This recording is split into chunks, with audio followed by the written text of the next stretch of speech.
speakers today, this morning, and this afternoon. We're going to have 2 panels this morning, and then we are going to break for lunch. When we return, we will have 1 more panel, and then after that panel, we will have our pedagogy breakout sessions. For the Liberty Fellows here, you should have a pack of Post-it notes, sticky notes now, and as we are going through these panels, be sure to jot down your thoughts, the things that spark, the thoughts that are sparked, the things that interest you, the things that stuck out to you, and begin thinking about how we can use these things for our classrooms, for our students, and maybe for our own education. This is how we will jumpstart our pedagogy sessions. I'm going to introduce our first panel here in a moment, which is going to be on the topic of federalism and republicanism. But before I do so, I want to say a few words and get us thinking about a certain element of the American founding this morning, thinking about the Declaration of Independence. In the next session, we are going to hear a presentation on the cultivation of manly virtues in the founding. And indeed, the revolution was a manly and spirited endeavor. In his general orders of July 2nd, 1776, George Washington said to the Continental Army, "Now is the time to conquer or die." But before we get to that presentation and think about manly virtue in the founding, I want to actually reflect on one of the founding mothers, Mercy Otis Warren. Warren was one of the most prolific patriots in Massachusetts. Her and her family were among the most notable patriots in the northern colonies. Mercy Otis Warren made a name for herself as an essayist, a pamphleteer, and a playwright. In fact, I believe it was John Adams who said something to the effect that in the art of playwriting, the women have overcome the men in America. This was in reference, of course, to Mercy Otis Warren, who everybody knew as this prolific, spirited writer. But Mercy Otis Warren's most incredible accomplishment was her 1805 3-volume history of the American Revolution, the history of the rise, progress, and termination of the American Revolution. And I want to quote a passage now from that text where Mercy Otis Warren is reflecting on the educational purpose of the Declaration of Independence, how the Declaration can serve as the core of a civic education for young American men and women, for our children. Warren suggested that the Declaration should be read often by young Americans, not just in the 4th of July, but more frequently than that. And she says, and this is a long passage, so bear with me, "The Declaration of Independence, which has done so much honor to the then existing Congress, to the inhabitants of the United States, and to the genius and heart of the gentleman who drew it, in the belief and under the awe of the divine providence, ought to be frequently read by the rising youth of the American states, as a palladium of which they should never lose sight, so long as they wish to continue a free and independent people. This celebrated paper, which will be admired in the annals of every historian, begins with an assertion that all men are created equal and endowed by their Creator with certain inalienable rights, which nature and nature's God entitle them to claim. And after appealing to the supreme judge of the world for the rectitude of their intentions, it concludes in the name of the good people of the colonies, by the representatives assembled in Congress. They publish and declare that they are and of right ought to be free and independent states. In the name of the people, the fountain of all just authority, relying on the protection of divine providence, they mutually pledge themselves to maintain these rights with their lives, fortunes, and honor. These principles the sons of Columbia had supported by argument, defended by the sword, and have now secured by negotiation, as far as the pledges of national faith and honor will bind society to a strict adherence to equity. This, however, is seldom longer than it appears to be the interest of nations, or designing individuals of influence and power. Virtue is, in the sublimest sense, operates only on the minds of a chosen few. In their breasts it will ever find its own reward. In all ages, mankind are governed less by reason and justice than by interest and passion. The caprice of a day, or the impulse of a moment, will blow them about with a whirlwind and bear them down the current of folly until awakened by their misery. By these they are often led to breaches of the most solemn engagements, the consequences of which may involve whole nations in wretchedness. It is devoutly to be hoped that the conduct of America will never stand upon record as a striking example of the truth of this observation. She has fought her liberties. She has purchased them by the most costly sacrifices. We have seen her embark in the enterprise with a spirit that gained her the applause of mankind. The United States has procured her own emancipation from foreign thraldom by the sacrifice of our heroes and our friends. They are now ushered on to the temple of peace, who holds out her wand and beckons them to make the wisest improvement of the advantages they had acquired by their patience, perseverance, and valor. With these words in mind, let us begin for today. Let me introduce our three panelists, Dr. Adam Rowe, Dr. Jonathan Ashbeck, and Dr. Ben Crenshaw. Adam Rowe's research and teaching focus on the intellectual, legal, and political history of the United States from the colonial era through the 19th century. He earned his PhD and JD from the University of Chicago, where he has also served as a postdoctoral teaching fellow in the Social Sciences Division.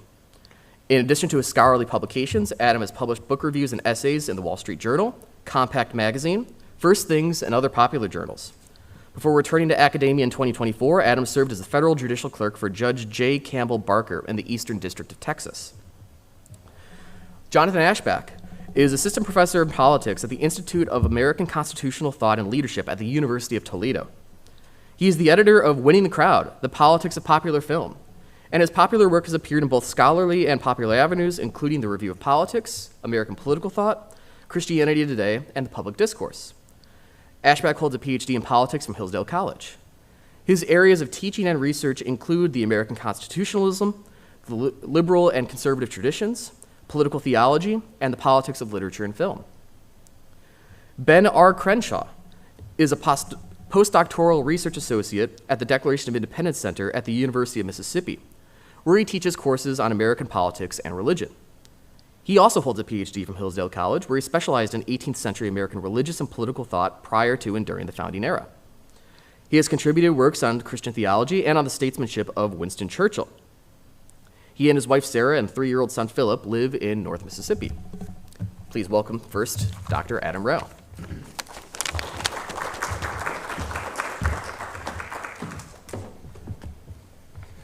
Hello. Well, thank you all for coming, as Dr. Wheatland said. I always notice at conferences whenever I attend that there tend to be more people at the afternoon and cocktail hour than in the morning coffee hour. So congratulations to all of you for actually getting up and getting here on time. I appreciate it.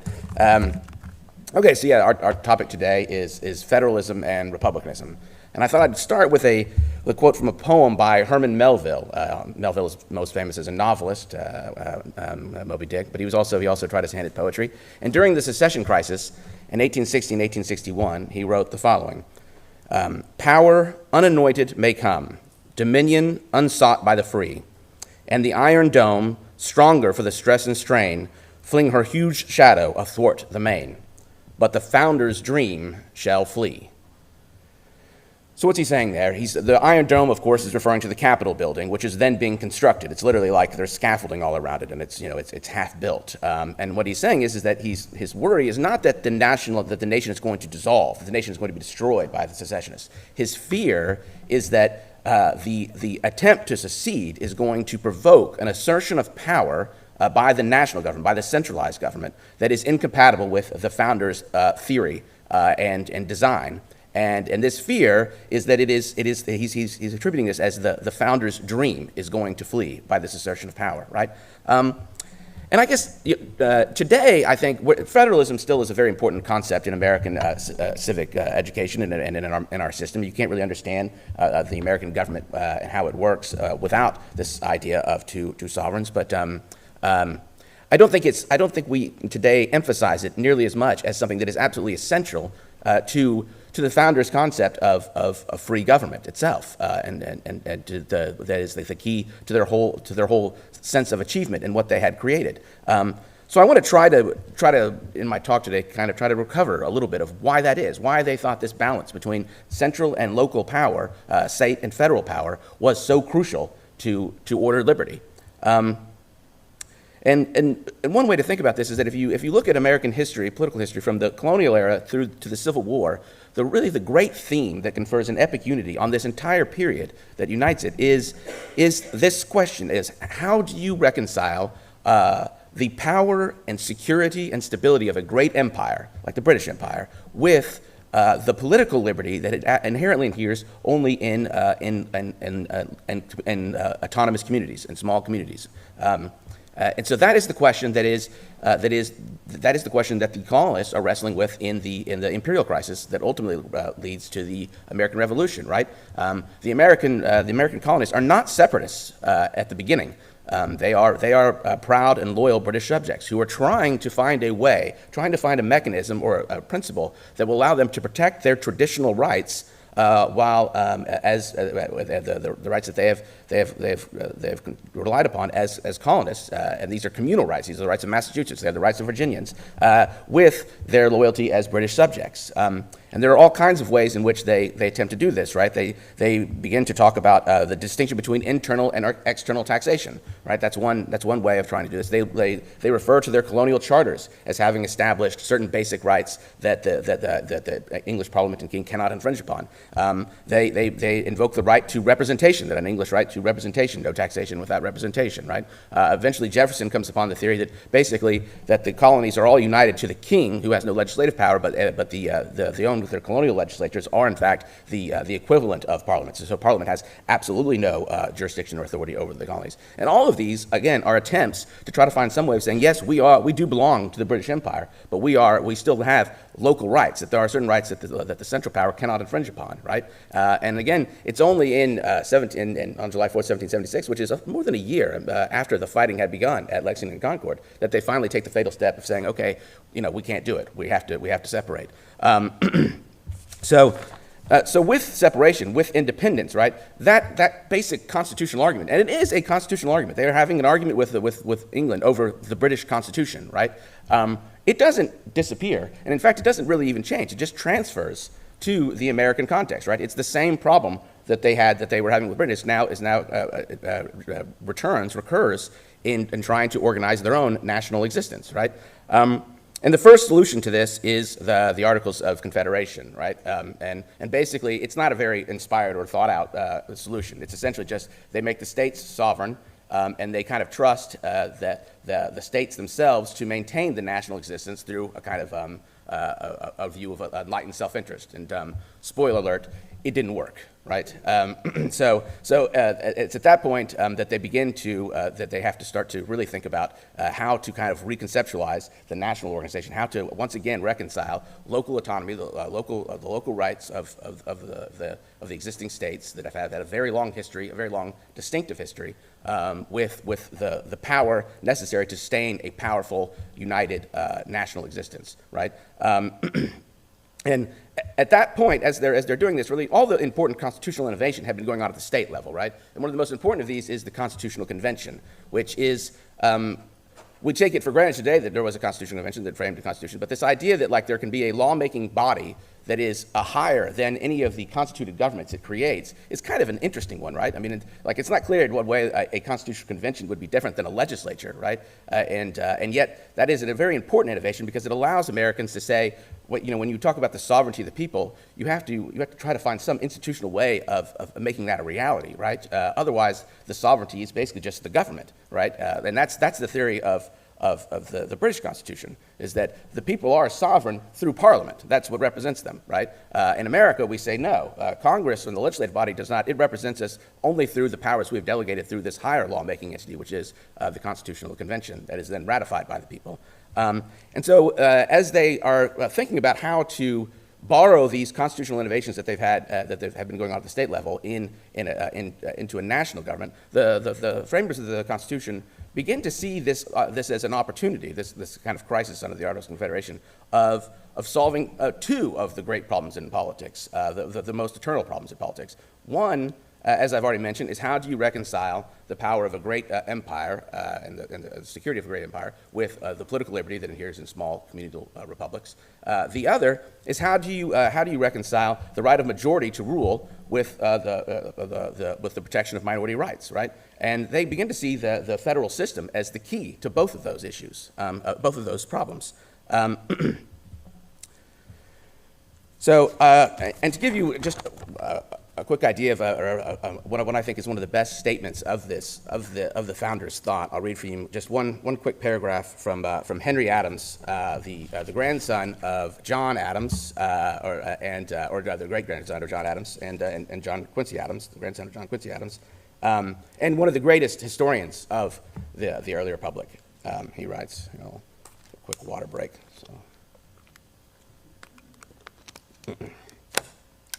Henry Adams writes, "The great object of terror and suspicion to the people of the 13 provinces was power, not merely power in the hands of a president or a prince, or of one assembly or of several, of many citizens or of a few, but power in the abstract, wherever it existed and under whatever name it was known. There is and must be," said Blackstone, this is the great English British jurist who was often quoted during the American Revolution, "in all forms of government, however they began or by what right soever they exist, a supreme, irresistible, uncontrolled authority in which the rights of sovereignty reside." Supreme, absolute, uncontrollable authority, beyond which there is no appeal, as Blackstone said.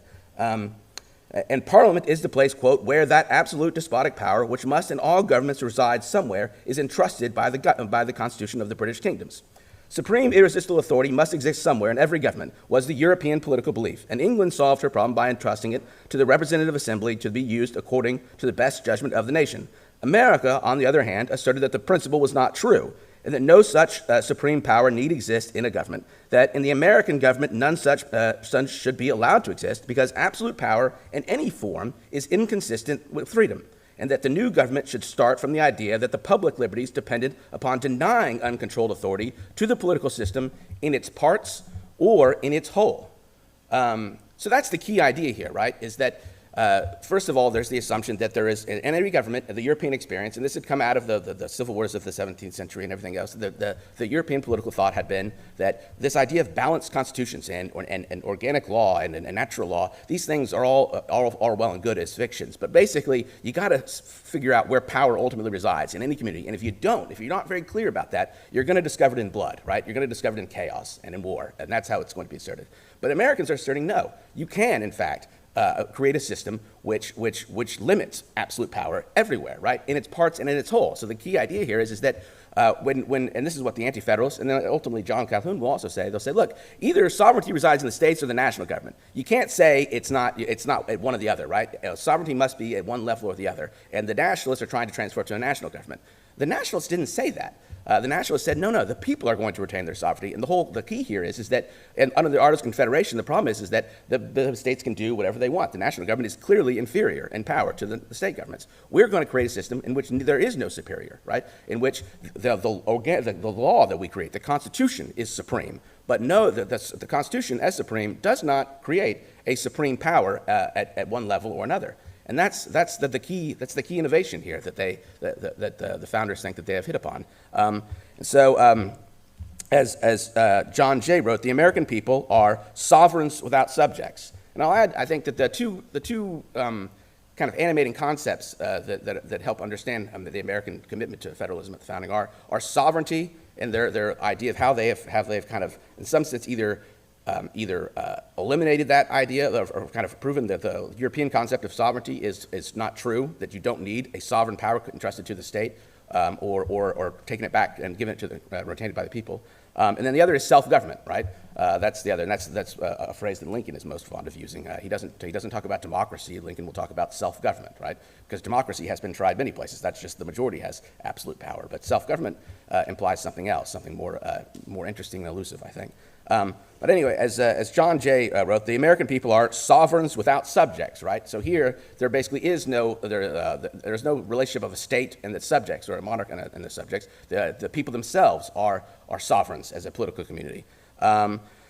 In his famous reply to Calhoun, Daniel Webster wrote, no such idea is known in North America, as the sovereignty of the government is an idea that ultimately belongs on the other side of the Atlantic.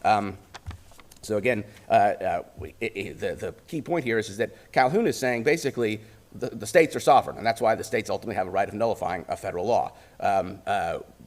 Webster, in his reply, and the nationalist reply, is not that the national government can do whatever it wants, that ultimately there is no appeal from it, right? It is simply that the American people themselves are sovereign, and that they have a duty to obey the Constitution. It is not one of, the challenge for the nationalists is that Calhoun has a very clear idea. It's just like the state is sovereign, whereas the nationalist position is a more interesting but also more difficult political idea.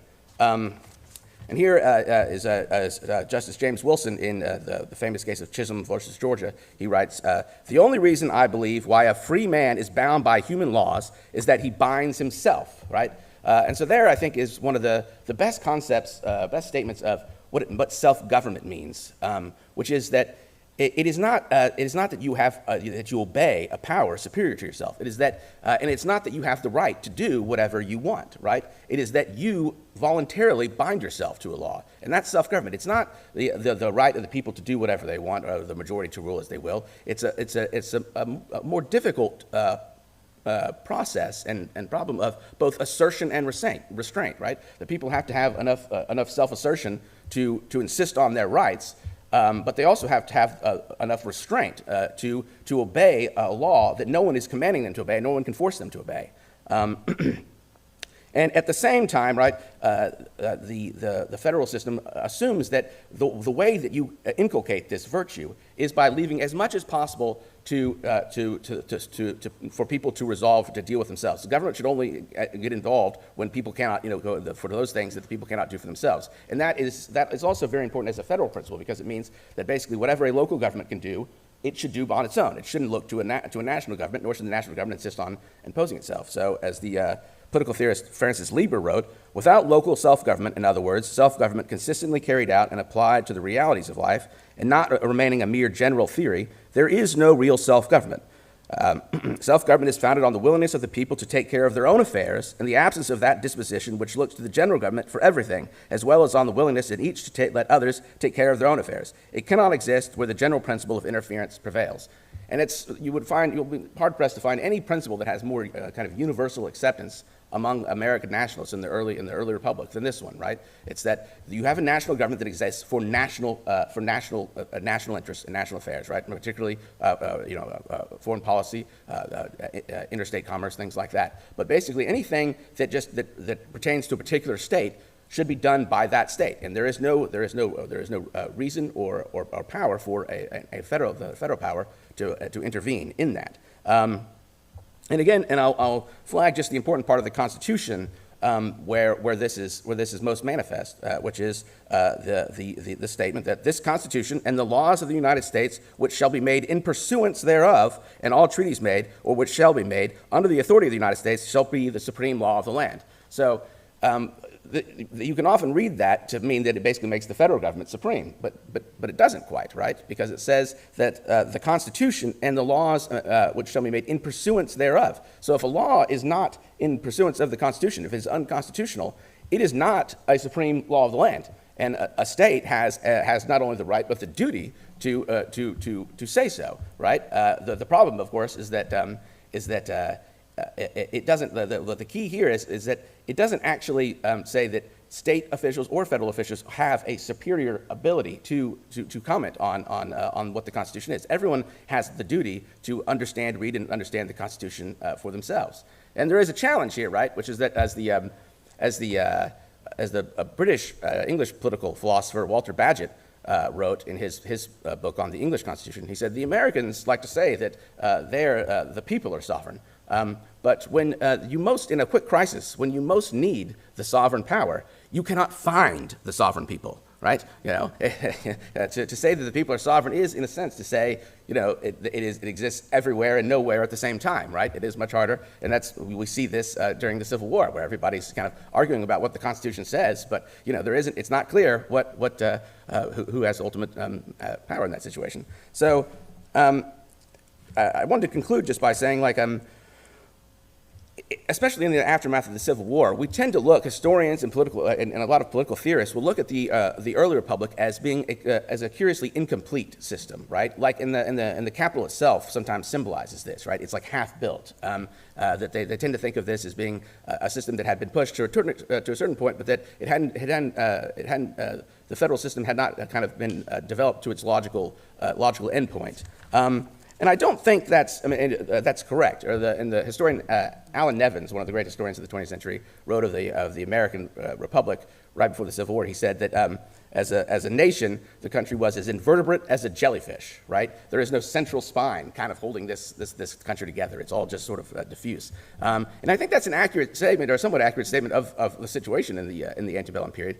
But I don't think it's because the theory was wrong. It's just that in the antebellum period, they had failed to kind of realize the political process that the founders had set in motion. So the framers of the Constitution did not create by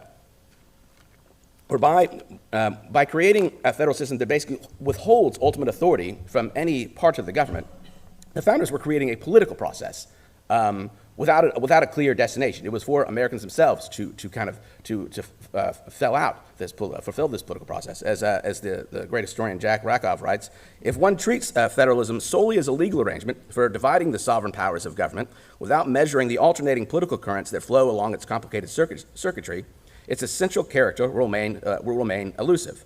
And I'll end with two final quotations. One is from Madison, which gets at the kind of novelty of the political experiments the founders had created, right? And it was always conceptualized as an experiment, right? They were doing something that was fundamentally new, that had never been tried before. And as he says,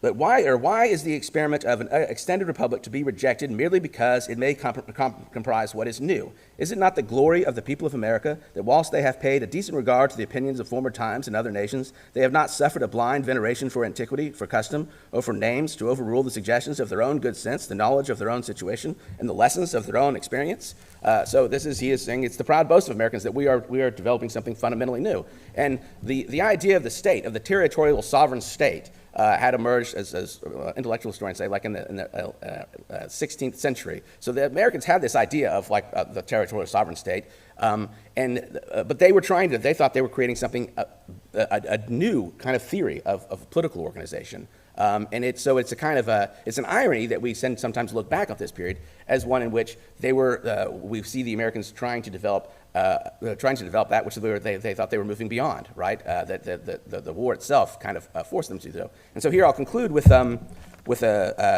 prose version of the poem I began with, right? This is Francis Lieber writing at the exact same time as Herman Melville in 1860 and 61. And he writes, by way of prophecy, "One thing seems certain," Lieber said, "if ever the American people should be forced to make a choice between a unitary government and an unmitigated confederacy, they would be obliged to select the former type," right? So if we're forced to choose between a centralized nation and one that is completely that there is no central power, we will be obliged to create a centralized power. But that choice didn't necessarily have to be permanent, right? We can still take inspiration from the founders' aspirations and vision, even if that vision, at least temporarily, proved a failure. Thanks very much.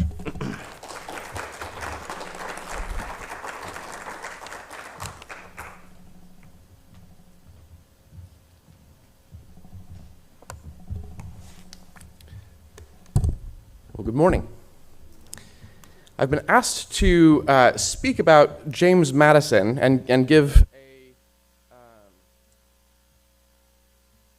perspective of one particularly important founder on the question of federalism, sort of work through in detail how Madison approaches these matters. And this is an important question to parse carefully if we're going to teach American history and American government correctly. I'm going to try and orient much of this talk towards understanding why a widespread myth about this topic is false. For some of you who have a fairly decent general familiarity with the founding era, or perhaps for some who have even done more specialized reading on Madison himself, you may well have come across a thesis that's known as the Madison problem. This myth, the myth of the Madison problem, is pretty roundly rejected by the relatively few scholars who specialize in Madison's own thought.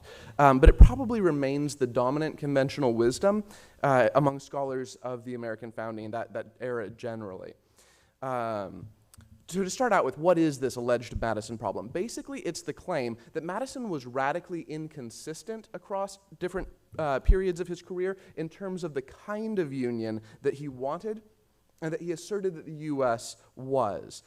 This story begins in the 1780s with a radically nationalistic James Madison who more or less wanted to abolish the states.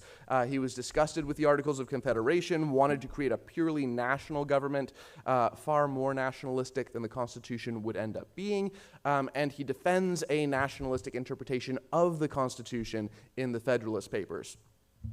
Then the 1790s roll around. Madison reacts against Hamilton's economic agenda in the new government, and all of a sudden we have, it's claimed, this radically states' rights-oriented Madison who goes so far as to claim that the nation is really nothing more than a confederacy.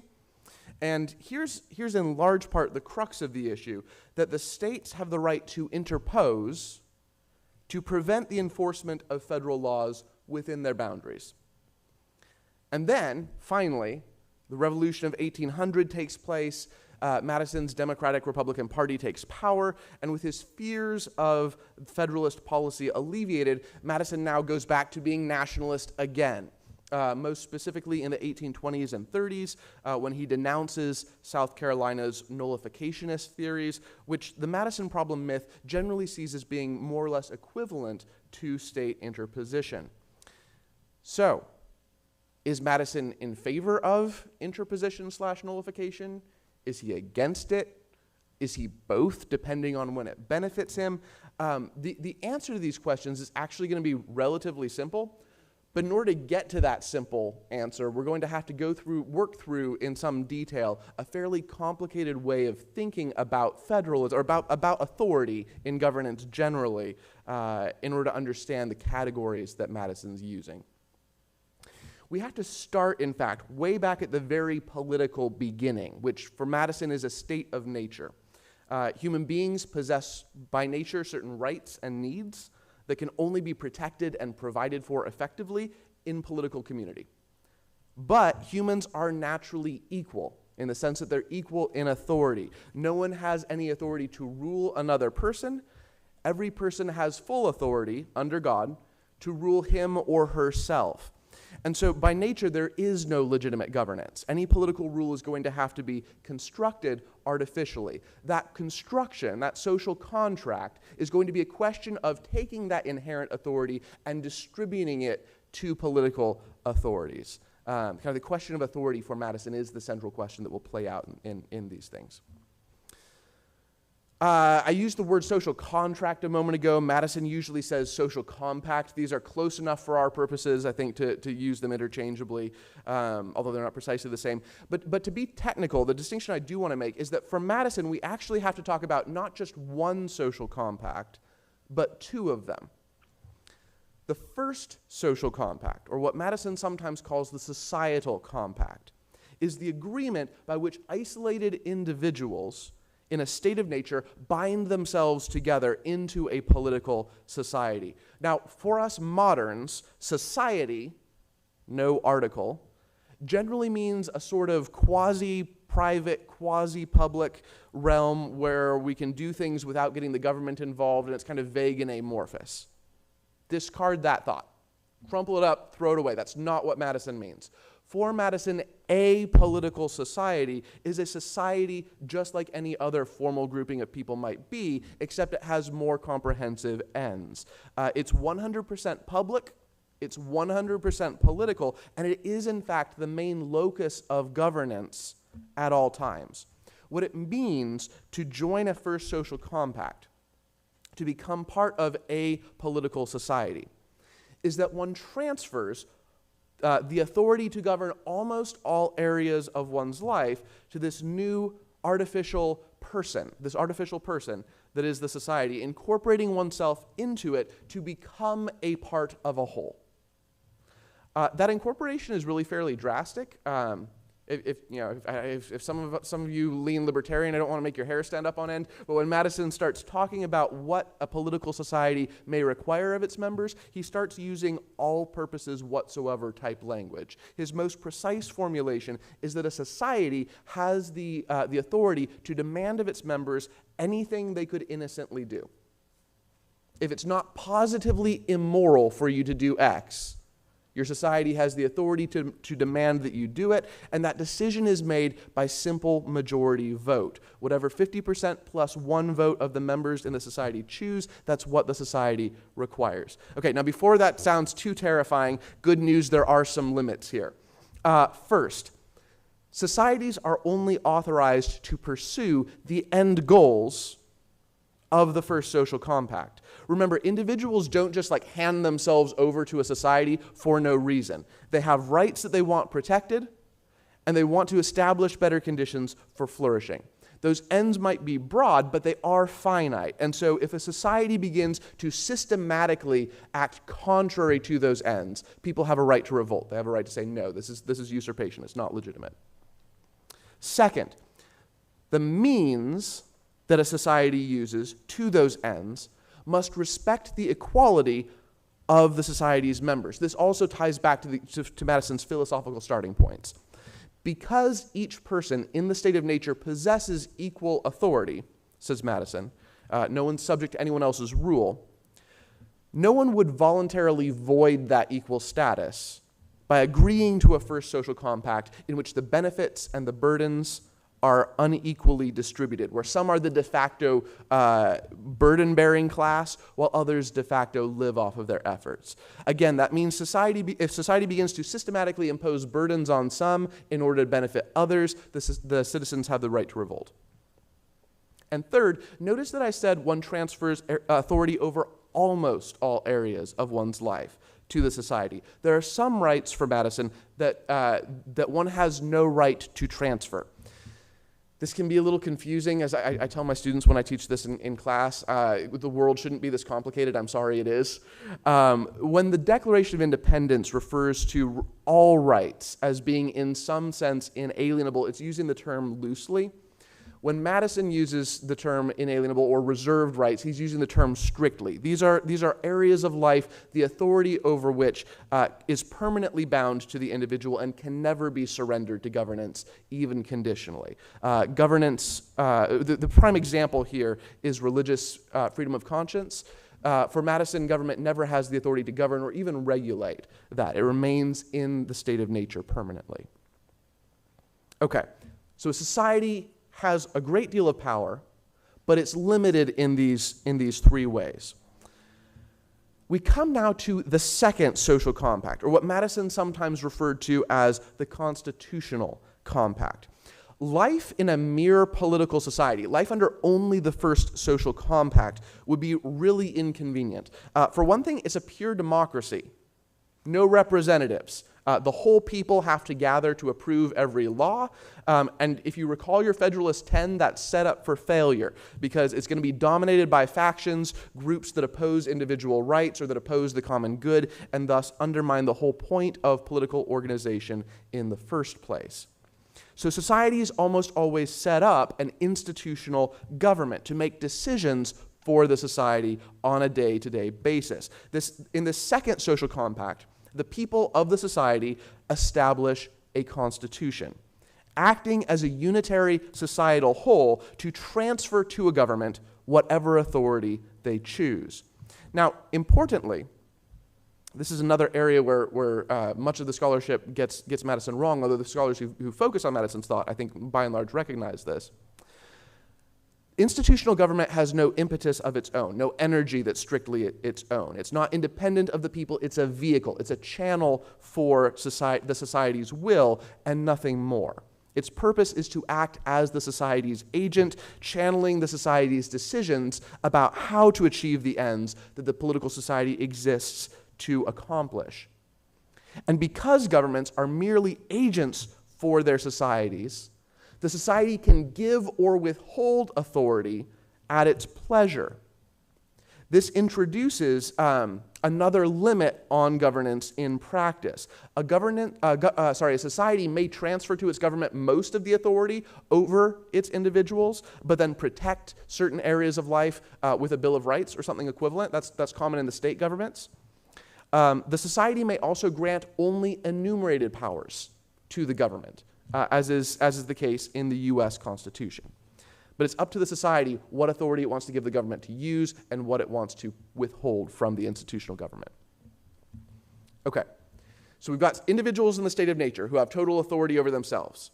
They incorporate themselves into this political society that's really kind of got massive authority over the individual, and it's democratic. But because that's not a good form of rule, we create the second constitutional form of rule by which the society allows an institutional government to make day-to-day decisions for it. There's one other difference between the two social compacts that we need to notice, and it has to do with revolution. Because the second social compact, the constitutional compact, is the deed of a unitary societal actor, simply choosing an agent for itself. It's an at-will grant. What that means is that a political society always retains the right to change its government, either partially or completely, anytime it chooses to.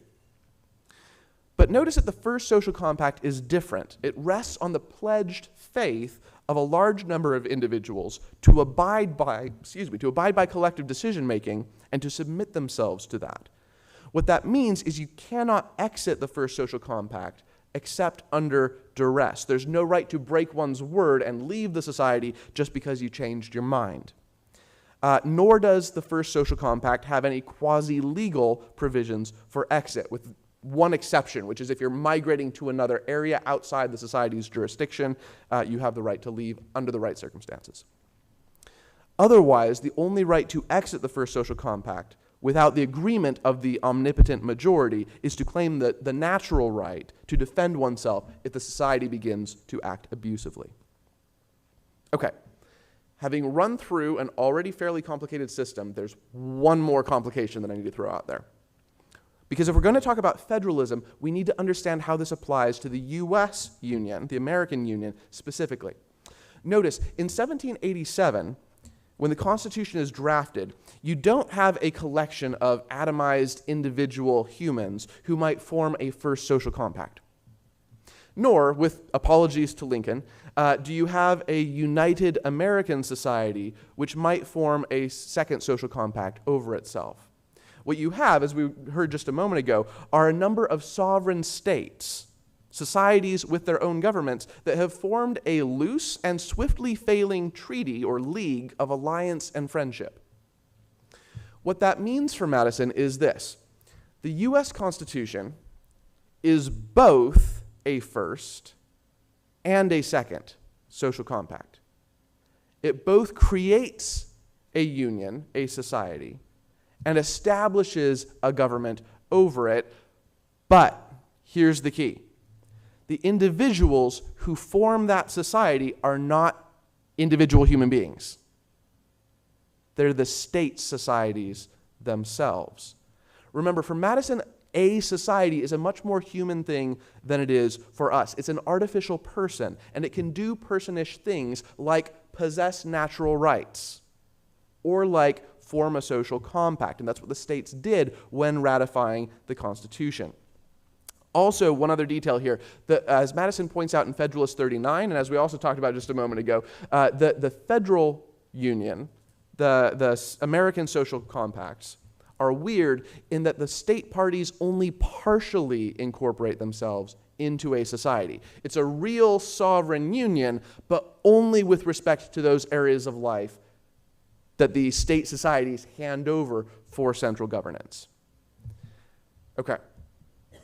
I know that's a lot of complication, but it's going to allow us now to answer some questions about U.S. federalism from Madison's perspective fairly precisely, but also fairly easily. You can capture much of it, I think, in a few propositions. Number one, the Union and the states both have real sovereignty. Many critics over the years have argued, again, you set me up beautifully, that sovereignty is a unitary thing, that it has to be either at the federal level or at the state level. Madison has none of that. Sovereignty can be split. Sovereignty is, in fact, always split when you're outside of the state of nature. That's just the normal state in which things are. And so it's not a problem for him that both the states and the federal government are really supremely the authority, really the people working through them, but for our purposes, those two areas of governance, over the areas of life that have been delegated to them. 2, the Constitution draws the line, defines the line between the areas of legitimate state and federal power. The Constitution is quite literally the act of speech, embodying the American social compacts, and thus it's a concrete historical transfer of authority that creates a central government and gives it a precise quantum of legitimate power. That precise quantum of legitimate power belongs to the central government, and nothing more does. Under ordinary circumstances, the Constitution is final, no matter whether it would be useful or expedient for it to be different. You can't construe power into the federal government that wasn't put there by the ratifiers. Either they gave it or they didn't, historically, Madison says. And so to seize more than was given for the central government, or to seize back some of what was given for the states, whether you do that by force or by sophisticated legal pedantry, is usurpation. It's illegitimate either way. So, how do we find that constitutional line? 3, the Constitution is what the ratifiers meant by it. This is subtle, but actually really important. The Constitution is not most basically a public legal text for Madison. It's not the language on the parchment in Washington, D.C. That text records an agreement by the ratifiers. But ultimately, it's that agreement, that act of will and intent, that defines the Constitution's meaning. This is important because an abstract legal text can be manipulated, sometimes a lot, by a clever interpreter. But again, for Madison, if the ratifiers did not intend to give authority to the central government, it's not there. You can't make it be there. 4, the courts are the final say within the constitutional system for determining what the Constitution means about this line. Madison was not particularly happy about this. He spent much of his time at the Constitutional Convention trying to persuade his colleagues to establish a system that would make Congress, rather than the courts, the final say on limits to the federal government's power, because the government is the instrument of society's will, remember, and Congress represents that most directly. But he also recognized what he wanted was not the system that the people had ratified, and so on his own principles, he had to defer to what had actually been authorized. Finally, 5, the states as a collective society, political society, are the very final say, outside and above the constitutional system, on what the Constitution means. Again, this follows directly from Madison's compact theory. In the last resort, the whole institutional government, including the courts, is just an agent for the society, which is composed of the individuals who are the states. All of that brings us back to the question that we started out with. Madison endorsed state interposition in the 1790s. He condemned state nullification in the 1820s and 30s. Many have seen this as inconsistent. But once we understand the system of Madison's thought that we just walked through, it becomes obvious why not only could he make that distinction, but he actually had to make that distinction. Because nullification and interposition are actually importantly, subtly, but importantly different. Nullification is the theory that an individual state can, with final legal authority, judge a federal law unconstitutional and so prevent its enforcement within the state's borders. Some have made a big deal out of the fact that this was supposed to be done by state conventions in order to be just as authoritative as ratification had been. That's entirely irrelevant. For Madison, that makes no difference whatsoever. A state in the federal system, even if it in its highest capacity, is equivalent to one individual human being in a normal unitary society. And an individual, you or me, has no particular authority to interpret the Constitution and impose that on all our fellow citizens. On the other hand, the society acting as a whole is the final authority. And when claimed by nullifiers, Madison routinely pointed out that his calls for state interposition had always appealed to the states, plural, to act together, i.e. not as irrelevant individuals, but as the omnipotent society with the final authority over governmental institutions that existed merely to better express that society's will. This they could do, interposing, either at the level of ordinary politics by coordinating appointments of senators and presidential electors, by instructing their representatives in the House of Representatives, and so forth, or at the constitutional level, by amending the Constitution, by replacing faithless actors, etc. There is no Madison problem. A society can act where individuals cannot. If we want to understand Madisonian federalism, really it all comes down to Madison's understanding of authority and the contractarian system by which he worked that out. Thank you.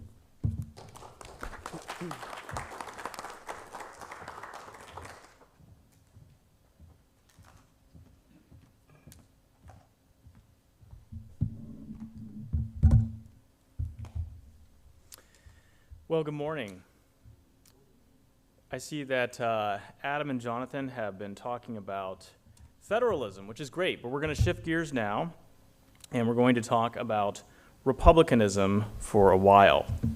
And so my talk is called Republicanism in Pre-Revolutionary America. As many of you may be aware, in 2018, Patrick Deneen, professor of political science at the University of Notre Dame, published his best-selling book, Why Liberalism Failed.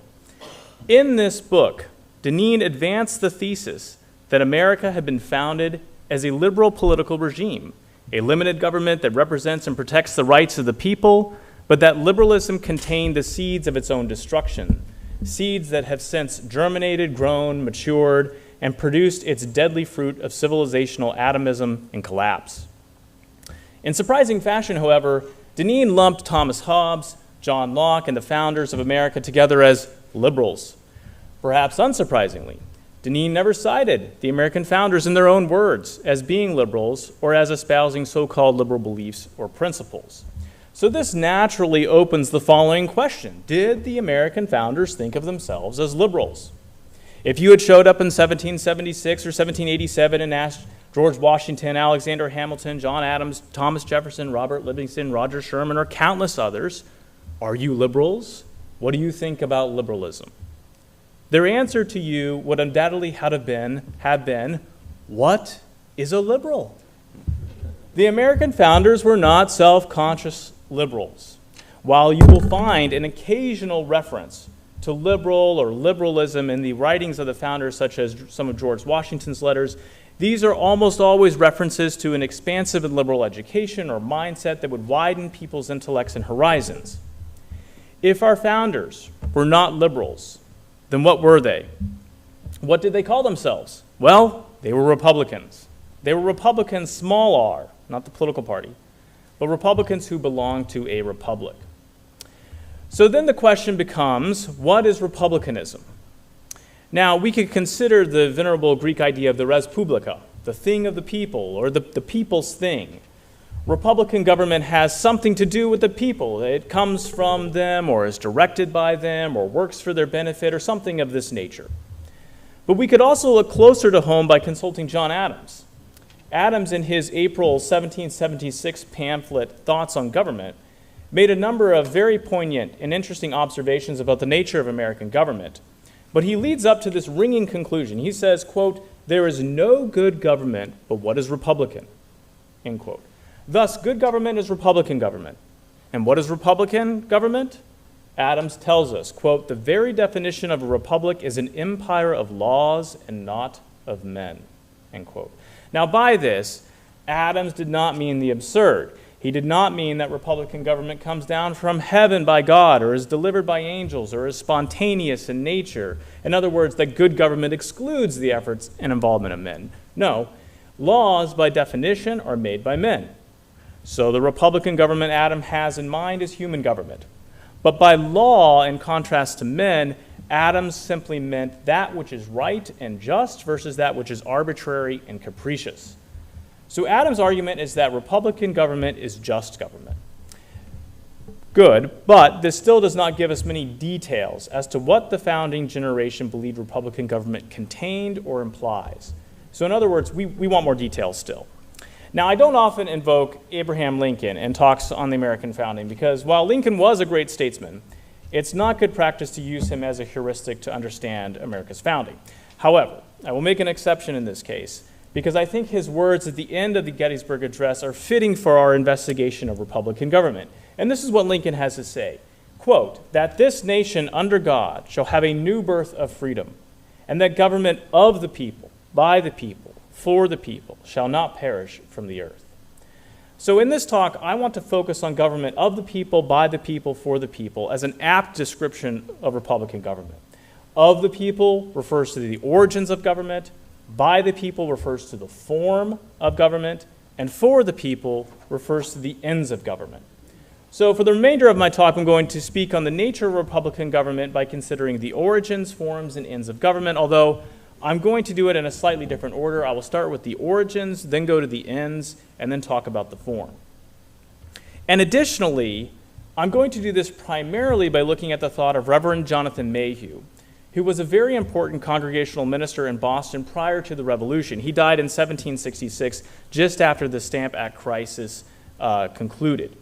And Adams names Mayhew as one of the leading intellectuals in the Boston revolutionary scene, along with Sam Adams, James Otis, Reverend Samuel Cooper, and many others.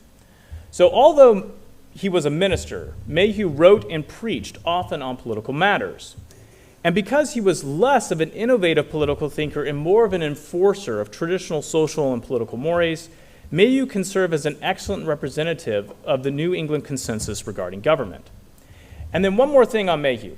One might object that since Mayhew died over a decade before the Revolution, he cannot truly be considered a representative of what the founders of America believed. I mean, was he really a founder? That's the question. In reality, though, this objection fails because, number one, his contemporaries and those who came immediately after him considered him a founder. And two, the ideas that animated and guided the American founding did not occur in a vacuum. And more importantly, they were not primarily, in my opinion, imported from Europe. Instead, Americans drew upon over 150 years of colonial history and political experience in successfully prosecuting their war and winning their independence from Britain, and then establishing their own constitutional governments. So, with these things in mind, let's consider the state of Republican government in the pre-revolutionary years, and we will start with the origins of government. Where does government come from? There are many answers to this question. But the founders' answer was unanimous. Government comes by the consent of the people. Listen to Mayhew in his 1754 election sermon before Massachusetts Governor William Shirley. Quote, all the different constitutions of governments now in the world are immediately the creatures of man's making, not of God's. And indeed, the vestiges of human imperfections are so manifest in them that it would be a reproach to the all-wise God to attribute them directly to him. And as they are the creatures of man's making, so from man, from common consent, it is that lawful rulers immediately receive their power. This is the channel in which it flows from God, the original source of it. End quote. Mayhew never elaborated on what he meant by quote-unquote common consent in terms of who was doing the consenting or what was meant by common or the mechanism by which consent in popular government was to be registered. However, we know that the Massachusetts Bay Colony had long practiced a form of Republican government. Shortly after arriving in the Bay Area in the summer of 1630, the Venerable John Winthrop called a meeting in October of that year between himself and the 7 company members. And these 7 company members had been given plenary power by the charter to make all the decisions in the colony. And he called this meeting to discuss establishing a government. And what Winthrop proposed was unthinkable. To allow the quote-unquote freemen of the colony to elect the assistants, i.e. their representatives, who in turn would choose a governor and deputy governor, who, the governor, deputy governor, and the assistants, would then administer the political affairs of the colony. Now listen to how scholar Edmund Morgan describes the revolutionary effect of this political act. Quote, by general vote of the people of Massachusetts, the assistants were transformed from an executive council into a legislative assembly. And the term freeman was transferred transformed from a designation for the members of a commercial company exercising legislative and judicial control over that company and its property into a designation for the citizens of a state with the right to vote and hold office. This, in fact, is the origin of representative Republican government in Massachusetts. And yes, somebody could object about the Mayflower Compact, ask a question about that, we could debate it.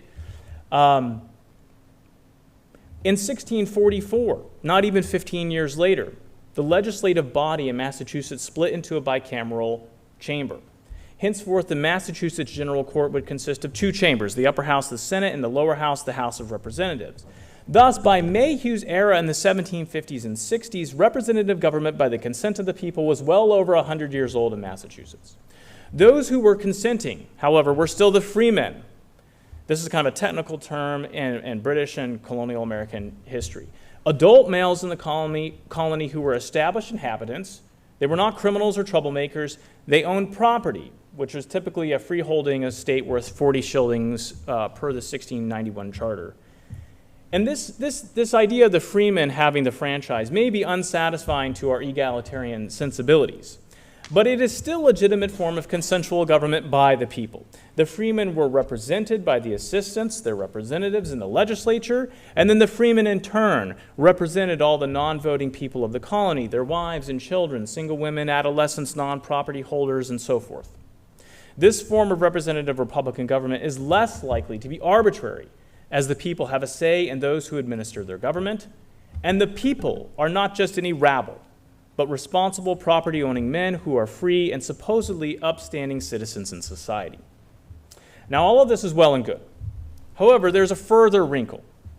Does government merely come from the people? Are the people free to create whatever government they want for whatever ends they want, or mold government into whatever form they desire?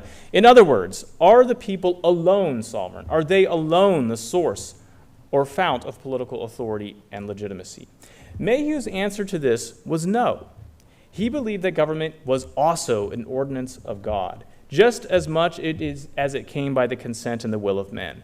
Listen to Mayhew, quote, "Government is spoken of in Scripture as being both the ordinance of God and the ordinance of men. Of God in reference to his original plan and universal providence, and of man as it is more immediately the result of human prudence, wisdom, and concert." Now, how are we to put these together?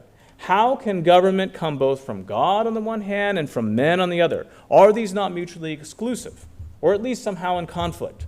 In short, Mayhew, and he was certainly not alone in this, believed that a political authority and power ultimately comes from God in terms of its kind of design, its original design, but mediately or immediately comes from men. Quote, "But it is to be remembered that this political power is derived from God, not immediately, but mediately, as other talents and blessings are." And then again, Mayhew, quote, "Not that any rulers have their commission immediately from God, the supreme Lord of the universe. Instead, rulers derive their authority immediately not from God, but from men." Now, Mayhew was one of many in the pre-revolutionary years who believed that men are not absolutely sovereign in establishing their own governments. It is true, government cannot be established without the rational planning and effort of men. But to have legitimate government that is not arbitrary and capricious, serving the few while enslaving the many, there must be a higher source of power of law than merely the opinions of men. Mayhew believed that political authority derived from God, who was himself the supreme ruler of the universe. But instead of God hand-selecting a king or ruling directly himself through a priestly class, political power devolved from God to the people collectively. From there, men had both the right and ability to establish their own governments through their common consent and rational deliberations. So much for the origins of government. Now let's turn to the ends of government. The liberal account of government tends to collapse all the ends of government into a single end, the protection of the natural rights of citizens.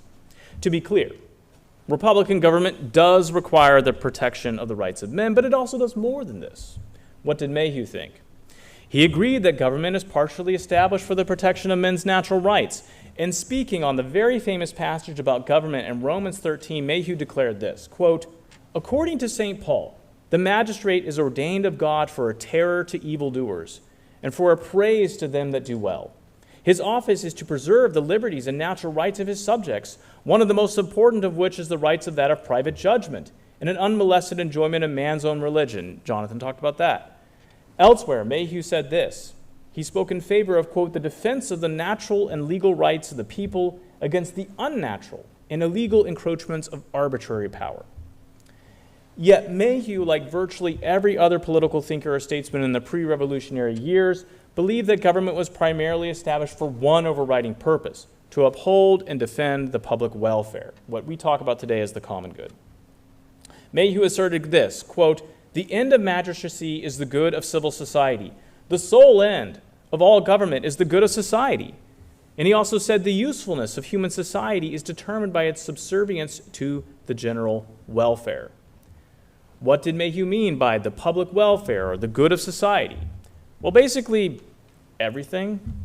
Physical protection of the community against external invasion and internal convulsions, the guarantee of the people's rights and liberties, both their natural rights and the inherited rights of Englishmen, the promotion of true religion, the cultivation of piety and virtue, the establishment of peace and tranquility, the support of honest trades and productive commerce, and so forth.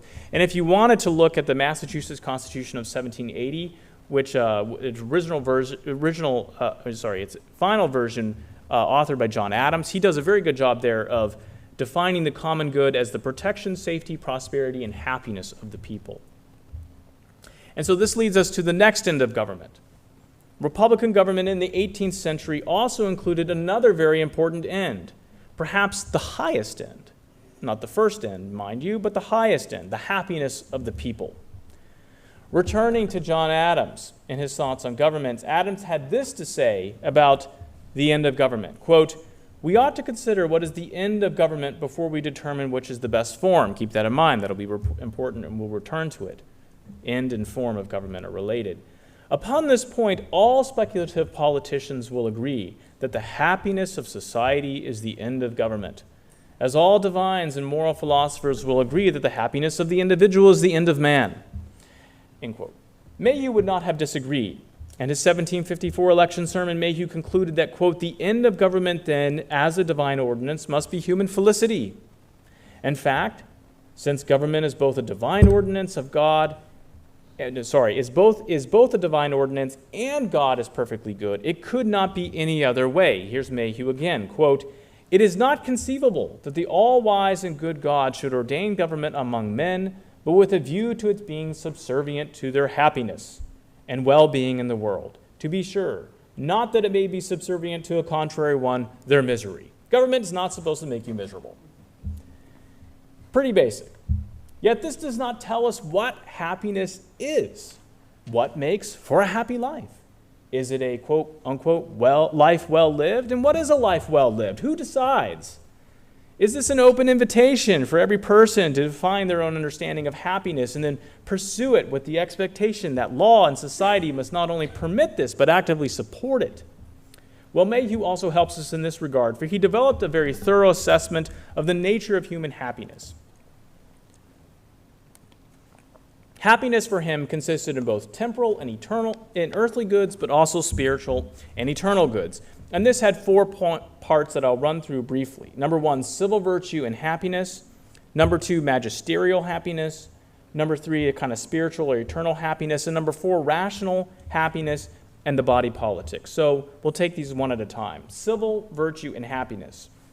For Mayhew, one could not be vicious, wicked, and miserly and still be happy. Quote, we find that virtue is the road to felicity and vice to misery. Mayhew also argued that according to the natural fitness between virtue and happiness, and that men, through observation and experience, can readily see the close connection between them. Quote, there is really no necessity of going so far to find our obligation to what is usually called moral virtue, as to consider its tendency to happiness, its rendering us like to God the standard of perfection, end quote. For Mayhew, as a minister, the virtue of charity or love was the highest virtue. Quote, love is a spirit that cements mankind together and preserves that order and harmony among them, which is requisite in order to the general safety and welfare, end quote. If the love of men and society fails, Mayhew warned of trouble. Quote, let this Catholic and universal principle be once destroyed, that is love, and confusion, discord, and the crush of worlds inevitably follow. Without the virtues in general, and charity in particular, men cannot be happy. Number 2, magisterial happiness. Mayhew also acknowledged that social happiness was, to a great extent, dependent upon the character and good rule of the civil magistrate. One might have all the virtues and be blameless in their conduct, and yet still have their life and happiness in this world destroyed by reckless, selfish, or malicious rulers and corrupt laws. Instead, civil rulers ought to, quote, imitate the justice and unwearied goodness of God, such that, quote, when they prosecute the true interests of the public and diffuse happiness around them, then and only then do they act up to their honorable character. Thus, for Mayhew to live under good rulers in a well-ordered and wisely administered civil government with good civil law would be a great boon and blessing to human happiness. Number 3, spiritual or eternal happiness. Mayhew spoke of religious and eternal happiness more than any other kind. He's a minister, of course. True happiness is found in obeying God's commands, since, quote, the ultimate design of all divine commandments is our mutual happiness, end quote. But religious happiness is not just following divine commands. Rationally discerning and following God's design, as seen in the world, is also paramount. Quote, the order which God and nature hath pointed out to us is most conducive to the general happiness of mankind, because the order established by God can never thwart or interfere with the good of his creatures, end quote. To go against God's design in nature is to spell disaster. Quote, to break in upon the order of nature or to act out of our proper sphere can never issue in greater happiness to ourselves or others than keeping strictly to both, end quote. To defy God's commands or his natural law is to invite unhappiness and misery. 4th, the rational happiness of the body politic. Finally, Mayhew believed that private happiness and public happiness, when understood properly and practiced well, would not conflict. Quote, that which tends to public good tends to private good also. To support the contrary is a manifest contradiction, for public happiness is increased no farther than the happiness of the individuals is also. And if the world be under the government of a righteous and wise providence, those must, in the final result of things, be found best to have contributed their own interest, who have been the most industrious to advance the happiness of others. True happiness, therefore, is not a zero-sum game, but a benefit not only to individuals, but to society at large. To truly be happy, you must look beyond yourself to love others. Therefore, for Mayhew, as well as the founders of America, the ends of Republican government were many. The protection of the public good, of civil society, from both anarchy and tyranny, as well as the promotion of peace, safeguarding the rights and liberties of the people in their proper expression and practice, and most of all, the promotion of earthly and eternal happiness of the people. 3rd, and finally, I want to talk briefly about the form of government. Now, so far, we have been discussing Republican government as it is by the people and for the people. But what of government of the people? Once government is established and its proper ends adjudicated, what about its actual administration? What role do the people play in their res publica and their republic? We could, of course, review the classical taxonomy of different forms of government and what distinguishes them. Aristocracy, timocracy, oligarchy, democracy, and tyranny for Plato in kind of descending order. Monarchy, aristocracy, polity, all of which are good on the one hand, and their counterparts of tyranny, oligarchy, and democracy, all of which are bad on the other hand for Aristotle. But in all of this, the question that arises is the following. Is a republic a form of government? Is it a regime type? Or is it something larger, something different? Meaning, does it exist at the level of the genus or the species?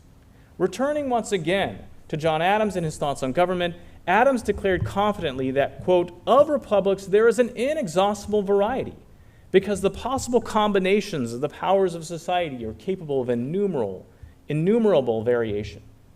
What of Mayhew? Listen to him here. Quote, the essence of government, I mean good government, consists in the making and executing of good laws, laws attempered to the common felicity of the government. Good government is good laws which leads to the happiness of the people. And if this be done, it is evidently in itself a thing of no consequence at all what the particular form of government is, whether the legislative and executive powers be lodged in one and the same person or in different persons, whether in one person whom we shall call an absolute monarch, whether in a few as to constitute an aristocracy, whether in many as to constitute a democracy, or whether in 3 coordinate branches in such manner as to make the government partake something of each of these forms, a mixed government, and to be, at the same time, essentially different from them all. If the end is attained, it is enough. The end of government is more important than the form.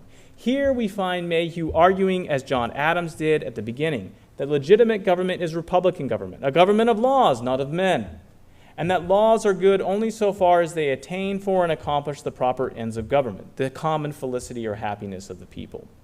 If republican government is that which is of the people and for the people, then certain forms of government that exclude the people's consent or, on the other hand, that exploit, defraud, and enslave them are not legitimate.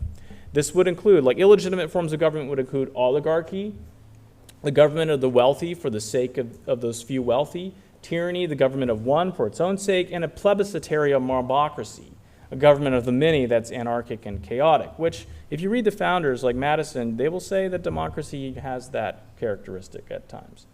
So Mayhew's view that republicanism was compatible with a variety of legitimate forms of government, monarchy, aristocracy, democracy, it was very common in the mid-18th century. This highlights his and others' emphasis upon achieving the ends of government first and foremost. As the Aristotelians among us know quite well, the form of a thing must be commensurate with its end. In other words, while the end logically precedes the form and so determines its shape, the form is temporally antecedent and is the means by which the end is achieved.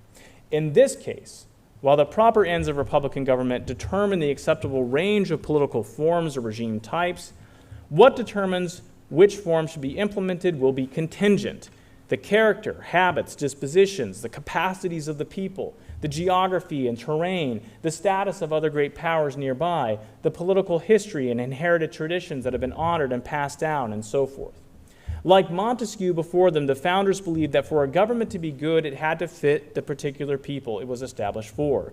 Therefore, in America today, while we are obsessed with democracy, Mayhew and other founders were not. They, in fact, were most skeptical of democracy and sought to weave elements of monarchy and aristocracy into our Constitution in order to create a more stable mix. So in conclusion, this short talk has attempted to articulate an older and often forgotten understanding of republican government. Republican government is a government of good laws, not the arbitrary and selfish dealings of kleptocratic and gerontocratic oligarchs scheming how they might enrich themselves off the people. In contrast, a republican government is of the people. It comes through their consent, even if political authority ultimately is of God. It is by the people. While its form is flexible, it is the arrangement of branches, departments, and offices that must be responsive to the needs of the people and facilitate the legitimate ends of government. And it is for the people. Its ends are the welfare of all, not just the few, the protection of society from internal and external threats, and ultimately to support the people in attaining their happiness. Now, while I could close with a quote from Mayhew, I want to instead turn to his ministerial compatriot, the Reverend Samuel Cook, who in his 1770 election sermon before Governor Thomas Hutchinson had this to say, quote, "Justice requires of rulers and their legitimate legislative capacity that they attend to the operations of their own acts and repeal whatever laws, upon an impartial review, they find to be inconsistent with the laws of God, the rights of men, and the general benefit of society.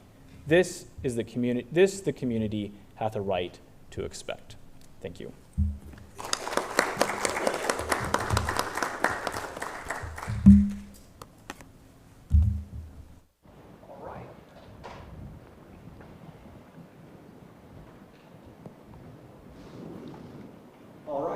We have time for some questions.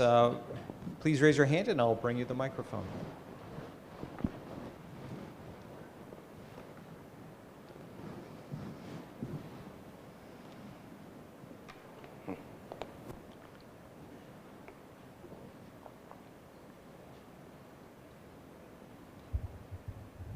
Thank you. This is a wonderful panel. And my question is directed at Jonathan.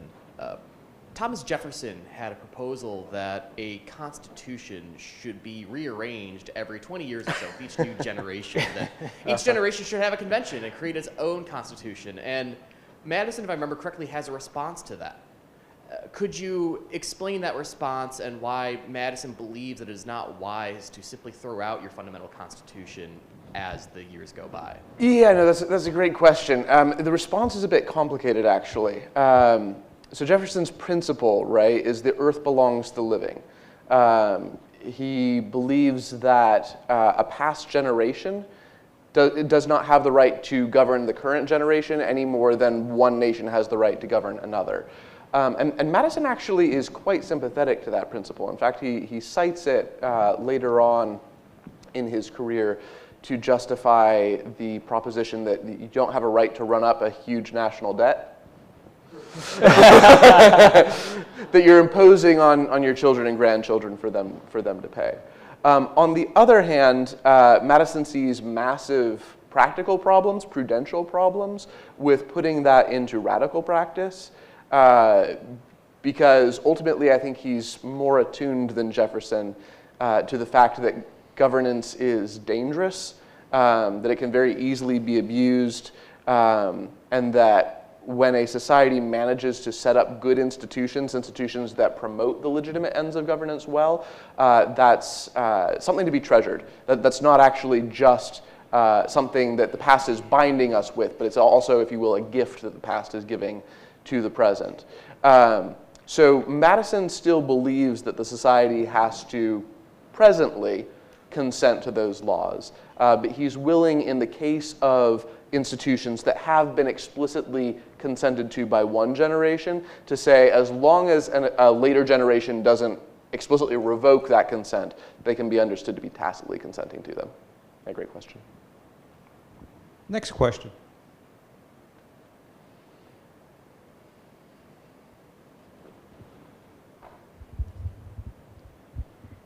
My question is a little bit more specific, and specifically, to quote Dr. Crenshaw, quoting Mayhew, or paraphrasing him anyway, the end of government is human felicity and not misery.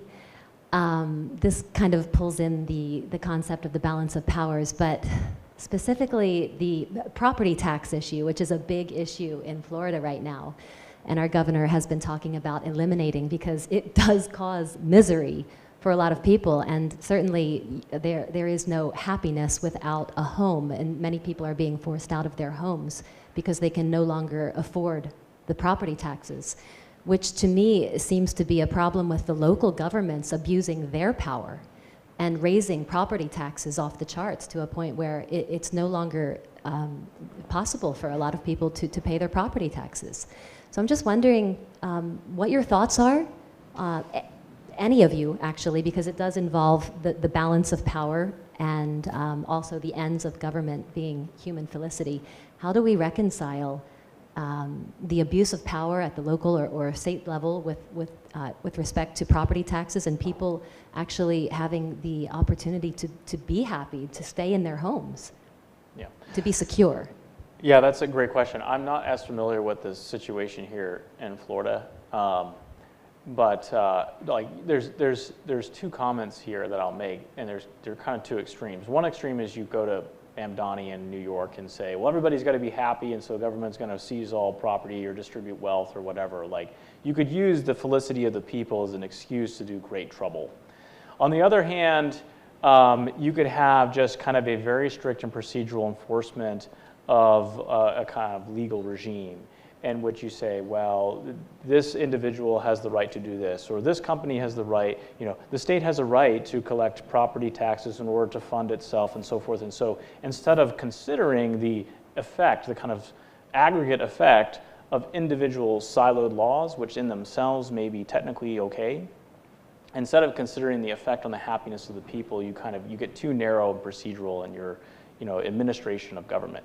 So you should, like in this case, I think you should consider like owning a home, being able to raise your family and a home and a land that you own, all of the virtues that come from owning property. Like we talked about, in Massachusetts, being a property owner brings about a kind of investment into your community such that it gives you permanence here. You're not just passing through, you have an investment in, this community being well governed, having good citizens. And so like you want citizens to own a home. That's a virtue, and it's part of the quote-unquote American dream. So I do think that like as legislatures think about like changing tax law, they should consider things like people who don't own a home and who are having to live in sky-high rents in an apartment or something like that. This does lead to misery and societal unhappiness. And what you will eventually have is a backlash of a younger generation that turns to a more socialist type mayor or somebody, or governor, who will give them what they want, be it by taking it from others. So, if I can chime in from a Madisonian perspective, so kind of in parallel and maybe complementary to that, from a Madisonian perspective, you run into a bit of a tension, I guess, between authority simply considered and authority more complexly considered, because it's like Ben said, at a direct level, right, the founders pretty uniformly are going to say if your constitution allows the state to collect a property tax, then it has the right to collect a property tax.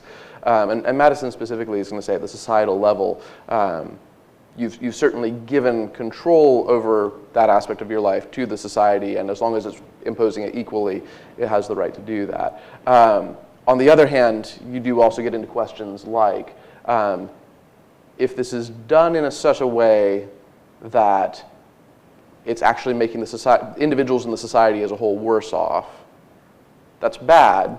But then Madison's immediately going to raise the question, but then why is the society doing that to itself, which goes to the second limit that I mentioned. If it de facto is one part of the society kind of levying taxes on another part of the society, that might run into a more fundamental problem in terms of the authority to do things like that. I'm not sure if that's helpful, but I hope so.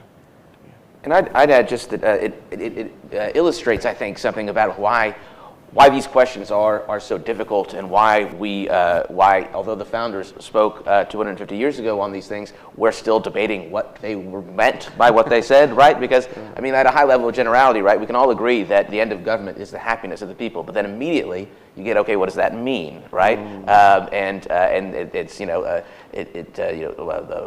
is a property tax or certain taxes at a certain point they become so onerous that yes, they do become incompatible with the happiness and welfare of the people. But obviously, if you're not collecting any taxes at all, then just give the most obvious example: public schools are funded by property taxes, and this state and most others. And obviously, there is providing for the education of children is important. Now there are other ways of doing it. And another example would be, at the founding era, property taxes were a fairly standard way of collecting taxes, and through a lot of American history, because it's very easy, right? Administratively, you know what people's where their house is, and you know approximately what it's worth. Whereas something like income, except for the Civil War, there were no income taxes in America until the 20th century or the mid 20th century or early 20th century, and that obviously there's all kinds of administrative elements to that were simply unavailable earlier.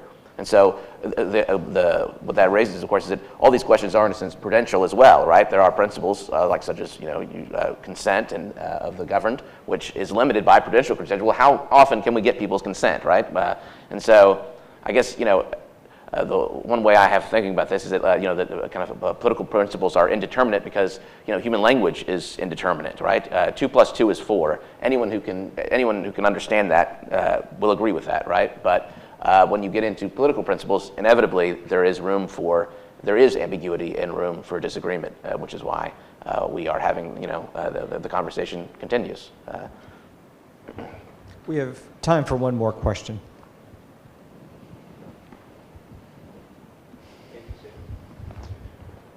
Thank you. As we discuss federalism and the relationship between the federal government and state governments, what's the point of the state constitution repeating protections that are already mentioned in the U.S. Constitution? Does it not become redundant, or why do we have that extra step there? Excellent question. From a sort of Madisonian authority perspective, the answer is that protections in the constitutions do several things. Perhaps the most directly important of which is when a society grants power to its government. Oftentimes it wants to say, especially in the case of the states, go do pretty much anything that's going to protect the rights and advance the well-being of the society. It's a fairly general mandate that's standard at the state level. But then wants to say, okay, but there are certain areas where we don't trust you. And so we're going to pull that authority back over those areas.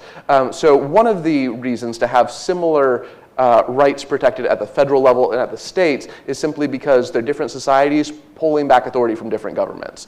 So if the state of Florida wants to give its government most authority to govern, but wants to say, okay, you can't use general warrants. I don't know the Florida state constitution. It could say, okay, but one of the restrictions on that authority is the state government may not use those general warrants. And then the American people can also say to the federal government, same deal. You have authority to administer criminal law, but you can't do this. So part of the reason is just you're restricting different governments. Part of the reason might also be, from a Madisonian perspective, one of the important things that bills of rights do is codify or like hold up for reverence particular principles. And in different eras, different governments are going to be more kind of in your face. People are going to be more familiar with them. I think today, probably most people are familiar with the US protections, especially the First Amendment, not so much with their states. In the founding era, I suspect that was reversed, so that the state constitutions might have been more familiar with protections of principle. And I'd add to that, and this is a kind of something that gets overlooked a lot today, but that at the founding era, or at least as it was, or at least it was later interpreted by the Supreme Court, the Federal Bill of Rights did not apply to the states. And so this is part of the older Federalist conception, is that the states and the national government had very different responsibilities. And so certain rights that you would guarantee, in particular phrasing that you might apply to the federal government, you just wouldn't do to the states. So there's a real way in which, like, when you say that Congress shall make no law respecting the establishment of religion, right? Well, there were state-established religions, right? And you wouldn't have said that you would just simply make no law whatsoever in this area, because they're basically saying Congress just is not involved here. Whereas there's an idea that there's certain balances between the public welfare and individual rights. That balance and how you think about it and how you conceptualize it and how you protect it could look different state to state than it would at the federal level. So yeah, and that's something that changes in the late 19th century as the Bill of Rights is incorporated against the states through the 14th Amendment through the Supreme Court. But it's also, I think, people now tend to see the federal and state governments as kind of doing similar things, and they do a lot of similar things. Like, it's not like the federal government today is totally uninvolved in education and things like that, or even at the state level. They're both kind of, they have different responsibilities, but they're very overlapping. Whereas at the founding era in the early republic, these are very different governments in many ways. Their responsibilities are different. Their spheres of authority are different. Yeah. Thank you. Mm-hmm. Thank you to our panelists. Please give them a round of applause. We're going to take a short break and then return here at 10 o'clock for our next panel. That's what I thought. Yeah, I didn't realize we were going to compliment each other so closely. That Yeah, was fun. yeah. Adam, well done. Yeah, thanks. Yeah, Yeah, that was good. I Jonathan? don't think I've ever heard the full kind of like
All right.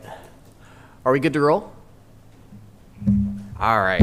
Welcome, everyone, to our third panel of the conference on cultivating patriotism and virtue in the early republic. We will hear presentations now from Jeanette Richard, Jeremiah Regan, and Dustin Gish. Jeanette Richard is a high school American history and literature teacher at the Lyceum, a classical preparatory school in South Euclid, Ohio, and a doctoral candidate in Hillsdale College's Van Andel Graduate School of Statesmanship. She received her BA in Liberal Arts from Thomas Aquinas College and her MA in Politics from Hillsdale College. She is writing her dissertation on Noah Webster's efforts to promote patriotism through his dictionary and educational books. Dr. Jeremiah Regan is the Executive Director of Online Learning in Hillsdale Studios for Hillsdale College. He receives undergraduate and graduate degrees from Hillsdale. Dr. Regan's research focuses on the American founding and early republic, with particular attention on the manly virtues and citizenship in American society. In addition to overseeing the online courses, Dr. Regan directs the Hillsdale College Law Enforcement Outreach and produced the recently released documentary on colonial America. Dr. Dustin Gish is Professor of Humanities and Political Philosophy in the Honors College at the University of Houston, where he teaches courses in the history of political thought, as well as the college's signature Great Books course, The Human Situation, Antiquity and Modernity. Dr. Gish received his PhD from the Interdisciplinary Institute of Philosophic Studies at the University of Dallas, with a concentration in politics. He earned his MA in politics at the University of Dallas and his MA in liberal education at St. John's College in Santa Fe. Please give a warm welcome to our panel and welcome up Jeanette Richard.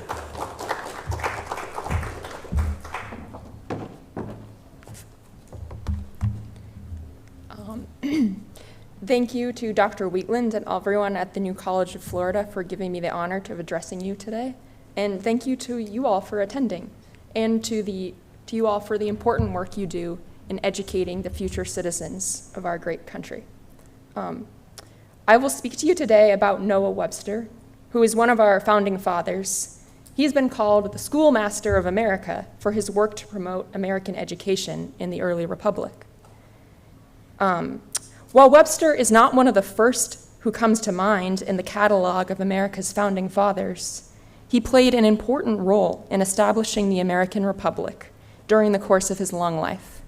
He came of age during the American Revolution and didn't pass away until the 1840s, so he was really very involved in the whole founding and early life of the Republic. He is most famous for his landmark American Dictionary, which I'm sure you've heard of. It soon became the standard of the English language in America. And also for his blue-backed speller, a little book which taught generations of Americans how to read and write. It was the second most commonly owned book in 19th century America, after the Bible. Noah Webster is a very fitting man to talk about today, as he was a school teacher himself for several years, and he recognized the vital importance of good teachers for the success of the American Republic.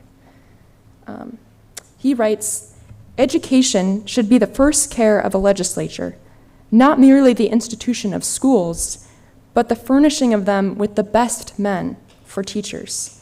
I shall almost adore that great man who shall change our practice and opinions and make it respectable for the first and best men to superintend the education of youth." Okay, so you guys have a very important job. For Webster, the job of a teacher was not simply to impart knowledge, but to cultivate patriotism in his students. He wrote that schools have the responsibility to implant in the minds of the American youth the principles of virtue and of liberty, and inspire them with just and liberal ideas of government, and with an inviolable attachment to their own country, that is, patriotism. It's about this project of cultivating patriotism in schools that I will speak today. I will first explain what Webster believed patriotism ought to look like in a free country such as America. As I will explain, this patriotism is a love of one's country which is grounded both in men's heads, their reason, as well as in their hearts, their desire to do what is honorable, and their natural attachment to the places and people that are familiar to them. As I go along, I will show how Webster himself incorporated these different parts of patriotism into his own educational project. And finally, at the end, I will offer a few reflections on how Webster's understanding of patriotism could be incorporated into civic education today. In his 1828 dictionary, Noah Webster defined patriotism in this way: love of one's country, the passion which aims to serve one's country, either in defending it from invasion or protecting its rights and maintaining its laws and institutions in vigor and purity. Patriotism is the characteristic of a good citizen, the noblest passion that animates a man in the character of a citizen. No country can endure if it does not have patriotic citizens who are willing to serve their country in these ways, through small deeds and great ones. The fact that we are approaching our 250th anniversary this summer is proof that the great patriotism of the men and women who have built and preserved our country to this point. Otherwise, we wouldn't be here. Now, in Webster's understanding, this love of one's country can arise from many different motives and can be present in many different kinds of regimes, in good ones or in bad ones. A man may love his country simply because it's the place he is born, and we have a natural tendency to be attached to the places, the customs, the people that we grow up with, that we know. Or a man might serve his country out of a sense that serving one's country is the honorable thing to do, and that if he does so, he will win the praise of his countrymen. Webster did not believe either of these motivations are bad, and he thinks both are an essential part of patriotism. But he does not think that they are enough on their own for true Republican patriotism, which demands something higher.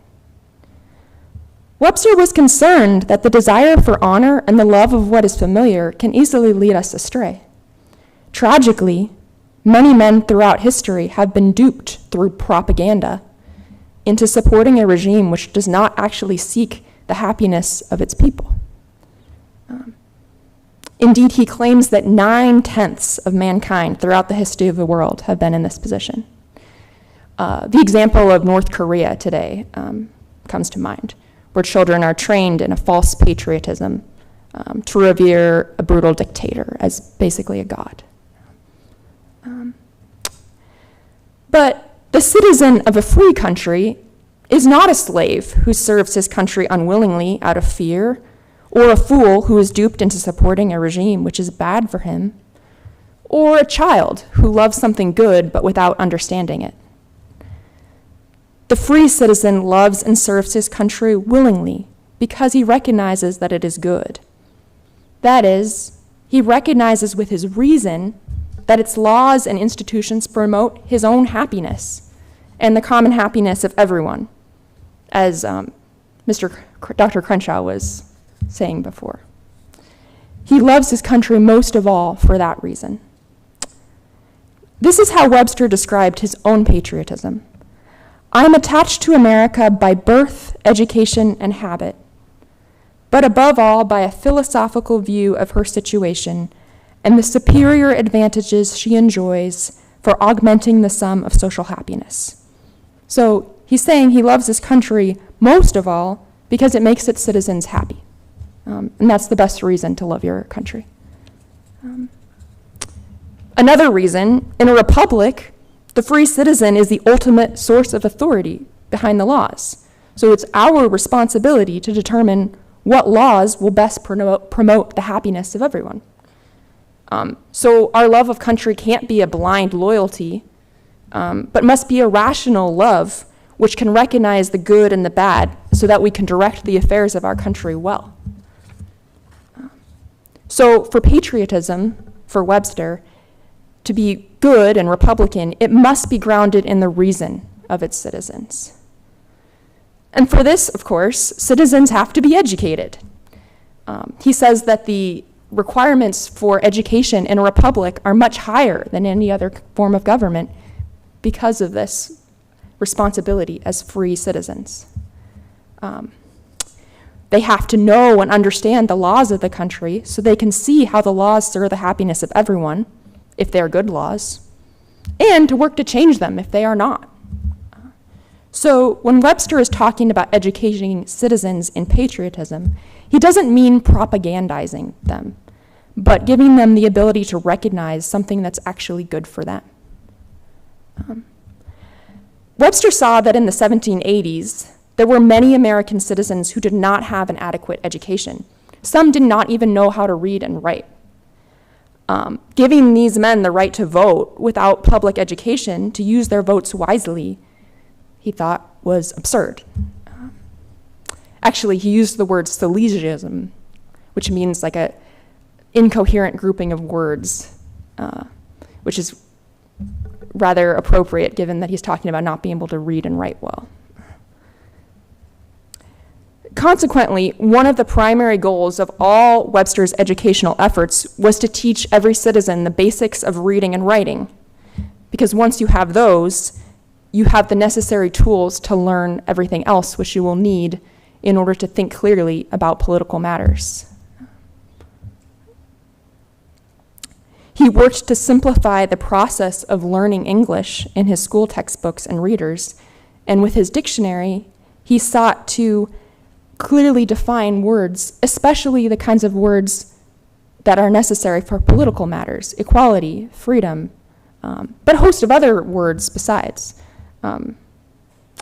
He also wanted to make sure that all his books were cheap enough to be affordable so that even the poorest citizen could afford them. He also thought it absolutely essential for schools to instruct students in the principles of Republican government, the proper meaning of liberty, equality, rights, why our Constitution is designed the way that it is, and how these principles and this form of government lead to everyone's happiness.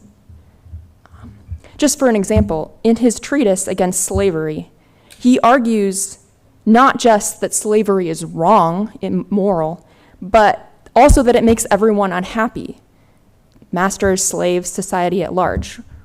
And he thought it was very important to make the case this way, as well as just telling people it's wrong.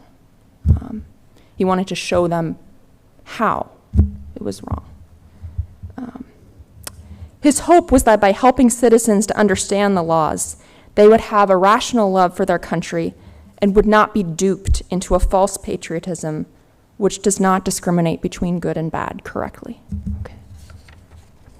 Okay, now you might think after all this that Webster rejected those other less rational kinds of love of country I mentioned near the beginning. The desire for honor, the love of what is familiar. But far from it.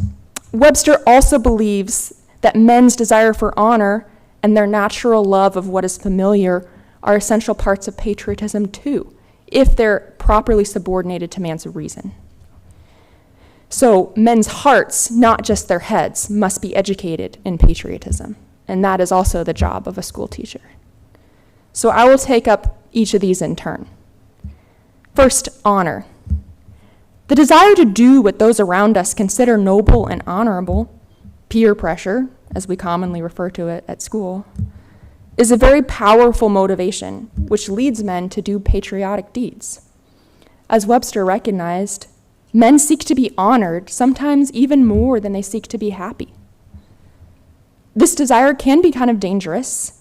It can lead men to seek honor in improper ways, maybe needless wars, petty quarrels. But if you channel it properly, it can serve as a powerful encouragement to do the kinds of deeds which make a nation great. Honor in the form of monuments, medals, memorials is the greatest reward a society can give to those who have served the true interests of their country. And it encourages others to do great deeds as well when we honor those who have done great deeds, because we see that that is the way that we can win honor ourselves. Thus, it's an incentive to patriotism no nation can ignore. Thus, another goal of Webster's educational system was not merely to equip their minds to reason well about political life, but also to instill a sense of honor for America's heroes in their hearts. He writes that, quote, "The American child, as soon as he opens his lips, should rehearse the history of his own country. He should lisp the praise of liberty and of those illustrious heroes and statesmen who have wrought a revolution in her favor." The child should hear American heroes praised so that he himself is inspired to imitate their virtues.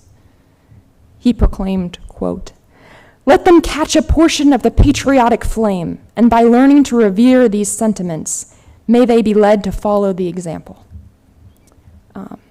So in his school books, you will also find many speeches praising the nobility of courage and patriotism.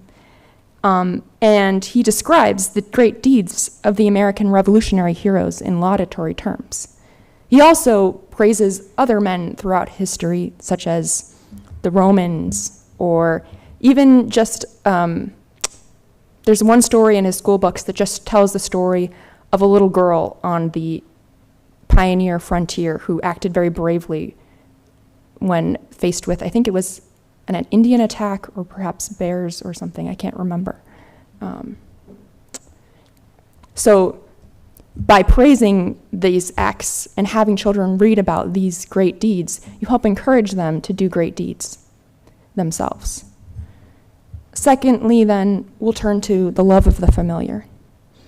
We've all experienced this. We have a natural love for what is familiar to us. It's a very powerful human inclination that forms an essential part of patriotism.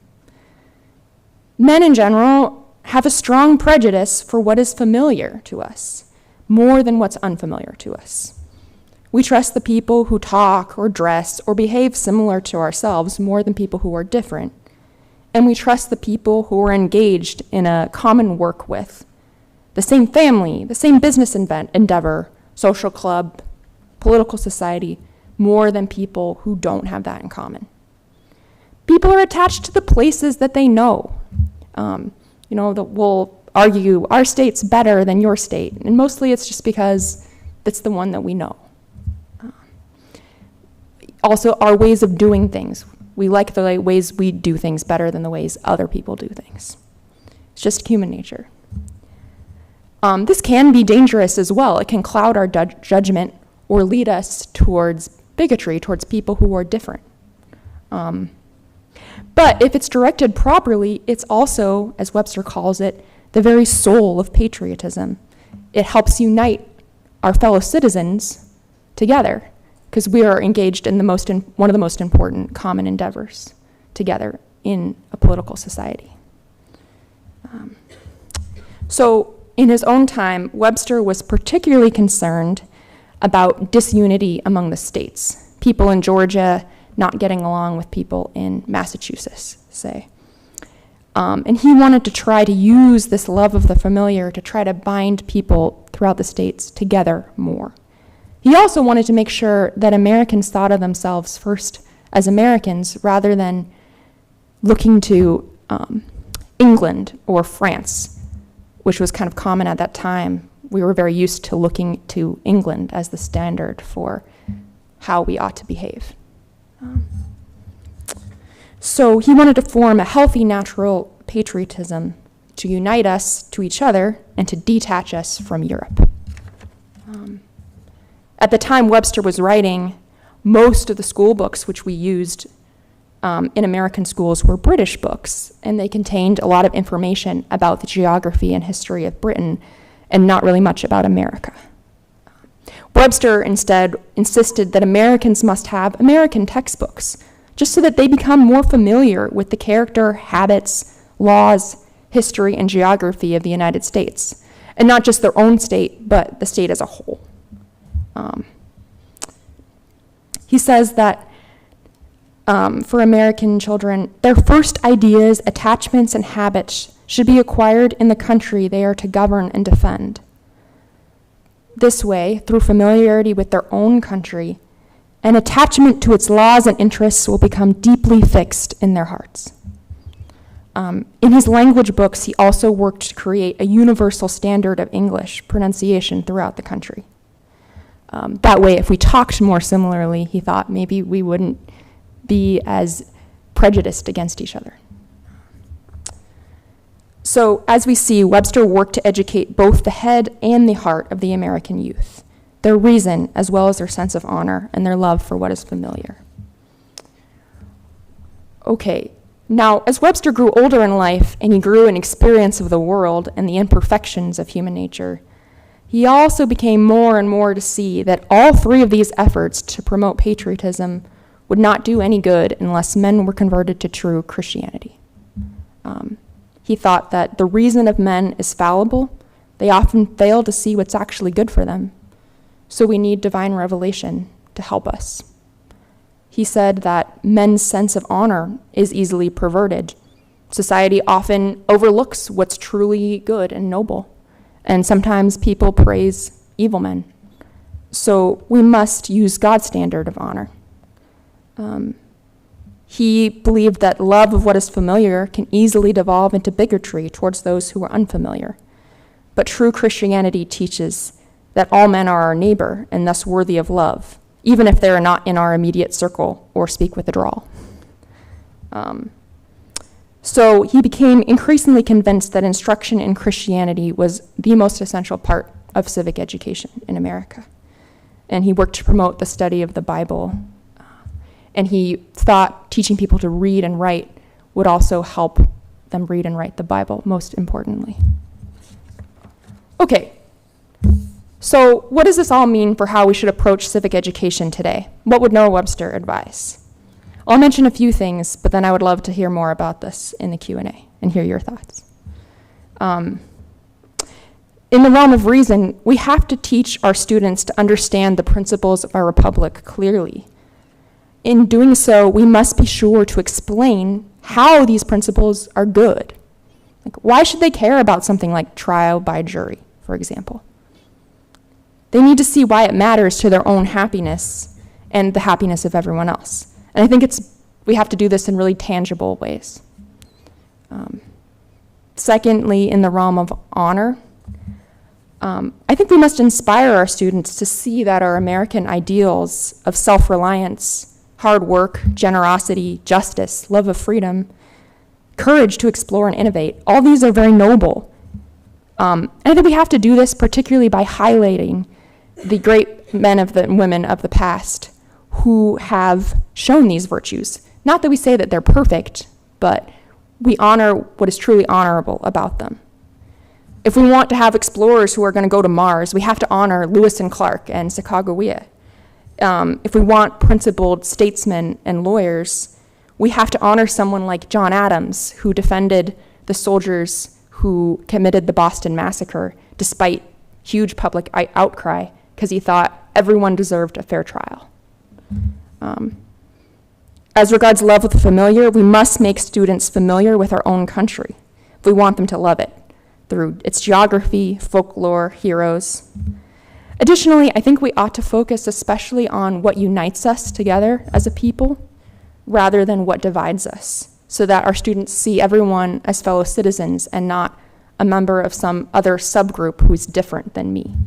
I think that will help us all to see each other. We're all members of the American Republic, first and foremost.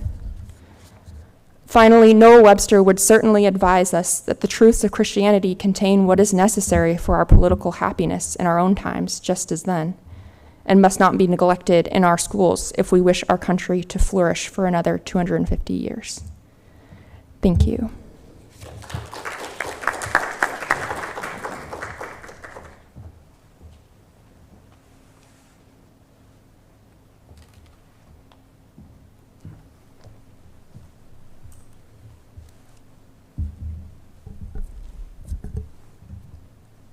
Good morning. It's excellent to be here and to participate with you in learning and hearing excellent presentations. Thank you, Ms. Richard.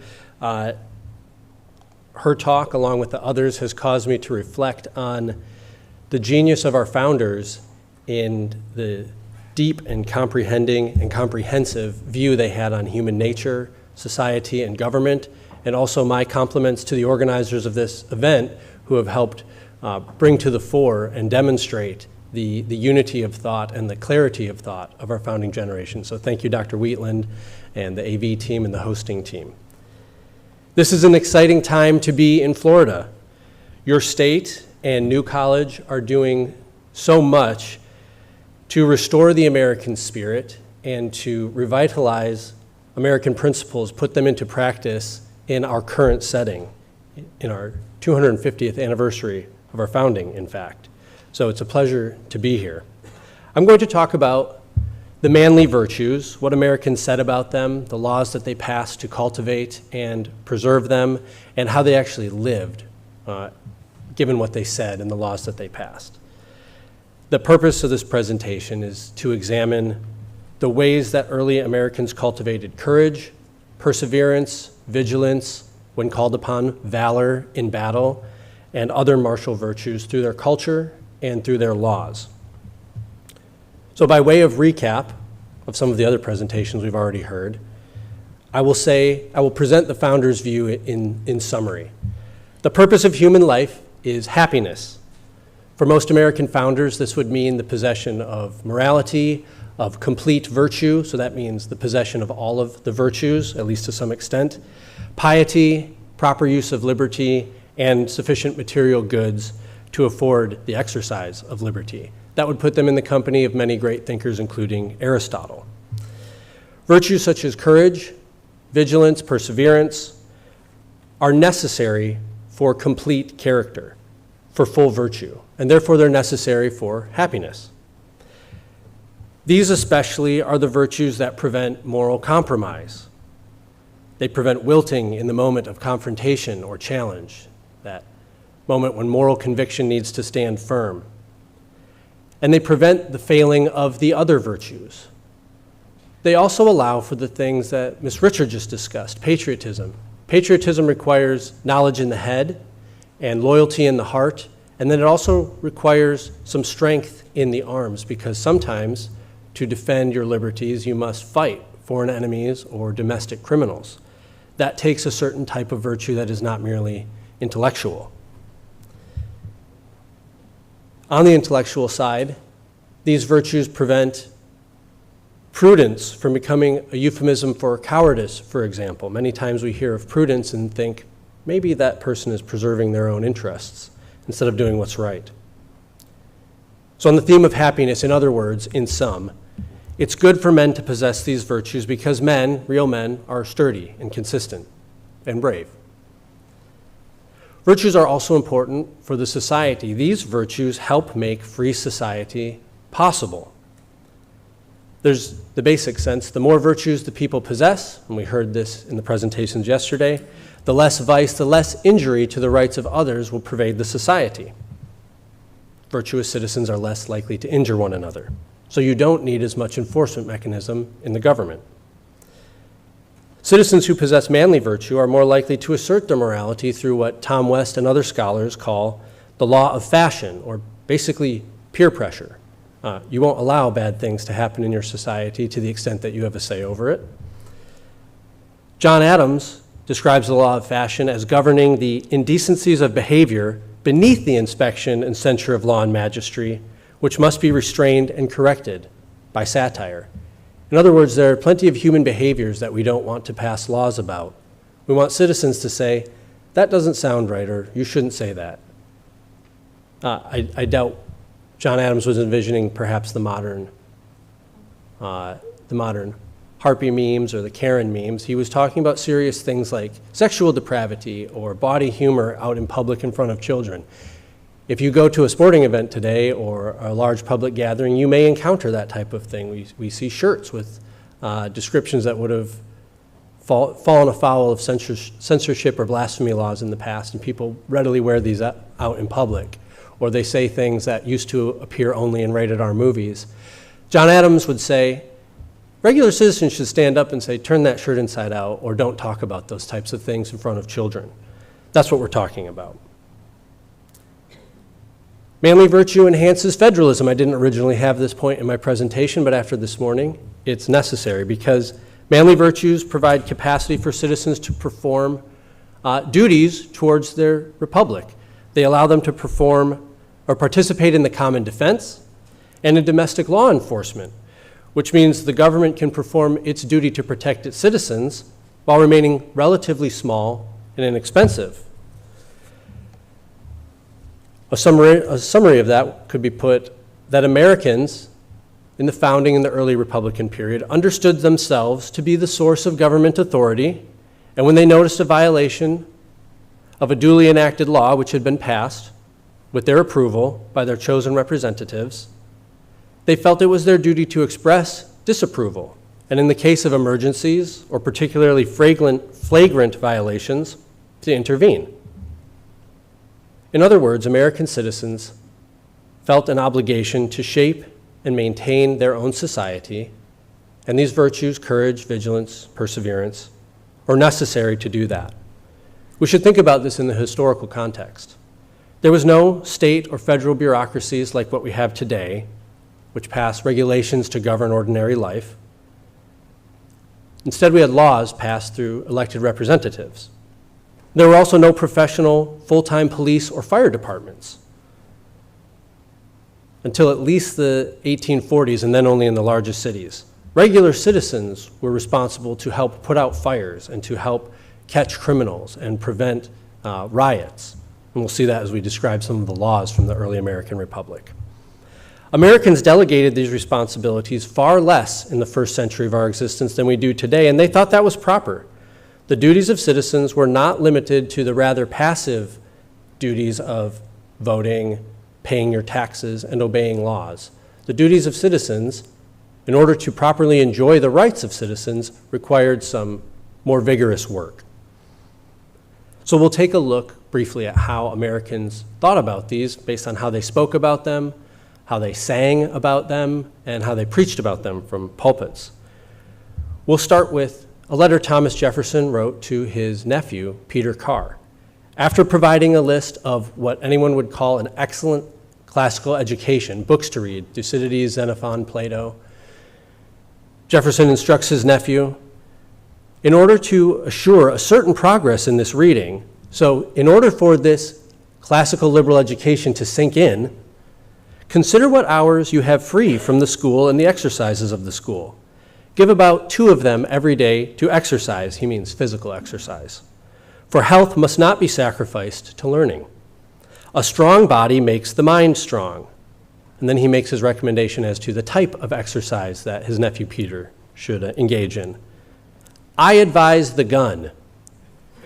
While this gives a moderate exercise to the body, it gives boldness, enterprise, and independence to the mind. Games played with the ball and others of that nature are too violent for the body and stamp no character upon the mind. Draw your own conclusions. Let your gun, therefore, be the constant companion of your walk. So Jefferson's advice to his nephew is read the classics and then take your musket and walk around with it 4 to 6 miles a day. And then you will have boldness, independence of mind, enterprise, and be prepared for happiness and defense of your republic. John Adams, in a letter to his wife Abigail, Dr. Kerwin read the first part of this letter yesterday. I'm pleased to read the second part. The first part is on classical education. What books should our children read?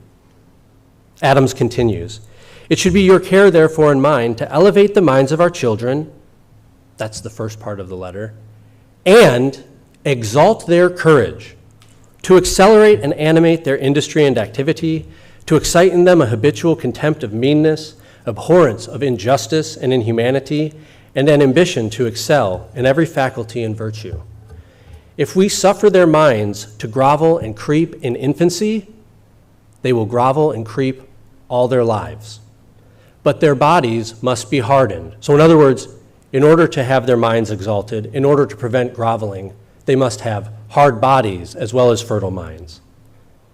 Without strength and activity and vigor of body, their brightest mental excellencies will be eclipsed and obscured. We're not heads on sticks. We need physical as well as intellectual virtues. American society agreed with these leading statesmen. Here is a pop song from the time, known as American Hearts of Oak.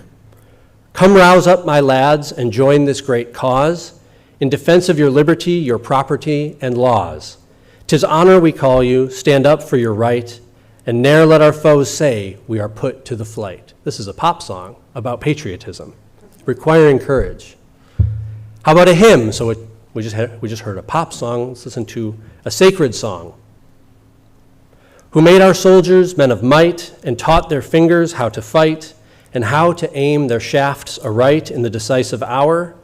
Through him we have trod down our foe, who all around environed us so and sought our fatal overthrow. Bless the delivering power. The hymn uses some phrases from Psalm 144, as you might have picked up. So it's a song exalting these physical virtues, these manly virtues of courage, perseverance, valor on the battlefield. How about a sermon? This is a sermon delivered from the pulpit by Simeon Howard, who is Jonathan Mayhew's successor at West Church in Boston. It is indeed a hard case that those who are happy in the blessings of providence and disposed to live peaceably with all men, so I think that would describe we in this room, it's a hard case that they should be obliged to keep up the idea of blood and slaughter and expend their time and treasure to acquire the arts and instruments of death. He means buying guns and going to training at your own expense so that you can kill your enemies. This is a pastor from a pulpit. Why would we do this? It is a necessity which the depravity of human nature has laid upon every state. We heard about human nature yesterday. We heard that education is a way to raise the excellencies of human nature and diminish the vices of human nature. But the founders were no fools. They knew that sometimes that wasn't enough, and we needed citizens who were courageous and had some martial skill in order to prevent those who will not listen to reason. Jefferson calls them wicked and dissolute men who resign themselves to the dominion of inordinate passions. Frequently we see these injuries, he says.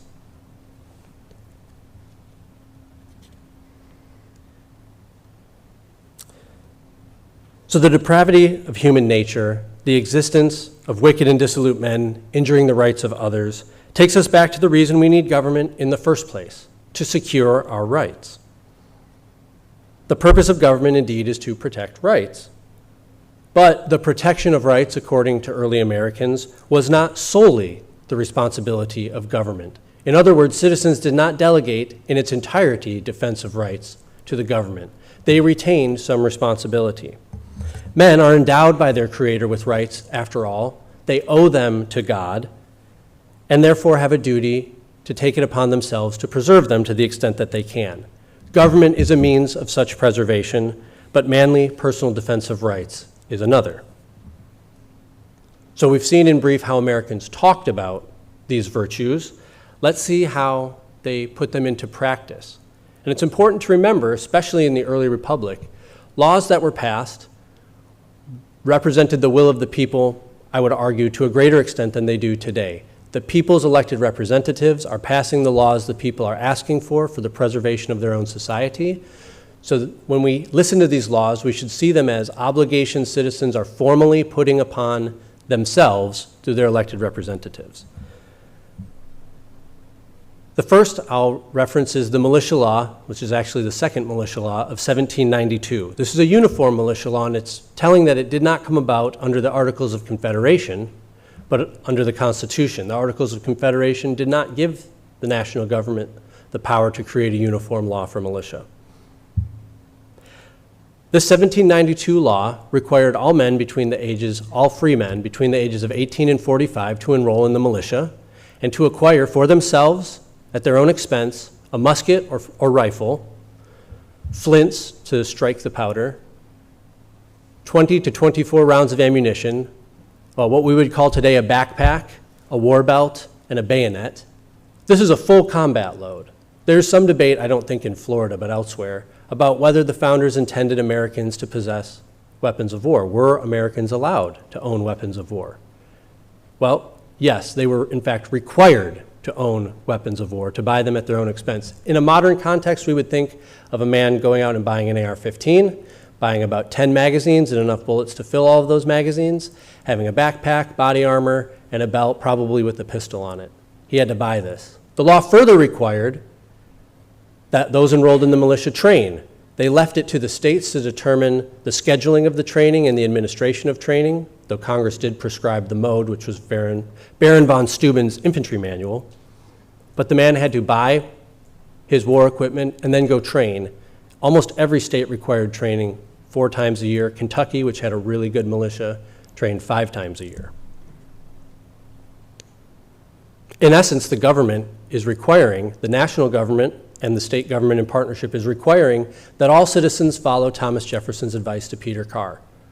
Get a gun, go walk around in a field with it.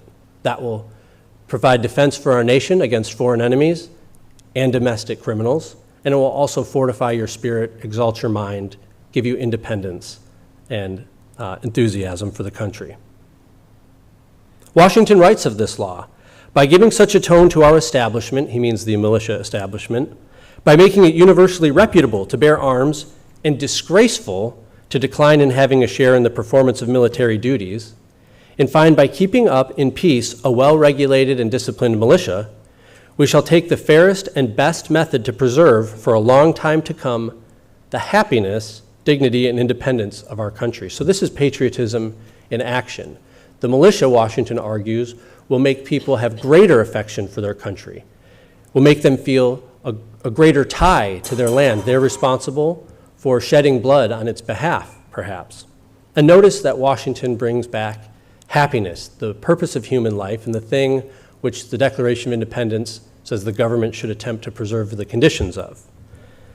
Henry Knox, who was Washington's Secretary of War, also the architect of the plan to transport the guns captured at Fort Ticonderoga down to break the siege of Boston early in the Revolutionary War, Henry Knox writes of this militia law, the youth will imbibe a love of their country, reverence and obedience to its laws, courage and elevation of mind, openness and liberality of character, accompanied by a just spirit of honor, in addition to which their bodies will acquire robustness greatly conducive to their personal happiness as well as to the defense of their country. So we're seeing different founders and different statesmen and military leaders in the early republic talking about these things in a very similar way.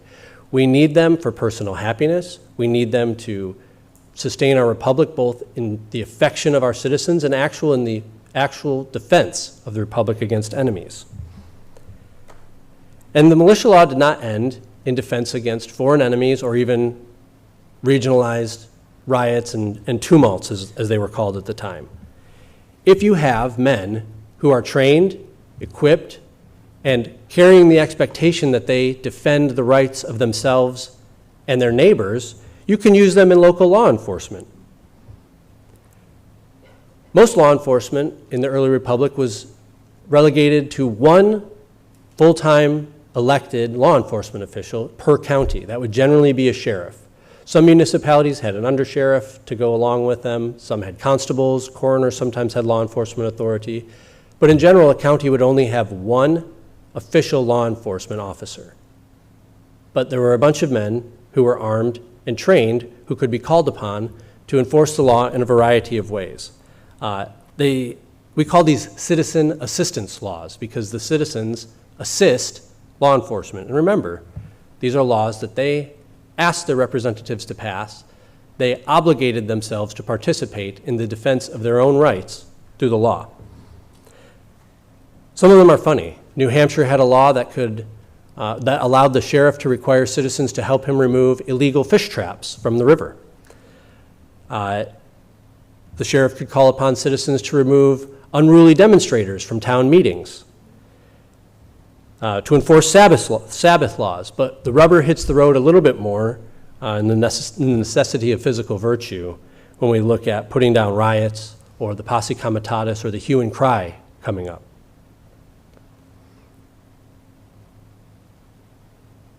So a brief note on some of these. We know what a riot is. The posse comitatus, which is kind of pejorative today, people say, oh, you're going to raise a posse.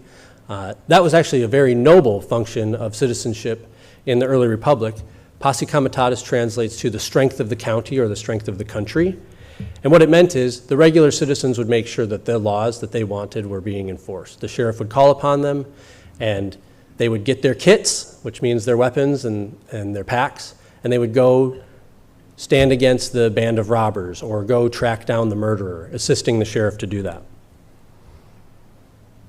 Florida, actually, perhaps more than any other state today, looks to that spirit with your many constitutional sheriffs, with your state guard. There's still an idea here, and I think it's an idea on the ascendancy, that citizens have a role to play in preserving the peace and order of their society.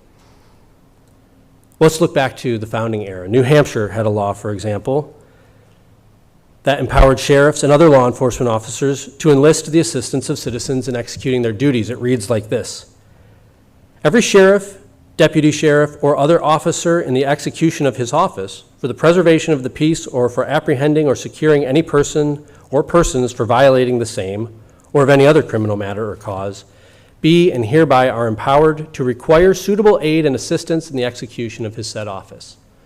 So these law enforcement officers were duly appointed to require help from their citizens. Connecticut, similar law.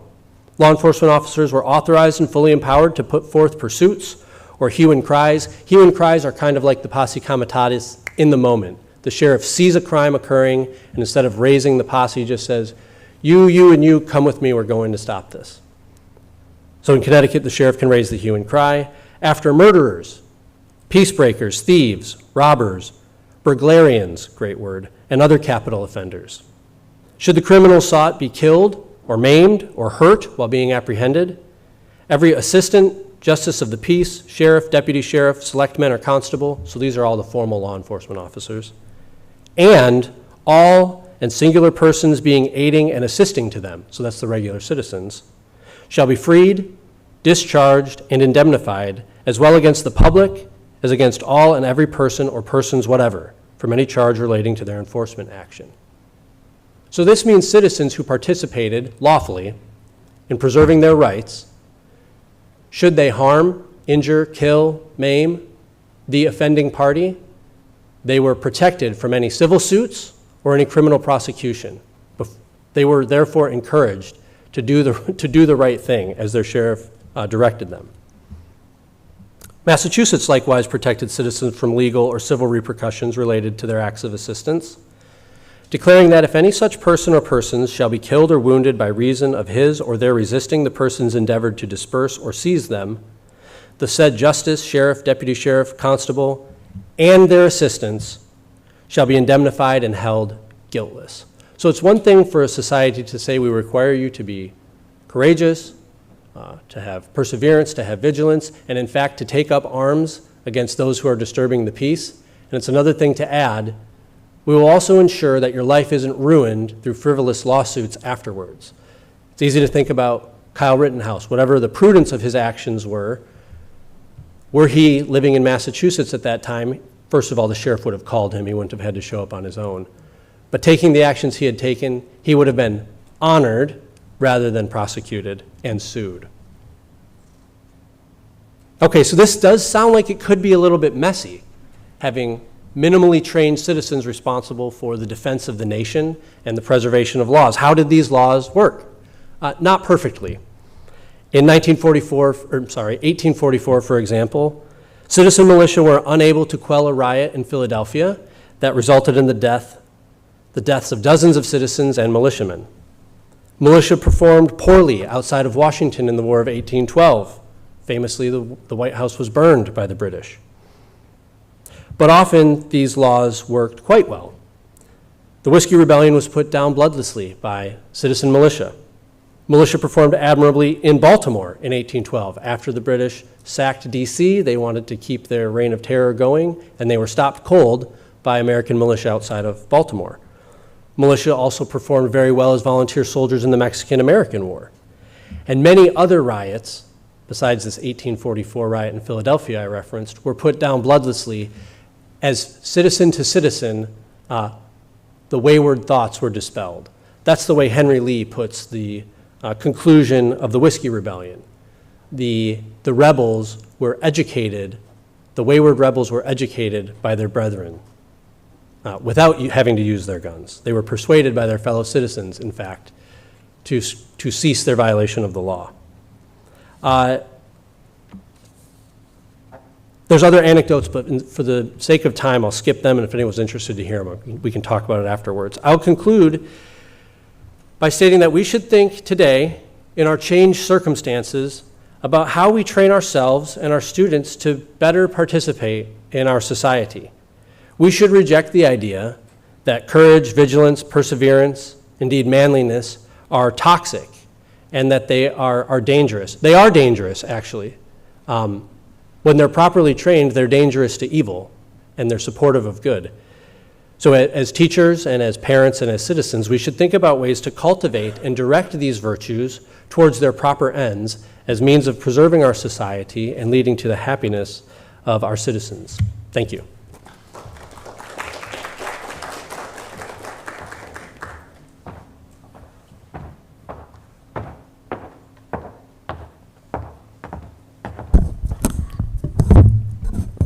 Good morning. Let me reiterate what others have already said. Our thanks to the new college for inviting us and to you for being here and thinking about the principles of the American Republic that we're all a part of and helping to teach that to the next generation. So I am responsible for the handouts that you have. Just want to call your attention to a couple things. One, I provided you with a Declaration of Independence as a card, but one of the ways that I teach the Declaration is by providing students with the other handout, which is a division of the text into sections, sentences, and then subparts within sentences. And it's a helpful way of trying to look at the Declaration as a primary source for instruction, that you can refer to specific parts of it. Now, my talk is Adherence to Principles Cultivates Virtue. Turbulent times call for good leadership, but also for good citizenship. Living a life in accordance with virtue is essential to human flourishing, and in challenging times such as our own, we must live in accord with virtue as citizens. The way of life that defines a particular political order also establishes the boundaries of that citizen virtue, which is indispensable for both its preservation in turbulent times and its perpetuation. Now, our leaders ought to be virtuous, but we know enlightened statesmen will not always be at the helm when the virtue of leadership is required. Even so, and especially so, a republic such as ours, in order to be worthy of the name, must not rely entirely upon good leadership. Citizens too must exercise the virtue appropriate to our regime or our constitutional way of life. Now, the theme of our panel session this morning is cultivating virtue and patriotism in the early republic, and I would argue that we are in need of both. Citizens of our republic must themselves exhibit indispensable virtues in turbulent times.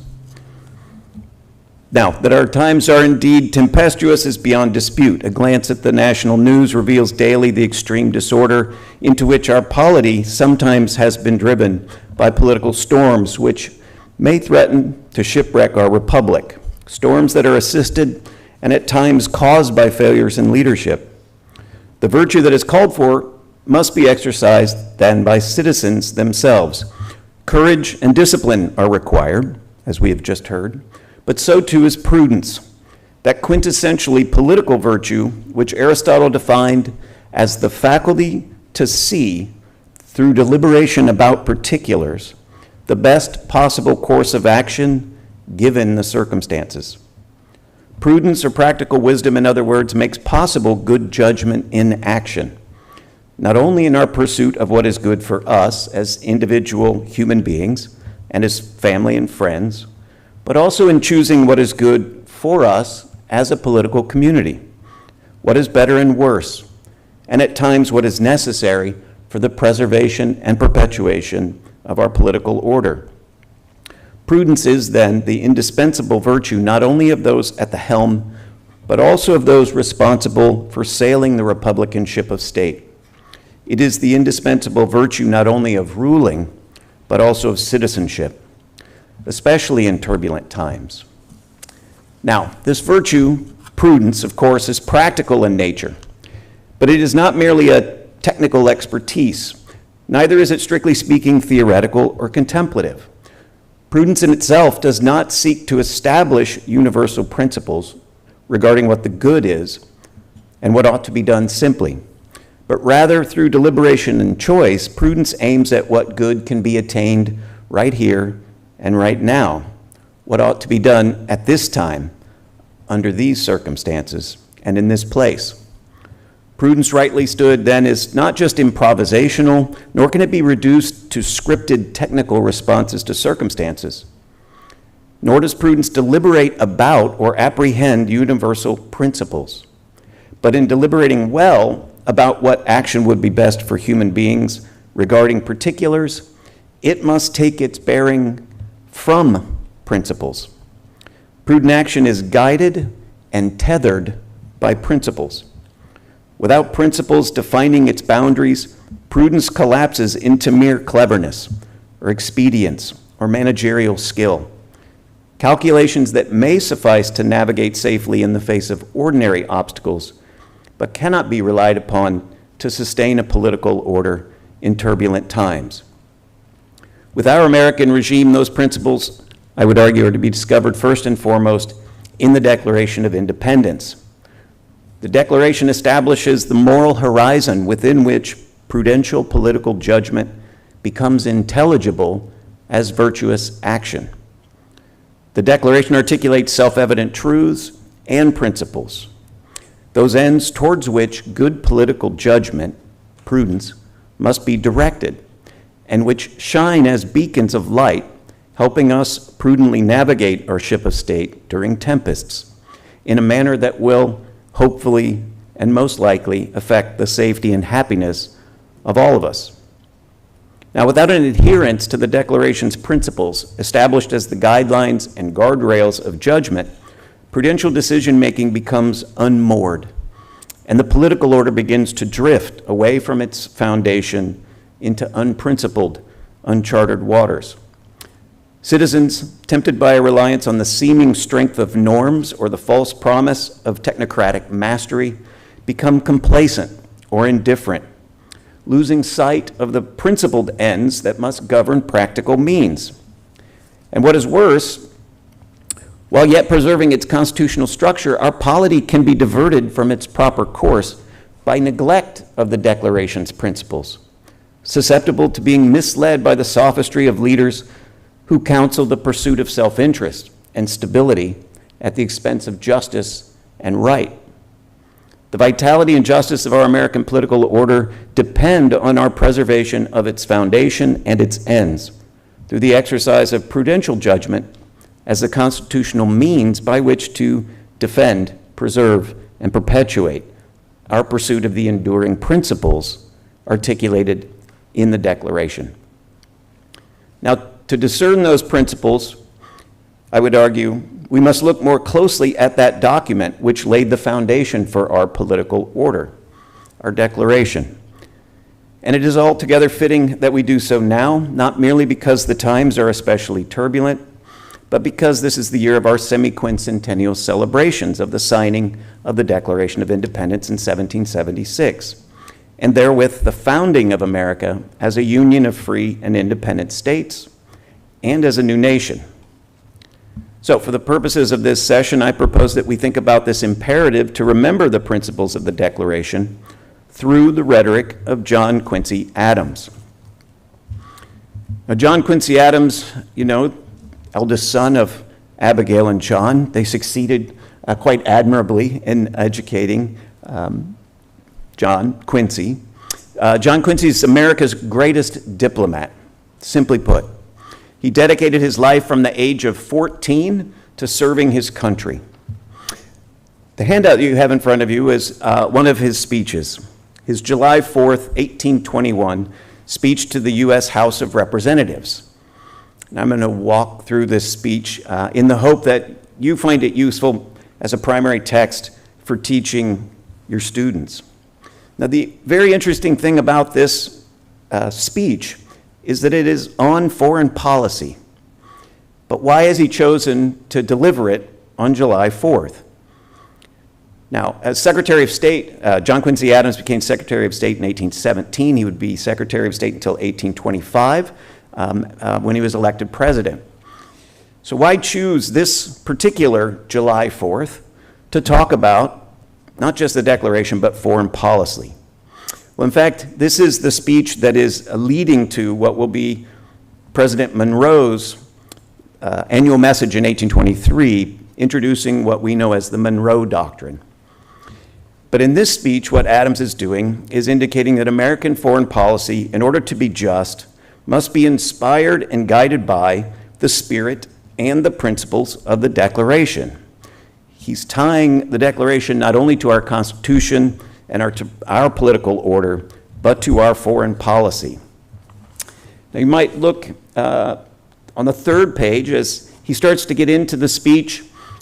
This actually is one of John Quincy Adams' shorter speeches. If you've looked at any of his others, he's quite capable of delivering rousing orations for hours. But what he's doing here in the first couple of pages as we have it is that he's rehearsing the colonial experience that leads up to the break with Great Britain. And his rhetoric begins to rise to a kind of crescendo here. He's basically laying out that in the long course of colonial events, not just human events, one people declared their independence, achieved in fact their political maturity, and established their forms of government through written constitutions, laying their foundations on the natural rights principles of the Declaration. Now, as he proceeds, he speaks about that colonial experience and about the sudden break, as it seemed, with Great Britain and the need for this declaration. But he pauses on the fourth page. 1, 2, 3, 4, fourth page, yes. Fellow citizens, I am speaking of days long past. Well, we're remembering something from long ago at this point. Indeed, almost all of the patriots of '76 have died by this point. A few are still alive, of course, Adams, his own father, and Jefferson, but the spirit of '76 is waning. He says at the end of the second paragraph that you have there, my purpose is to rekindle no angry passion from its embers. So it's not just to remember what we did back then against a common enemy, but rather this annual solemn perusal of the instrument, the Declaration, which proclaimed to the world the causes of your existence as a nation, is not without just and useful purpose. We're not just called to remember the past and what was done in the past, the Declaration declaring the causes of separation, but in fact he wants to arouse patriotism by remembering that the Declaration does more than just deliver the causes that impelled them to the separation. It introduces principles. So if you turn to the sixth page,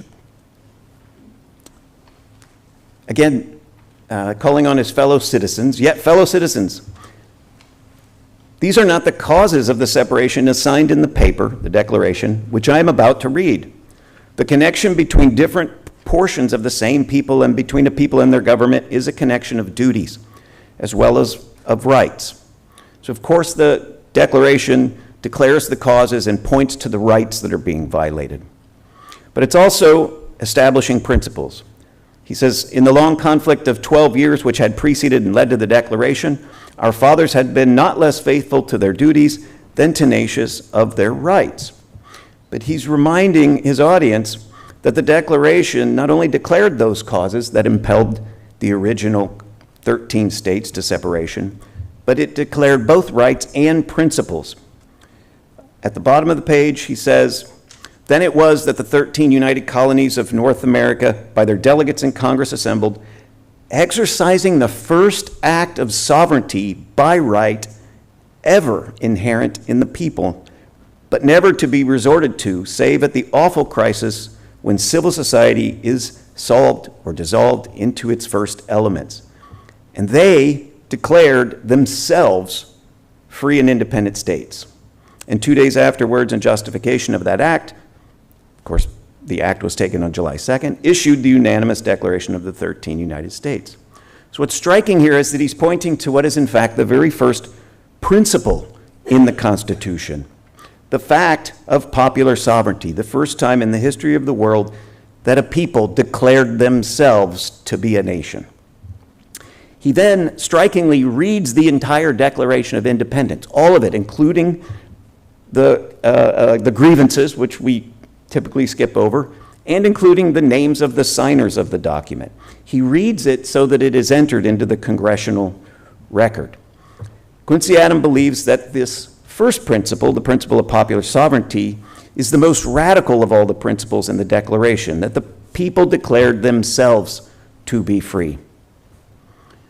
Now, if you turn the page, he continues, middle of the page, the interest which in this paper, the Declaration, has survived the occasion upon which it was issued, the interest which is of every age and every clime, the interest which quickens with the lapse of years, spreads as it grows old, and brightens as it recedes, is in the principles which it proclaims, not just the causes. It was the first solemn declaration by a nation of the only legitimate foundation of civil government.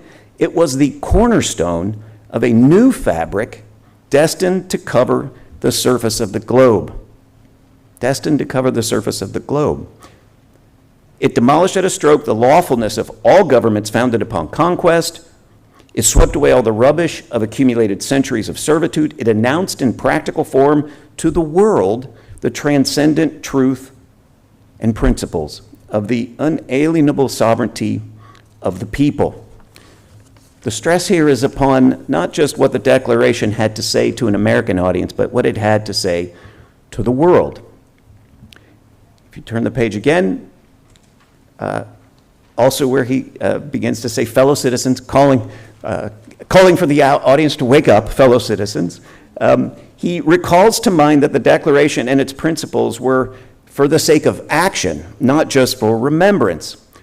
This is a July 4th speech, and he says, of course, we must, at the end of the first paragraph, remember with effusions of gratitude the sages who put forth and the heroes who bled for the establishment of this declaration.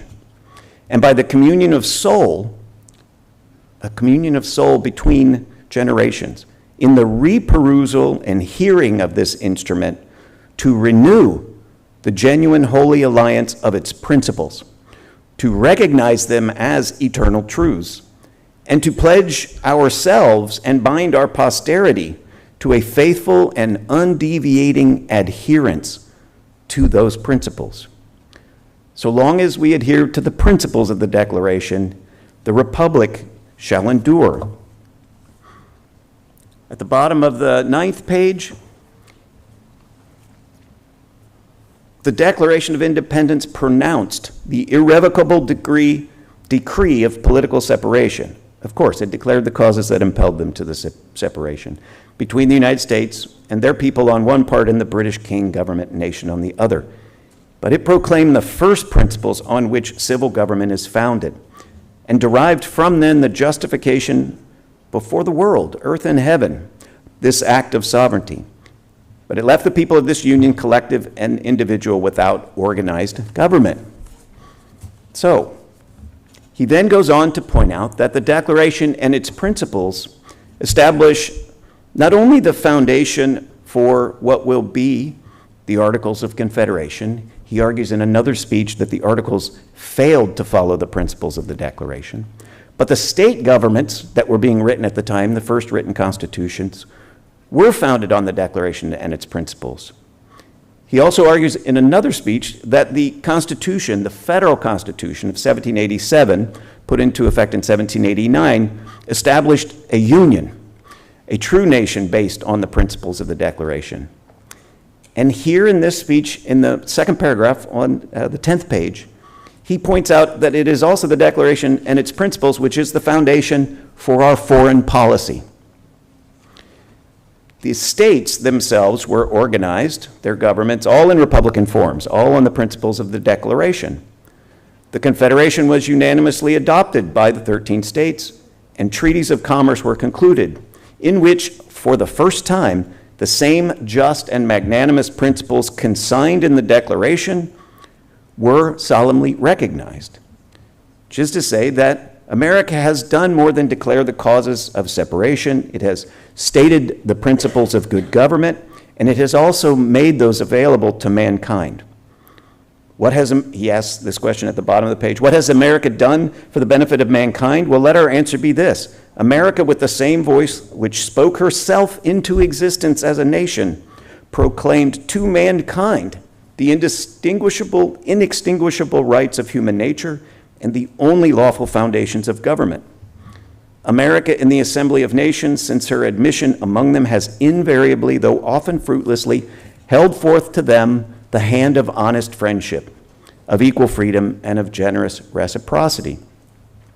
He goes on to say that wherever the standard of freedom and independence has been or shall be unfurled, there will her heart, her benedictions, and her prayers be. But she goes not abroad in search of monsters to destroy. She is the well-wisher to the freedom and independence of all. She is the champion and vindicator only of her own. Of course, these are the phrases, the sentence that gets pulled out and called the Monroe Doctrine, but it has to be kept inside of a speech, which is actually a July 4th speech in remembrance of the principles of the Declaration, which are the foundation of that foreign policy. The very conclusion of the speech, "Go thou, and do likewise," a reference to the parable of the Good Samaritan. John Quincy Adams is here concluding with an exhortation to his audience at home, but also to an audience abroad, saying, we do not seek empire. These are the principles in the Declaration upon which our governments are founded, our state governments and our federal government and our foreign policy. Go thou and do likewise, speaking to the rest of the world. Embrace and extend by example the first principles of the Declaration. Now, to conclude, let me point out that what Adams is doing here, he does in many different speeches, which is to continually call attention back to the spirit of 76 and especially to the Declaration of Independence. Now, of course, the Declaration, we tend to only remember the famous opening of the second sentence. We hold these truths to be self-evident, that all men are created equal, that they are endowed by their Creator with certain inalienable rights, and that among these rights are life, liberty, and the pursuit of happiness. But unlike the Walter Isaacson book on the Declaration, that is not the end of the first sentence. It continues that to secure these rights, governments are instituted among men, deriving their just powers from the consent of the governed, and that whenever governments become destructive of those ends, it is the right of the people to alter or abolish it and to institute new government, laying its foundation on such principles and organizing its powers in such form as to them shall seem most likely to affect their safety and happiness. If you look closely again at what you see in that very famous second sentence, there's something about the style of Jefferson here. The passive construction of the first two parallel clauses.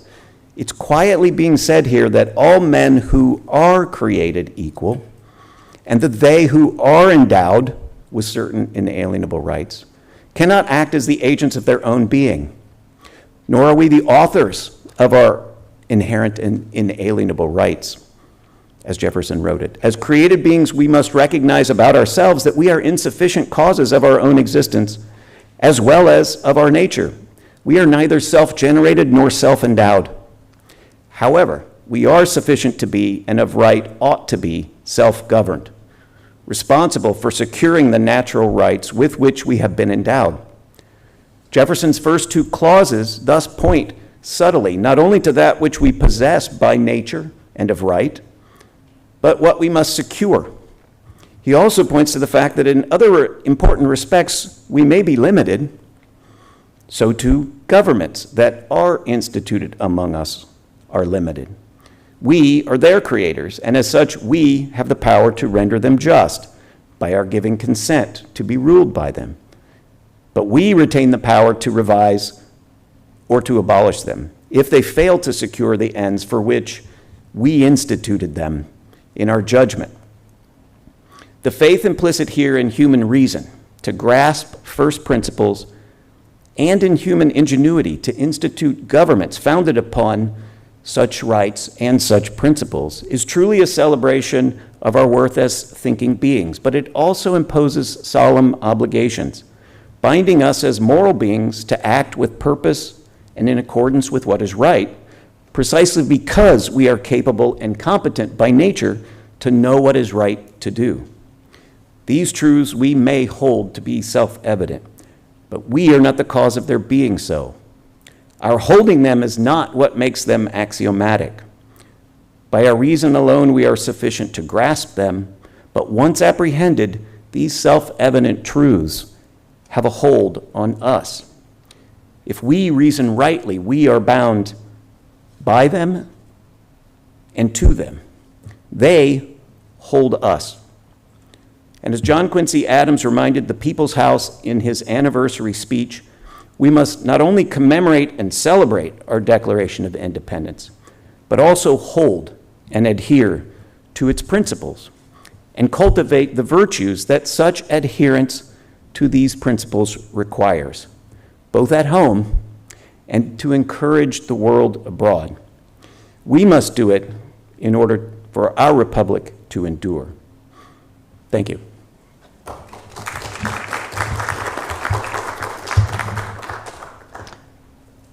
Thank you very much, and we have some time for questions.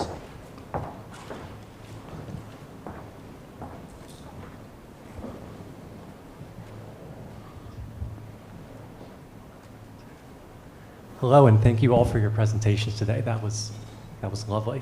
I do have one question for the panel, which hopefully will tie everything together to some extent, because all your presentations talk about specific values and virtues that the founders were really trying to perpetuate, whether it was honor, martial values, or prudence. And as Jeanette Richards said, perhaps as educators we can teach about models of statesmanship or heroes to build these type of values within our classrooms. So I was wondering if you could all come up with an example of a historic figure or person that we could teach about in the classroom. I know it's a very long list, but if you could pick one and briefly explain why, that would be great. Thank you. I guess I'll start. I will suggest a lesser known American founder, or he's well known, but he's not always thought of as an American founder, and that's Daniel Boone. Generally regarded as a redneck folk hero, and he should be, he deserves that. But besides being an explorer and a hunter, he was a patriot, a military leader. He was a colonel in the Revolutionary War, colonel of militia, and a quite philosophic man. He has a 17-page account of the settlement of Kentucky in John Filson's book that has an extremely long title, which I can't recall, but it's available on Google Books, John Filson's something about settlement of Kentucky. And Boone talks about what is necessary to bring civilization to wilderness and what is necessary to maintain it. It's a briskly written, very modest. He's humble. If you go to the National Park Service, they have an annotated version which describes the true extent of his exploits. He's pretty modest about his own achievements.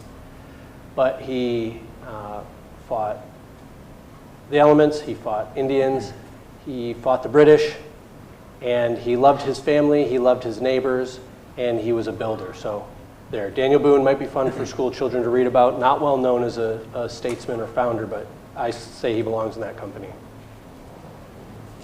I should probably say Sam Houston, since I'm from the University of Houston, local boy in some sense. But I would also recommend John Quincy Adams himself, a kind of forgotten founder, in many ways the last of the founding fathers.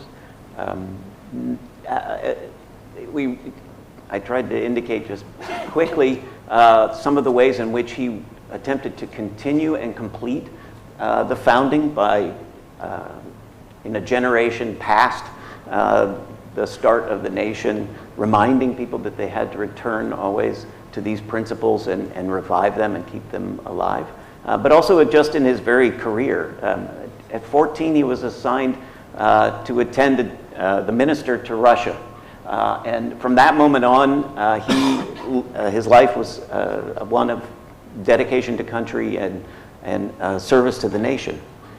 He's also, as you know, after being president, he returned to the House, where he argued frequently against the gag rule. He argued in defense of the Amistad mutineers. And he also delivered another July 4th speech in which he tied the completion of the founding to the abolition of slavery. And this is in 1937. And he did it by saying that it was the only way that the principles of the Declaration could be fully fulfilled. So I recommend John Quincy. Well, something that comes to mind, just I mentioned briefly, I was John Adams at the Boston Massacre, which happened shortly before the Revolution. There was a huge amount of public pressure in the city of Boston to just huge outcry and anger against the soldiers. And they asked John Adams, who was a great revolutionary hero and supported the cause of the revolutionaries, they asked him if he would defend them in their trial. And I think that is a very important thing to focus on in the American founding because of the reasons that he wanted to do that. I think it's tempting to say, oh, well, the American founders, they only cared about their own rights. You could think that like they were vindicating the rights of their own people. But I think it shows that they really cared about these rights that they were talking about in principle, the right to a fair trial, even when it was someone that was very unpopular. So I think John Adams is someone, for many reasons, really worth talking about. There's many others, obviously, but that's just an incident which comes to mind.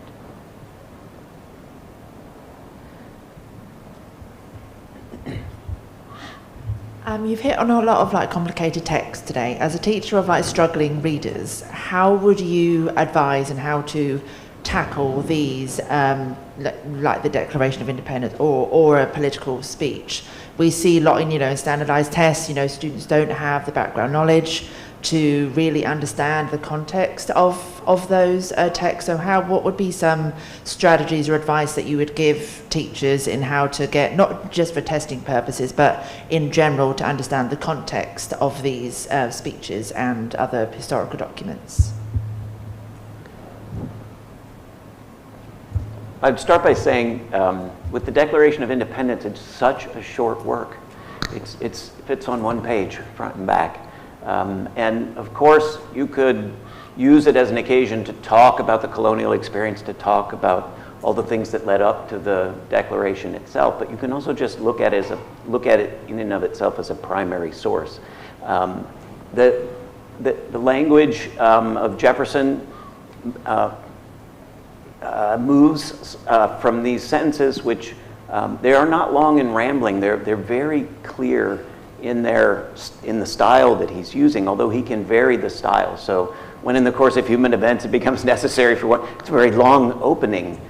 But even just getting students to focus on that first sentence, which usually is skipped and you go straight to the more famous one. You ask them a simple question: what is the subject and verb of this sentence? Respect requires. That's the subject and verb of this sentence.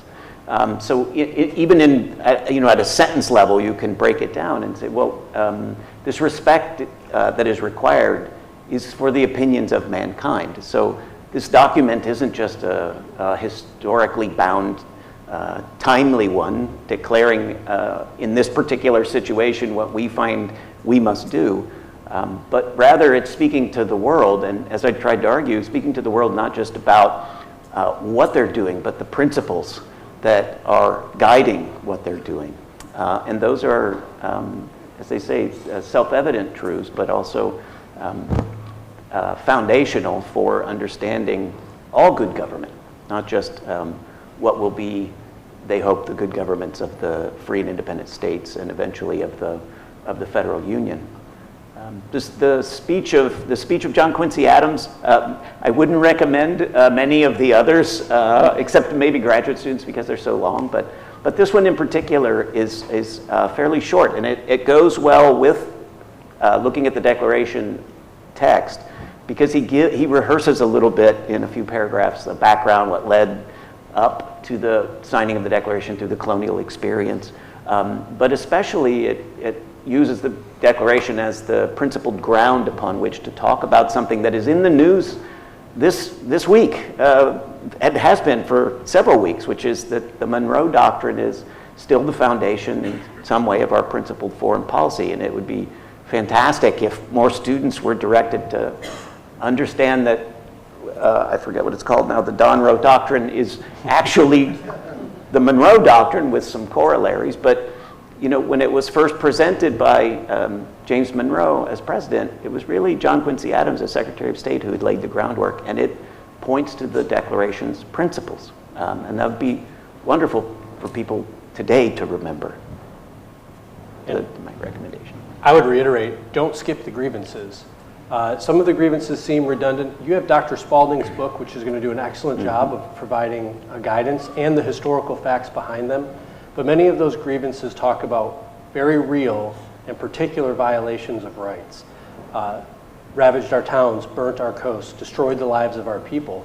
Bringing it to your students is something that is about real humans, real human experience, flesh and blood.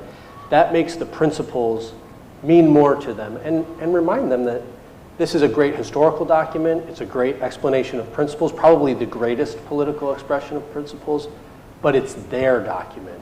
They own it, they're the people who live under it, so it's a real thing. People really bled and died, and that continues with the students, so give them kind of that emotional investment in the patriotism as well as the rational investment in it. I just want to double down on that and say, absolutely teach the grievances. And not just because they're the sort of hammering way that Jefferson in those very short declarative sentences is saying that he has refuted, that he has failed. It arouses indignation against the tyranny, not only for the violation of rights, but for the way in which the king who might have been fit to rule over a free people has made himself unworthy. But I would also recommend that you ask students to take the grievance, which points to a violation of right, and flip it around and say, what exactly is the principle that they are trying to adhere to, that the king has abandoned, and in abandoning it, he has begun to violate their rights. And so you turn it into not just a spirited arousal of all the wrongs done, but the rights that they were trying to defend in the form of principles. I guess I would say, I want to reiterate what you were saying about just kind of going through the grammar of a sentence together. I think that's really helpful. I think it also emphasizes the point that literacy class is civics class. You have to know how to read in order. But I also think one thing that I've struggled with with teaching is that I always think, oh, there's so much that I want to cover. But I think that even if you can just work through a short text and really just understand, even just going through it together and making sure we really even understand what this sentence is saying together is more important than trying to cover like a whole huge array of things. I think slow and steady. I teach the Declaration and Constitution to police officers, and so they're adult students, and they have not read it or have not read it since middle school. They don't know it. They learned many things that their curriculum required them to learn. They learned many things. They don't know this document at all, and you have to do what your curriculum states to a certain extent, but to the extent that you have authority to do it, much better to let them really dig into this most important document and really know it than have a passing, quickly forgotten knowledge of 50 different things.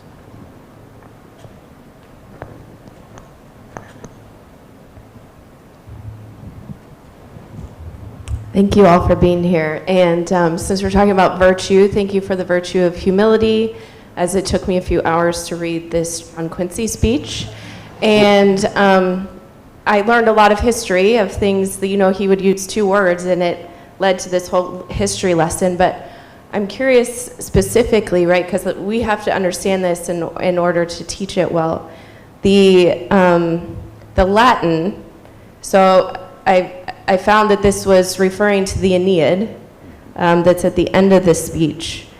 But even when translated to English, I have to be honest, I don't quite understand what it means. So others shall hammer out breathing bronzes more softly or smoothly. So can you help me to understand that? Yes. Quincy Adams was himself well-educated, but this would have been a well-known reference in Virgil's Aeneid. There are passages from Virgil's poetry, both the Aeneid and his odes, that appear in a short form in various places in the founding. And you find it, for example, on the back of the dollar bill. The phrases that are there in Latin are from Virgil. So it was a text that was well known. But that particular section that he's quoting is this culmination in Book 6 of Virgil's Aeneid, where Aeneas is in the underworld talking to the shade of his father, and his father is telling him the future history of Rome, which is to come. And it culminates in this like rousing imperial claim of the Romans, that they are going to not pound out the bronze, meaning create beautiful statues like the Greeks. They're not going to speak as fluently as the Greeks, but they have other arts, and their arts are to rule peoples and to bring law and order to an empire. So Quincy Adams is saying that's not what we do. That's not the case for us. So just as Virgil had said to the Romans, let the Greeks have their arts of culture and civilization and rhetoric and sculpture, but we're going to exercise the art of ruling, but that was understood as empire. And specifically in this speech, he's saying, we are not an empire. We go not in search of monsters to destroy or territories to acquire, but rather we want to be an example of the principles upon which we are founded. And then he ends by saying, you other nations, go thou and do likewise for yourselves, rather than us ruling over you. So he's citing Virgil, but he's also separating what he sees as American foreign policy from what became Roman imperialism. If I could ask one last question. I was inspired by the previous question about how to ask questions or engage a document in the classroom. And the response on the Declaration prompted a question in my mind, which is, the title of this grant is Invigorating Liberty and Self-Governance. And to what extent are the ideas that you're putting forward this morning relevant for self-governance in the classroom? And so is there a way that what you've been talking about might inspire students on individual behavior in the classroom and creating the environment that they want to have in order to learn?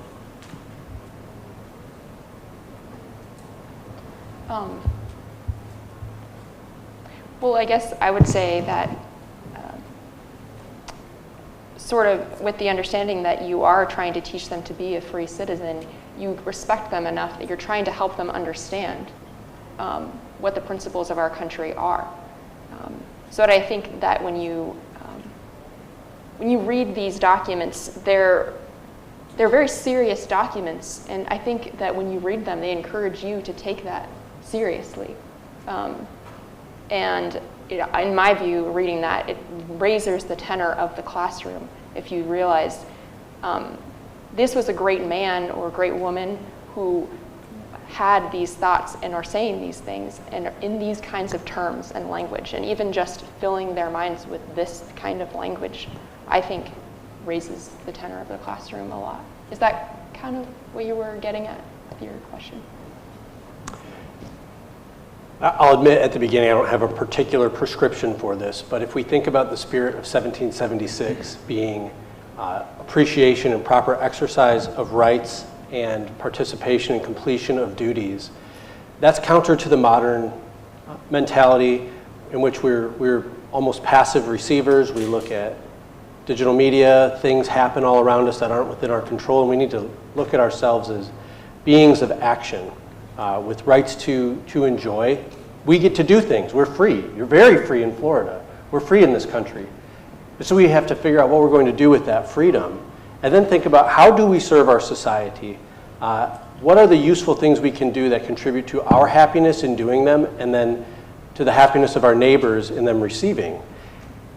Learning about these grand and important documents, I think if the teacher is excited and brings that, the students will be able to sense that enthusiasm, and you can start talking to them about being real human beings, choosing, deciding, pursuing happiness, controlling their lives to the extent that they can, being content with the extent that they can.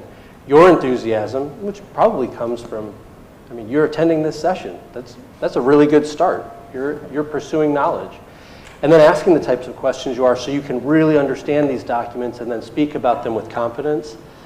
That, I think, will help inspire students to say, I can be like that. I can chart my way to a greater extent than I thought I could.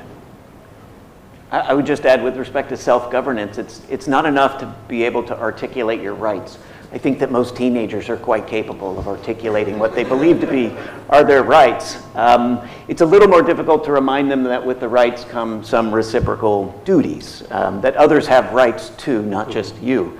But I think even more importantly, they have to be reminded that both the duties and the rights only make sense within this horizon of principles, that you have to be able to understand the principles and adhere to them. And then that puts limits on the way you articulate your rights or how you understand your rights.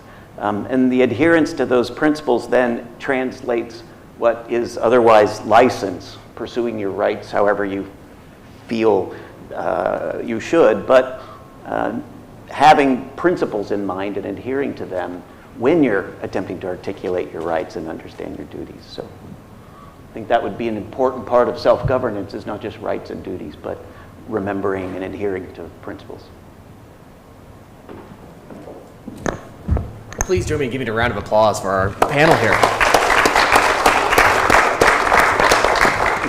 We are left with a lot to chew on, but thankfully not just metaphorically, also literally.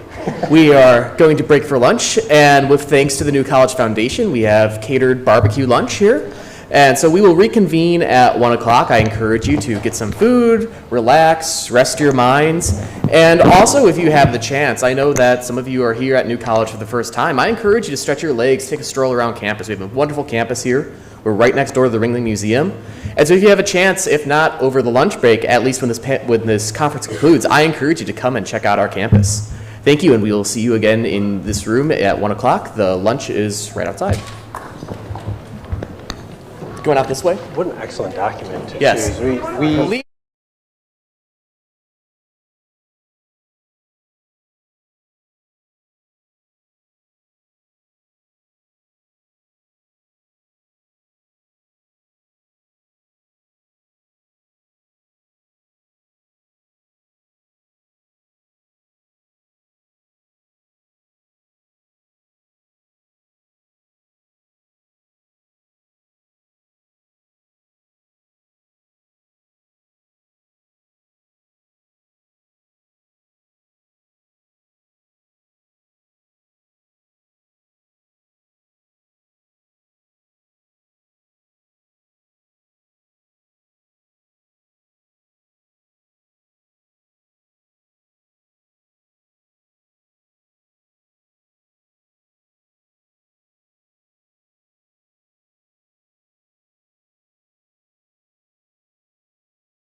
You ready to roll? Yes. But are we ready to rock? Welcome to our last panel of the day before we turn to our pedagogy breakout session. This panel is on nature, liberty, reason, and constitutionalism, which is something of a grab bag title, but I think we'll all ultimately fit together. And this is also a sort of new college showcase panel in a way, in the sense that all three of our panelists here are new college professors. Dr. Richard Izquierdo, Casey Wheatland, and Andrew Humphreys. Dr. Richard Izquierdo, Associate Professor of Political Science, teaches courses in American politics and law at New College of Florida, where he's also the Director of Pre-Law. Prior to a career in academia, he earned his JD at the University of Pennsylvania Law School and practiced law at Fried, Frank, Harris, Shriver, Jacobson in New York City. Try saying that 5 times fast. He left the practice of law to earn his PhD in political science at Stanford University. After graduation, he was the Thomas W. Smith Postdoctoral Research Assistant at Princeton University, and then was the Constitution Fellow and Visiting Lecturer at Georgetown Law. I'm Casey Wheatland. I'm assistant professor here. I teach political science courses focusing on political philosophy and American government. Andrew Humphreys' research relates variously to the political economy of liberal education and dialogue, the ethical and institutional foundations of liberalism and self-government, and to the political economy of Adam Smith, F.A. Hayek, and Vincent and Eleanor Ostrom. His research agenda explores the political economy of educating the skills and dispositions that enable us to engage in democratic politics, those areas of life characterized by collection-action problems, public goods, and externalities among equals. He tries to flesh out a more humane understanding of human agents and political economy interactions that appreciates but transcends the kinds of rational choice that can be captured in the traditional mathematic modeling. Now, please welcome Dr. Richard Izquierdo. Thank you, Casey. One of the wonderful things about this project is that we get to sort of look at how America was made and how America was made very differently. It's one of the things that has always attracted me to the study of America. Like our fellow panelists, we each look at America through different lenses, but all through a kind of common language, which is really kind of fortunate. And so in thinking about this, I have to give credit to my colleague, Professor Wheatland, because he sort of kind of named the big four: nature, reason, liberty, constitutionalism. These are kind of concepts that, although we might take it for granted today, had real resonance and meaning. And hopefully, I kind of get the gist out, it has meaning among this crowd. But I want to sort of say a little bit more about how unique the project of American constitutionalism was and what the contribution really was in showing you one example that highlights everything. So one of the things that I always think is really interesting about anybody who studies American constitutional law is in the first few days, you read the US Constitution. In most American law schools, that's usually the first subject. And then you get to Marbury versus Madison, maybe McCulloch versus Maryland, and you start to go into the cases, right? But what is special about America is that you don't just run a drift of cases like on an ocean. There is a real core there of what we're trying to get back to. And I want to talk about how unique and special that was among the founding generation. And I can do this through talking about one provision of the Constitution. I'll tell you what that is. But one of the things that's really great about this America at 250 project is that we're talking about the great periods where we have foundations and we have some transformation over time. Some of these transformations are consistent. Some of these transformations are not consistent. I'm going to talk a little bit about all of that in my talk today. So one of the things that I always tell my students whenever I get the opportunity to teach anything related to this is that at the American founding, ideas were a very practical subject. In fact, foundational ideas were a very practical subject. They were very necessary. And I think our US Constitution does this in two ways. The first way is that it preserves liberty. Liberty is like what the Constitution was made to preserve above all else. And then secondly, it's the political science, the methodology in which you preserve that liberty. We even see this in Philadelphia in 1787. The two most quoted philosophers in Philadelphia in 1787 are John Locke, he's the second most quoted.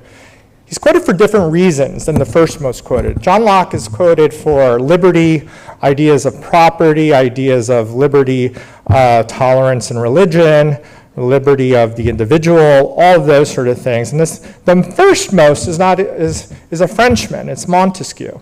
And Montesquieu is quoted for his political science, how you arrange institutions to protect that liberty. That's very unique about this subject. So one of the things that's great about teaching here at New College is that we have very low barriers between things like political science, law, history, philosophy, economics. I think the founders came from that tradition. That's always what attracted me to that. So a little bit about how tough the task was. So James Madison goes to Philadelphia in 1787, and there's already a failure. There's two failures, one much larger than the other. The Articles of Confederation seem to go like most Republican experiments have been going. A good try, but it's not very successful. It has a lot of problems. It's good-natured, but it's kind of like a league of friendship between the states. They understand this, and they go to Maryland and Annapolis, and they try to fix this idea, and they don't even have enough to have a quorum. So they're going to come back, do it all in Philadelphia. James Madison uses his time really wisely. And although this conversation is about one idea he made, I just want to give a slight background on what James Madison does. James Madison asks his good friend Thomas Jefferson, who's not in Philadelphia, he's in France during the Constitutional Convention that summer, and he asks him, can you send me the best books on republics? Jefferson, good friend of his, does so, looks at republics, both classical like Rome, more modern. What are the modern republics he's looking at? Modern day Poland. Poland was twice as large as it is today. If you ask any Poles, they'll tell you how rich their history is and stuff. It doesn't start in the 20th century. It starts way before that. The Netherlands, Switzerland, and they have one thing in common. They don't provide many beacon lights because republics tend to fail. So representative government fails. This is a difficult undertaking. So this is trying to get something right under fire.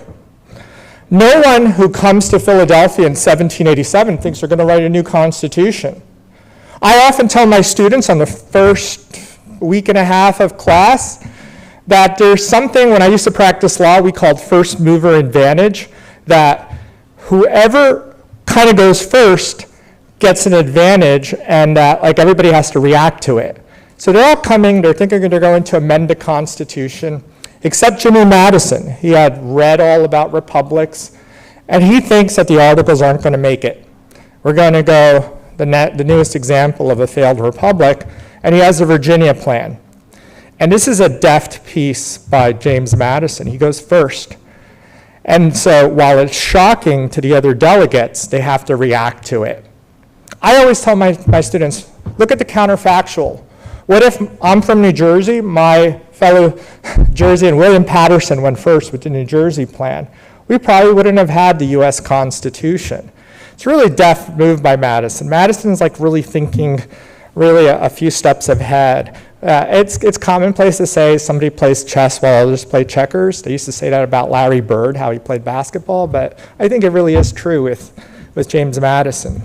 So I think there's many ways I could take this, but I chose, and this wonderful opportunity that I'm grateful for New College for giving all of us, to talk about the Ninth Amendment. I've never given a talk on the Ninth Amendment. I'll be honest, it's my favorite amendment. And it's an amendment that doesn't even have much power, much sway.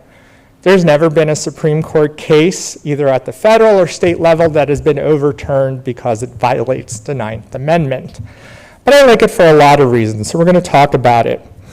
I believe that the Ninth Amendment really gives us insights into what I like to think is that the founders brought into the project that they're doing, both in 1776 with the Declaration and in 1787 with the Constitution. I do think that there's great continuity between those. A lot of historians try to say, like, yeah, they were more Lockean during the Declaration and more Blackstonian during the Constitution. I don't believe that. I think there's a million amounts of evidence about, like, if you read the state constitutions in the 1780s, all of this, it's overwhelming. I don't want to bore you, so I don't want to go into that. But what I do want to talk about is the 9th Amendment. And I think it gives us insights to what I call the presumption of liberty. One thing that's really interesting about the 9th Amendment, it's part of the Bill of Rights, but it's not its own right in and of itself. In fact, its author, as I will mention again, was a very reluctant writer of the 9th Amendment, or the Bill of Rights. He was a member of Congress from Virginia, and kind of as a promise after the ratification, he agrees to sort of write these, right? And so, the first time they even talk about a Bill of Rights in Philadelphia is like late in September, when the convention is almost over. And so we have different views about why they don't do that. First of all, from our modern ears, we're like, why wouldn't they want a Bill of Rights? Bill of Rights is kind of like, if you ask the modern American today off the street, she or he will say, it's the First Amendment, freedom of speech, all these sort of things. And there's much to be said for that. But the project that they did in Philadelphia, one of the things that was special about it is that they thought they figured out a way to limit government and to preserve freedom. Alexander Hamilton, Federalist number 84, said a Bill of Rights would not only be unnecessary, but dangerous. I want to talk what that means, really. Unnecessary, but dangerous. But in another sort of way, before I get into delving into that a bit, he also says, and this is very telling of Alexander Hamilton, which in my opinion, no matter what you think of Hamilton, he was the most prescient of the founders. The country that we actually came into being is closest to what he had in mind. And Hamilton says the Constitution in itself is in every rational sense and in every useful purpose a Bill of Rights. Why is that? Well, that goes to the first thing about unnecessary. Basically, this is kind of foreign to our 2026 years. It's even foreign if it was like 1966. Essentially, the idea of the founding generation was like, we're going to give government some powers, and guess what? If we don't give you that power, you don't have it. So that's an arrangement. That's the political science and substance. I always go back to that. Substance, liberty, methods, political science. They're trying to do that in one. He's not uncommon in that point of view. Madison shares that to a large extent. Dangerous. All right, so that's why they're unnecessary, right? You don't have to, all of us don't want to do something that's redundant. If we've already done it, we don't want to do it a second time. Dangerous, and this is really important, because to list them was to limit them. So Hamilton, always very smart and sort of understanding what's a couple of steps ahead. It's impossible to compose a compendious, satisfactory list of all rights. Incomplete enumeration would imply that items left off the list were no longer recognized as rights. That's not a small critique. I would submit to you, having taught both American politics and American law, being in the thick, I think if there wasn't a country called America, I would be unemployed today. So essentially, like, that heart of that insight, if you ask anybody who teaches, like, who studies the American constitutional law or American politics, is like, yeah, they'll cite off, like, what our Bill of Rights says, what anything else. And if it doesn't say it, if it's not explicitly mentioned, we don't have it. So that's a pretty interesting insight. Like, I always go to the founding. All right, now I'm going to give you a person from the founding that you may not know as much about. And in fact, he's often not the most pro-liberty guy. This is James Iredell from the state of North Carolina. James Iredell at the ratifying convention, so they've already come to Philadelphia and they're getting back to North Carolina for the ratifying conventions. You need 9 out of 13 votes to ratify the Constitution. North Carolina is one of those, obviously 9 of the 13 states. And James Iredell says, it would not only be useless, but dangerous to enumerate a number of rights which were not intended to be given up, because it would be implying in the strongest manner that every right not included in the exception might be impaired by the government without usurpation. And it would be impossible to enumerate every one. Let everyone make what collection enumeration of rights he pleases. I will immediately mention 20 or 30 more rights not contained with it. That's almost the most pro kind of liberty statement that I've ever heard James Iredell say. And it's a very true statement. If you doubt this, what he's trying to say is like, it's really hard to come up with a list. Well, let's say your top 20 rights. If you ever have the opportunity to do so, why don't you, with somebody you trust who likes liberty and government and politics as much as you do, and have a day in which you write your 20 most essential rights, 20, not 10, 20, and then the next day flip them to each other. They will almost never be the same. And essentially, what that's getting at is to write all of these most essential, you're going to miss out on things. And this, particularly in 2026, my students bring up great questions about privacy, and I bring them back up, and all of these sort of things and stuff. So that's a really telling statement by James Iredell. I'm not the biggest Iredell fan, but that's a really good statement. Now, I am a fan of the next person, James Wilson. Why am I a fan of him? Because James Wilson is the first law professor in the United States of America. He's from Pennsylvania. He's a member of the Constitutional Convention. He's the first professor of some place called the College of Philadelphia. The College of Philadelphia would become the University of Pennsylvania, and I'm biased. An alum of their law school, I'm a fan of James Wilson. But I would have been no matter what. He has a couple of statements that start to really hone in on the task of liberty at the founding. James Wilson says government should be formed to secure, to enlarge the exercise of natural rights in its members, and every object which has not this in view and as its principal object is not a government of legitimate kind. Okay, that's substance. That's full agreement. But check this other statement out that James Wilson says. In trying to get that end, he says, a Bill of Rights annexed, added to.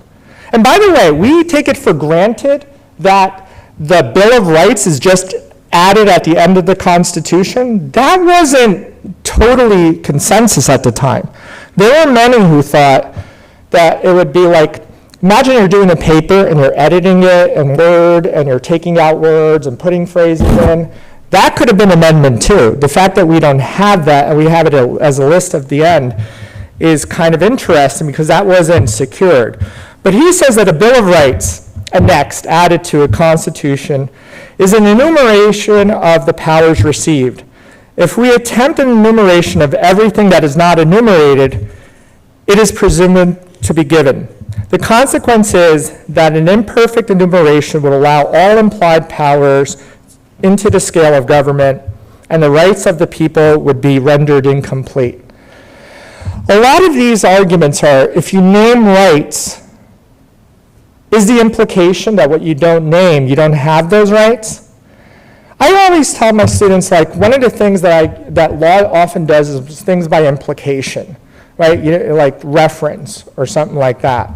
For example, an example I would give, I often sometimes get asked to do a recommendation letter.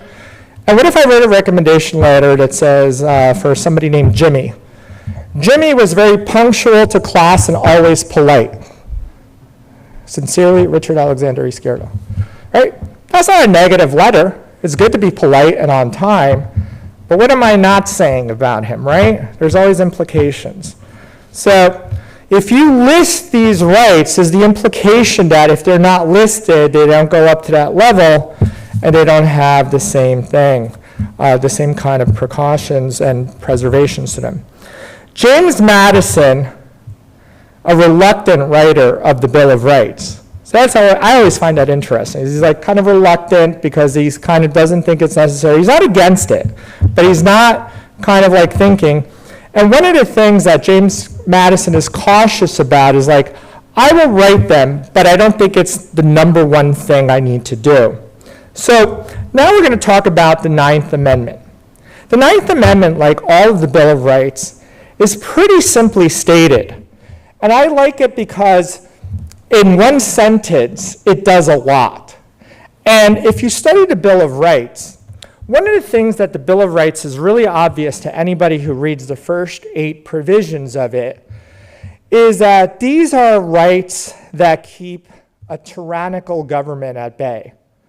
It's kind of like what they are. I once heard the late Justice Antonin Scalia, in a talk he gave in New York, say, the best way to understand the first 8 amendments of the Bill of Rights is what would a tyrant want, and how do you prevent the tyrant from getting that?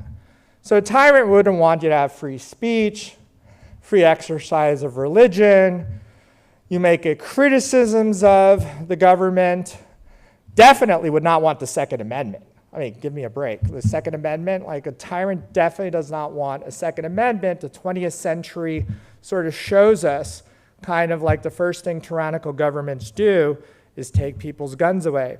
Would want to quarter troops in people's homes to see what you're up to, right? But look at, all right, so those are the 8, right? So the 8 are better understood as kind of like limits on a government, but what about all the things that Americans today, if you wake them up, they really kind of like conceive of these things as like what makes them free. The right to earn useful information, education, the right of parents to raise their children as they want, the right of association, the right to travel, the right to engage in useful pursuits of my knowledge and whatnot, the right to even make mistakes. All of the things that you really understand as freedom are never covered in any of the 8 sort of First Amendments. And so I think this is where the genius is in Madison.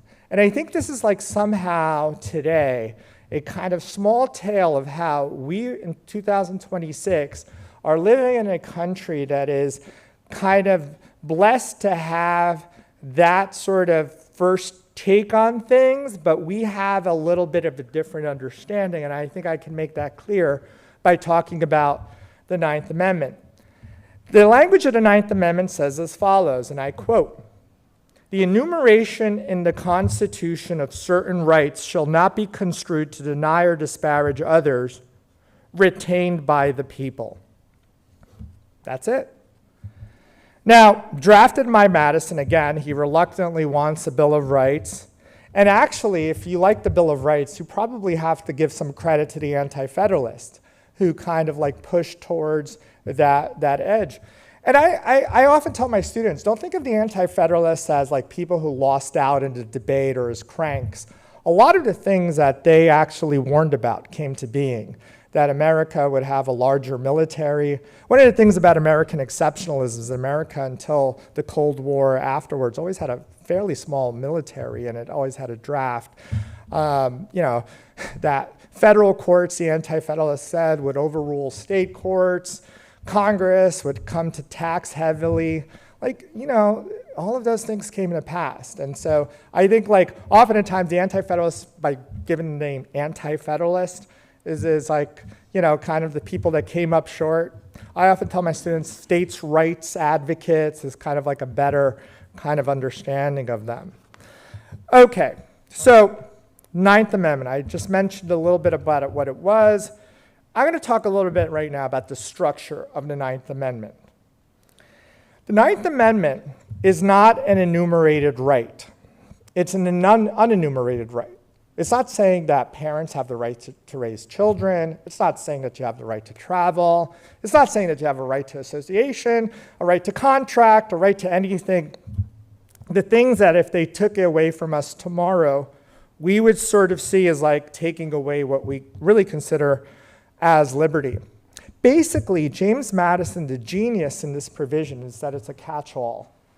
How do you do something when everybody is wondering, if you don't put all of these rights, which is an impossibility, how are you going to capture it?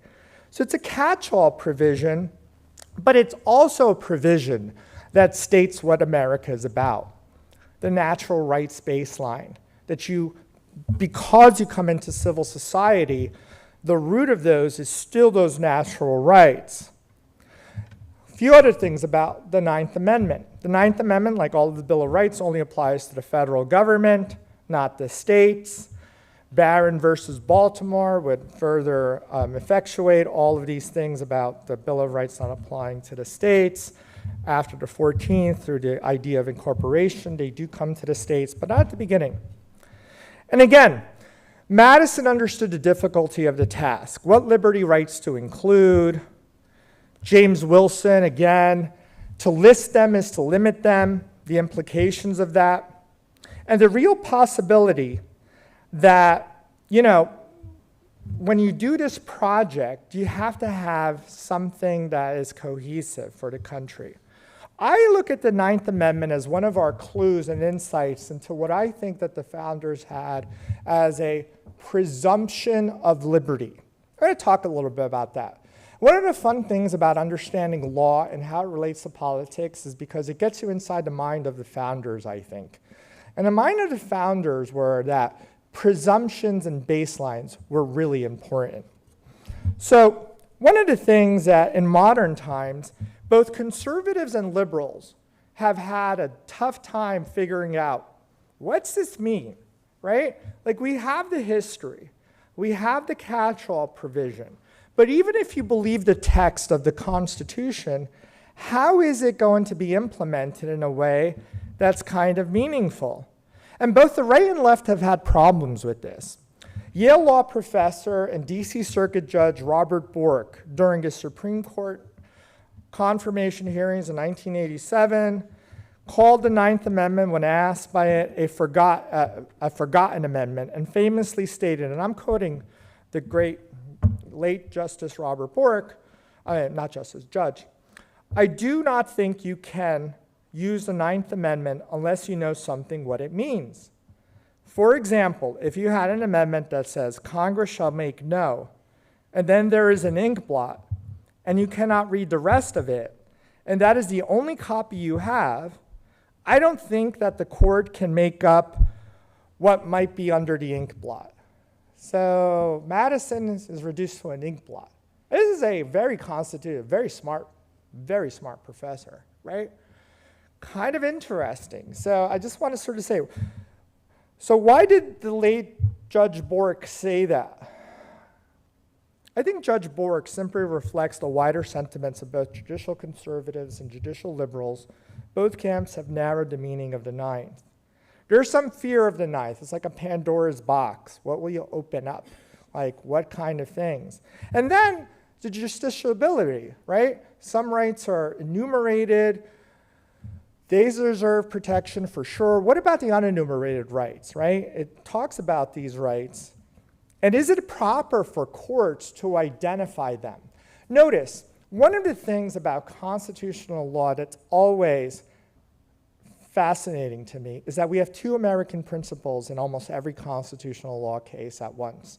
You have liberty or natural rights, or liberty rights, civil rights, any kind of rights, and then you have the ability of governments through the representatives to enact laws. And courts and political players have to decide what is that boundary line. So let's talk just slightly about the mandate of the Ninth. And I just want to offer kind of how the Ninth is a little bit of a hint of the Constitution we used to have, and how in 2026, the task of constitutionalism, and especially in a beautiful program like this where we have 3 years to talk about what was founded, how it was transformed, the mandate of the Ninth, and how the Ninth is a kind of like hint on what we have. So we start with the text itself. Again, the text says that the enumeration of the Constitution of certain rights shall not be construed to deny or disparage others retained by the people. Others retained by the people, that refers to our natural rights. When you come from the state of nature into civil society, you trade in your natural rights for civil rights. There's also a reference to the natural or liberty rights retained by the people when forming a government. Not any rights claimed can be claimed under the Ninth Amendment. They have to be historically rooted, philosophically consistent rights. And only these rights which are historically rooted should be given some existence, but that still doesn't really solve our problem. Problem that judges always have is if you have enumerated rights, we understand what those are. What about our unenumerated rights? So I want to conclude this with one kind of message of how we can go forward in looking at this and looking at what the project, if you're intending to recover our constitutionalism, one of the things that needs to be recovered is our foundations. One of the things that the New Deal did really successfully is that the New Deal really challenged the foundation of nature. The foundation of nature, which was really shared by all of the American founders, and Abraham Lincoln, when he's, the Republican Party, which forms in 1854 and gains its first election to the presidency in 1860, has things about nature and natural rights all over its party conventions. And even the drafters of the 39th, from the 39th Congress drafting the 14th Amendment, they're all talking about nature, right? And if you're talking about constitutionalism and you're talking about our American baselines, nature is the very quintessential American baseline that makes everything really interesting, very different, very exceptional, as scholars who study America always look at. What is the one difference is that the New Deal really has a kind of foundation in progressivism that is very different. And the progressive foundation sort of says that government can be extended to do a lot of things that it had never been able to do before. So getting back to that idea is a project that the Ninth Amendment always kind of very silently is like a tap on the shoulder. We have these natural rights. These are our natural rights traditions. And our natural rights traditions in America really are talking about what American politics and American law really was beginning at the first breath. And I'd like to conclude it with this. One of the things that the American founders sort of understood was that if you start with the idea of liberty, that's not the end project. Liberty has to have a philosophical basis, a historical basis, and it has to have a people understand the common language. I will submit to you that in the 3 years we're doing this project, part of the essence of this project is to recover some of that common language. Thank you very much.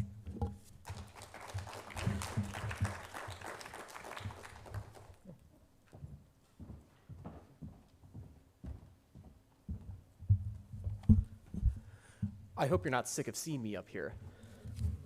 But I brought a prop with me this time. I brought a book, and one that you all have. We gave you copies of this, the Federalist Papers. The copy that you had was a red cover, but it's otherwise the exact same as the one that I have up here. And I want to start with a poll. Raise your hand if at any point in your life you have ever read any of the essays in the Federalist Papers, if you've read at least one of them in your life. All right, just about everyone in here. Keep your hand up, keep your hand up.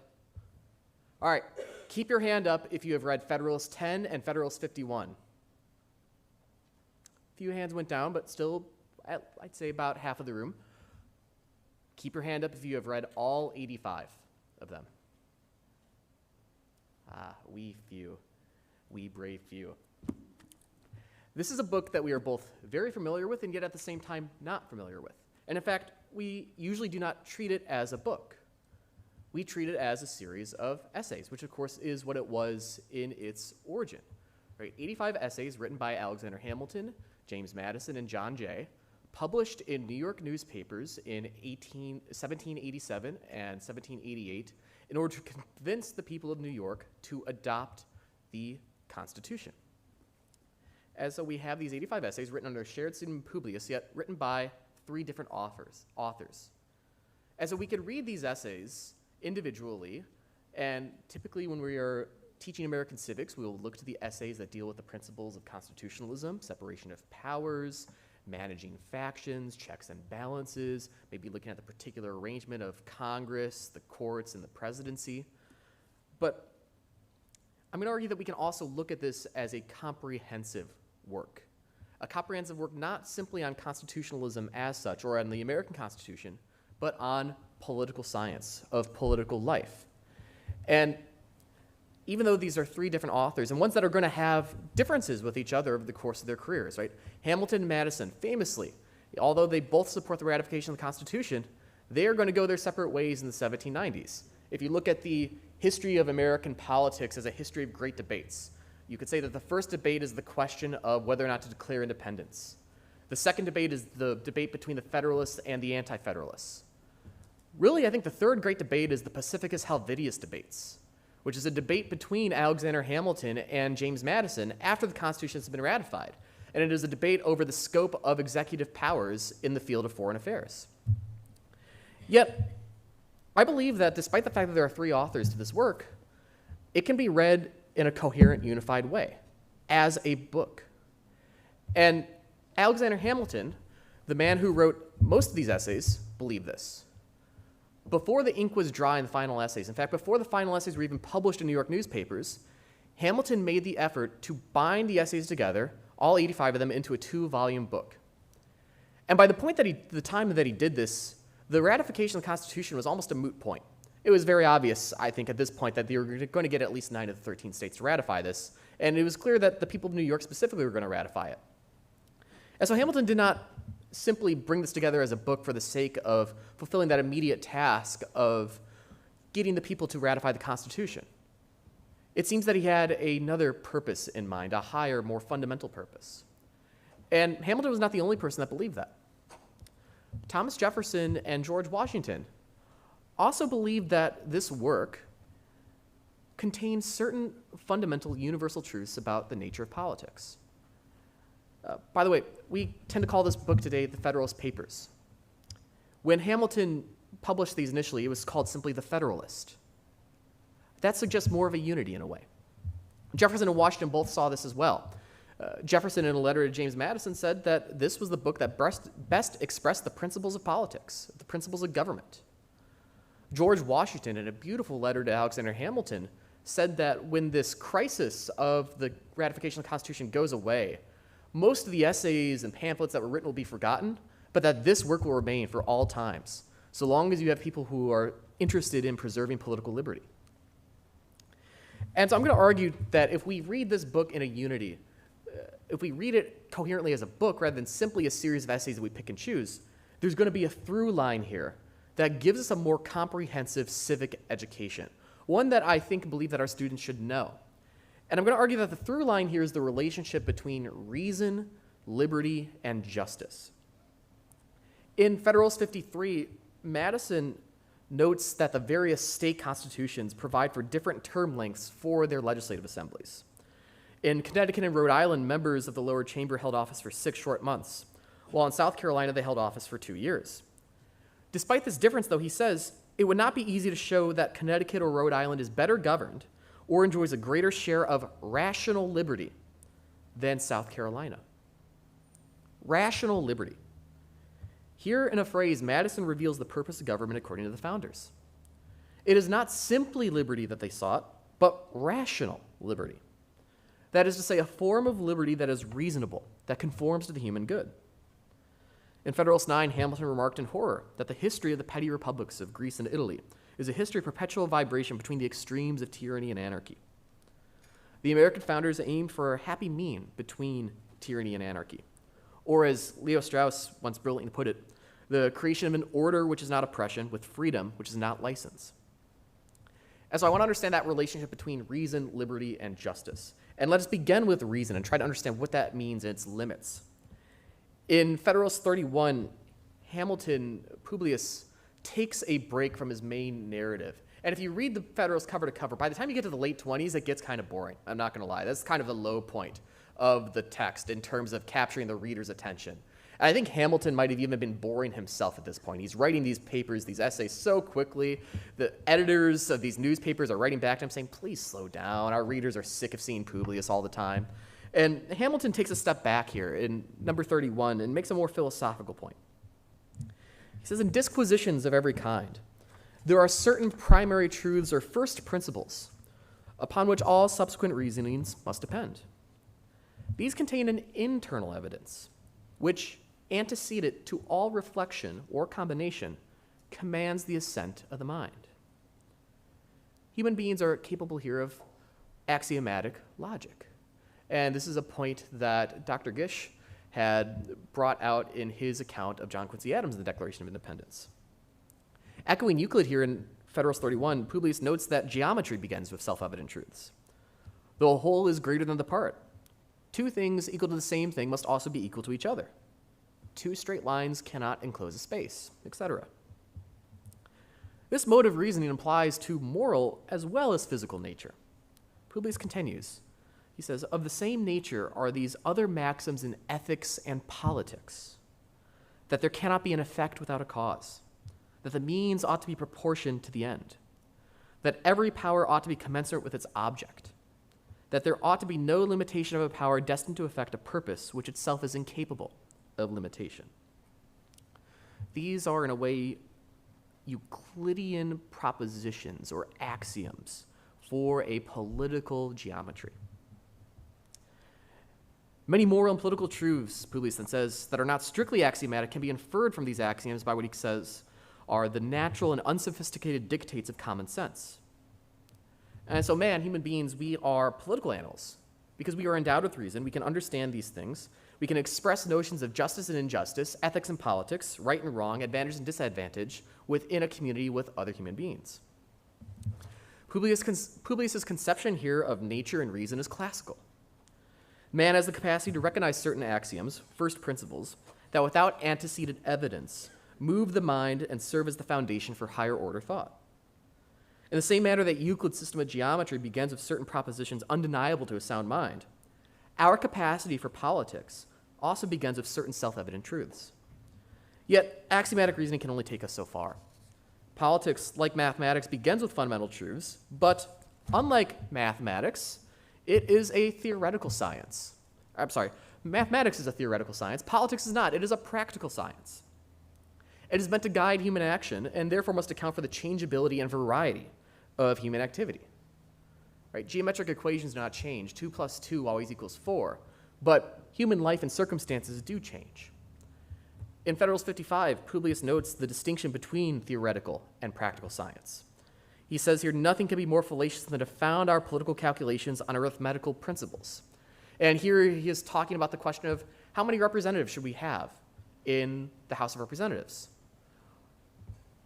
Publius is going to make the point there's no magic number.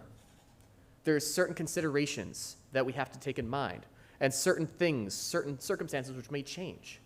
There's no magic number, 50, 100, 1,000, that will solve that problem for all time. We instead have to look to human experience. We can observe cause and effect, and we can reason from experience, both our own experience and also from historical experience. In Federalist 20, Publius calls experience the oracle of truth. The greatest experience that one can attain besides the actual practice of statesmanship is the careful study of history and regimes. And throughout these essays, Publius masterfully employs both examples of ancient and modern regimes alongside axiomatic abstract reasoning to justify and explicate the Constitution. And so human beings can understand cause and effect. We have the foundations for higher order thought. And we're going to see that this is what makes us capable of attaining liberty. Now, when the founders spoke of rational liberty, they did not mean what today we might call scientific rationalism. They recognized that it was impossible to form a perfect human society through the exercise of the rational mind. And they believed that attempts to do so would end in catastrophe. Federalist 6, which is one of my favorite ones, Publius warns that a man must be far gone in utopian speculations if he expects that neighboring states will not go to war with one another on account of their shared dedication to republican principles. And Publius says it is in the true interest of all nations to cultivate peace and friendship with one another, but those who expect nations to follow their interests at all times in this peaceful way are going to be left with a disappointing surprise. When Alexander Hamilton in later writings would refer to the French revolutionaries as fanatics in political science, he meant that they grossly overestimated the capacity to conform human beings to abstract theories of government, and that they grossly underestimated the extent to which the passions cloud our judgment and complicate the art of ruling. They did not understand, in other words, the distinction between practical and theoretical knowledge and the relation between the two. Hamilton and the other founders believed that it was unreasonable to assume that human beings would always act reasonably. And so throughout the Federalist, Publius is careful to never expect too much from human reason. We have the potential for reason, but we do not always exercise that potential fully. And this is because we also have other elements of our nature. Right, if you study the classical accounts of human beings, of the human soul in Plato or Aristotle or other sources, right, Plato and Aristotle divide the human soul into distinct parts. There is a rational element to our souls and a non-rational element. Right? We're not simply brains in jars. We have the will and we have appetites. And something that's interesting about the Federalist is that the Federalist very rarely mentions the human soul. The word, in both its singular and plural form, only appears thrice in these 85 essays. Yet, these different parts of the soul that Plato or Aristotle recognize are actually here in Publius's writings. We have human reason, and then we also have the will and the appetites. And the will and the appetites appear constantly throughout these essays under the term passions and interests. Right? Human beings have passions, we have emotions, and we also have certain interests, desires, right? Appetites. And these things, combined with our reason, make for a comprehensive account of our nature. And the passions and interests, the will and the appetites, are dangerous in some ways. They can be conformed to reason, but they're not automatically conformed to reason. They have to somehow be made conformable. The passions are not always detrimental to human flourishing, but they are certainly a danger. And this is where Publius then begins to think about the nature of justice. And justice, we'll see, comes about through the emergence of law. Publius says in Federalist 49 that it is the reason alone of the public that ought to control and regulate the government. The passions ought to be controlled and regulated by the government. And then in Federalist 15, he says, why has government been instituted at all? Because the passions of men will not conform to the dictates of reason and justice without constraint. Right? In other words, for self-government to work, for self-governance to operate at a societal level, the reason of the public, the collective reason of the society, has to be made to control the collective passions of the society. Self-government does not mean here that we as individuals or as a society simply can do whatever we want, but rather that we are directed to act reasonably. In Federalist 63, Madison, in his discussion of the Senate, is going to say that we need this institution in order to instill a cool and deliberate sense in the community. Right? Madison is going to say that self-government does not mean the community does whatever it wants, but rather that it's the cool and deliberate sense of the community that guides it. In other words, the community, the people at their best, us at our most reasonable. Law here, in Publius's understanding, is a precept of reason. Its intention is to exact obedience from citizens who, because of our disordinate passions, might otherwise fail to abide by the demands of reason. And we'll see that the demands of reason and the demands of justice are the same or more or less the same for Publius. By taming the passions and bringing them into accordance with reason, law makes rational liberty possible. The alternative to the rule of law is either anarchy or tyranny. Without the influence of reason and moral virtue, human beings can only coexist under a tyrannical government that keeps order through raw force. And this is a point that Publius makes at the very end of Federalist 55. He says, in essence, that if you want republican government, if you want self-government, then you must assume that there is some element of virtue and some element of good in human nature that can overcome those things that are evil and disordinate in human nature. And Madison really drives his point home and says that if that does not exist, then the only alternative you have are the shackles of despotism. Law is possible because of human reason, but it is necessary because of human depravity. By enjoining reason with force, Law makes possible not only political liberty, but also justice. And Publius references justice many, many times throughout the Federalist. And I cannot go through all those times because we would be here probably until the next Socratic stage event. But Publius actually never defines justice. He tells us in number 51 that it is the end of government, but he takes for granted that his American audience already knows what justice means. But if you take the dozens of passages in which Publius discusses justice and injustice, it's clear that he understands justice to be the virtue of proper social relations.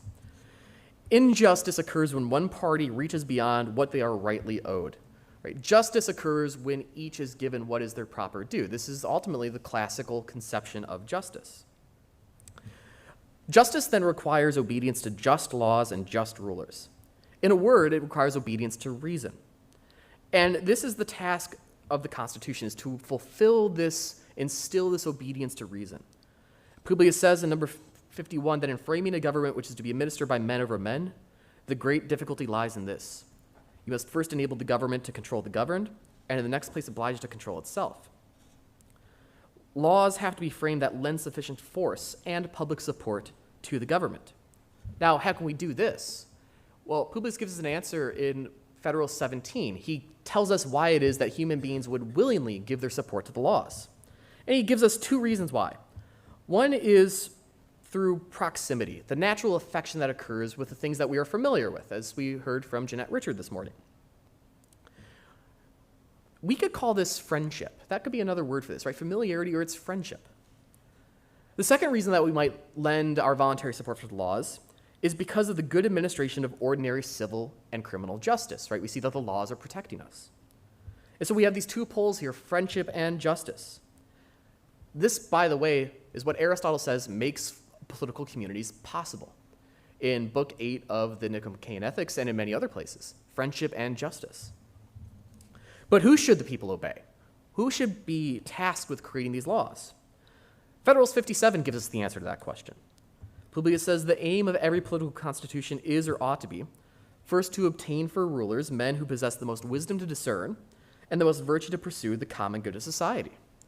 And in the next place, to take the most effectual precautions for keeping them virtuous while they continue to hold their public trust.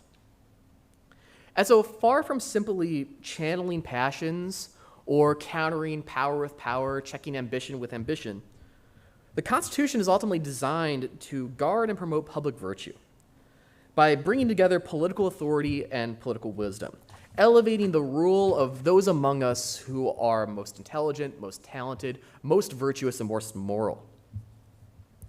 And I won't go through all of this, but Federalist 35 is one of these interesting and overlooked essays that I think most clearly explains the mechanism by which this occurs.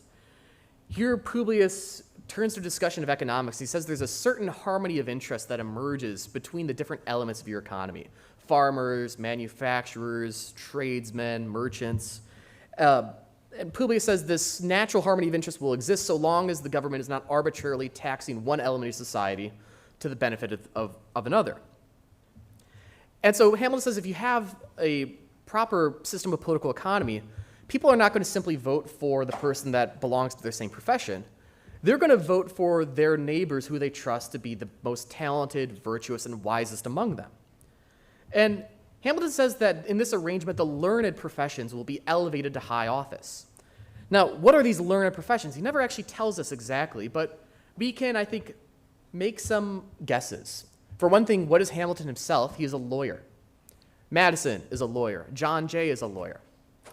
It seems that lawyers are going to represent a plurality, or at least a very large section of these learned professions.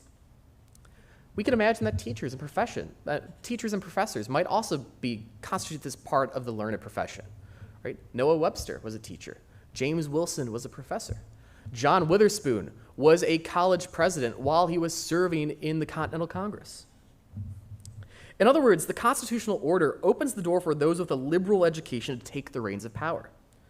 These men, on account of their wisdom, learning, and virtue, will be the most trustworthy guardians of the law and justice. And so just as liberty in and of itself is not the purpose of government, but rather it's rational liberty, a reasonable liberty, a government by majority rule does not suffice for legitimacy. The founders sought the rule of the people, but the rule of the people at their best, the rule of our reason, not our passions. To come back to number 63, Publius says, "What bitter anguish would not the people of Athens have often escaped if their government had contained so provident a safeguard against the tyranny of their own passions? Popular liberty might then have escaped the indelible reproach of decreeing to the same citizens the hemlock on one day and statues on the next." Notice that phrase, the tyranny of passions. This is the great stumbling block that we must overcome. And the founders attempted to overcome this by framing a constitution that would elevate public reason and reasonable men. To conclude, Publius recognizes that man is a political animal because we are endowed with reason. Our reason makes political liberty possible, but it is unreasonable to expect that human beings will act perfectly reasonable. Liberty becomes reasonable when reason rules over our passions. Good laws ensure that public reason rules over the public passions.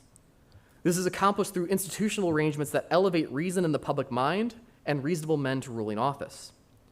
The rule of these gentlemen through law is the closest practical approximation that we have to the rule of wisdom in and of itself. Law not only establishes rational liberty, but also justice. And justice, in turn, preserves and ennobles the political order. That, in essence, is the political teaching of the Federalist.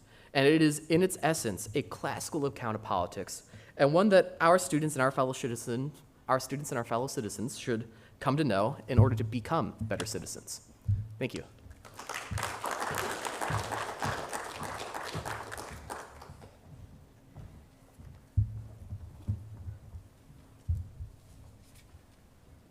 I see your prop and I raise you too.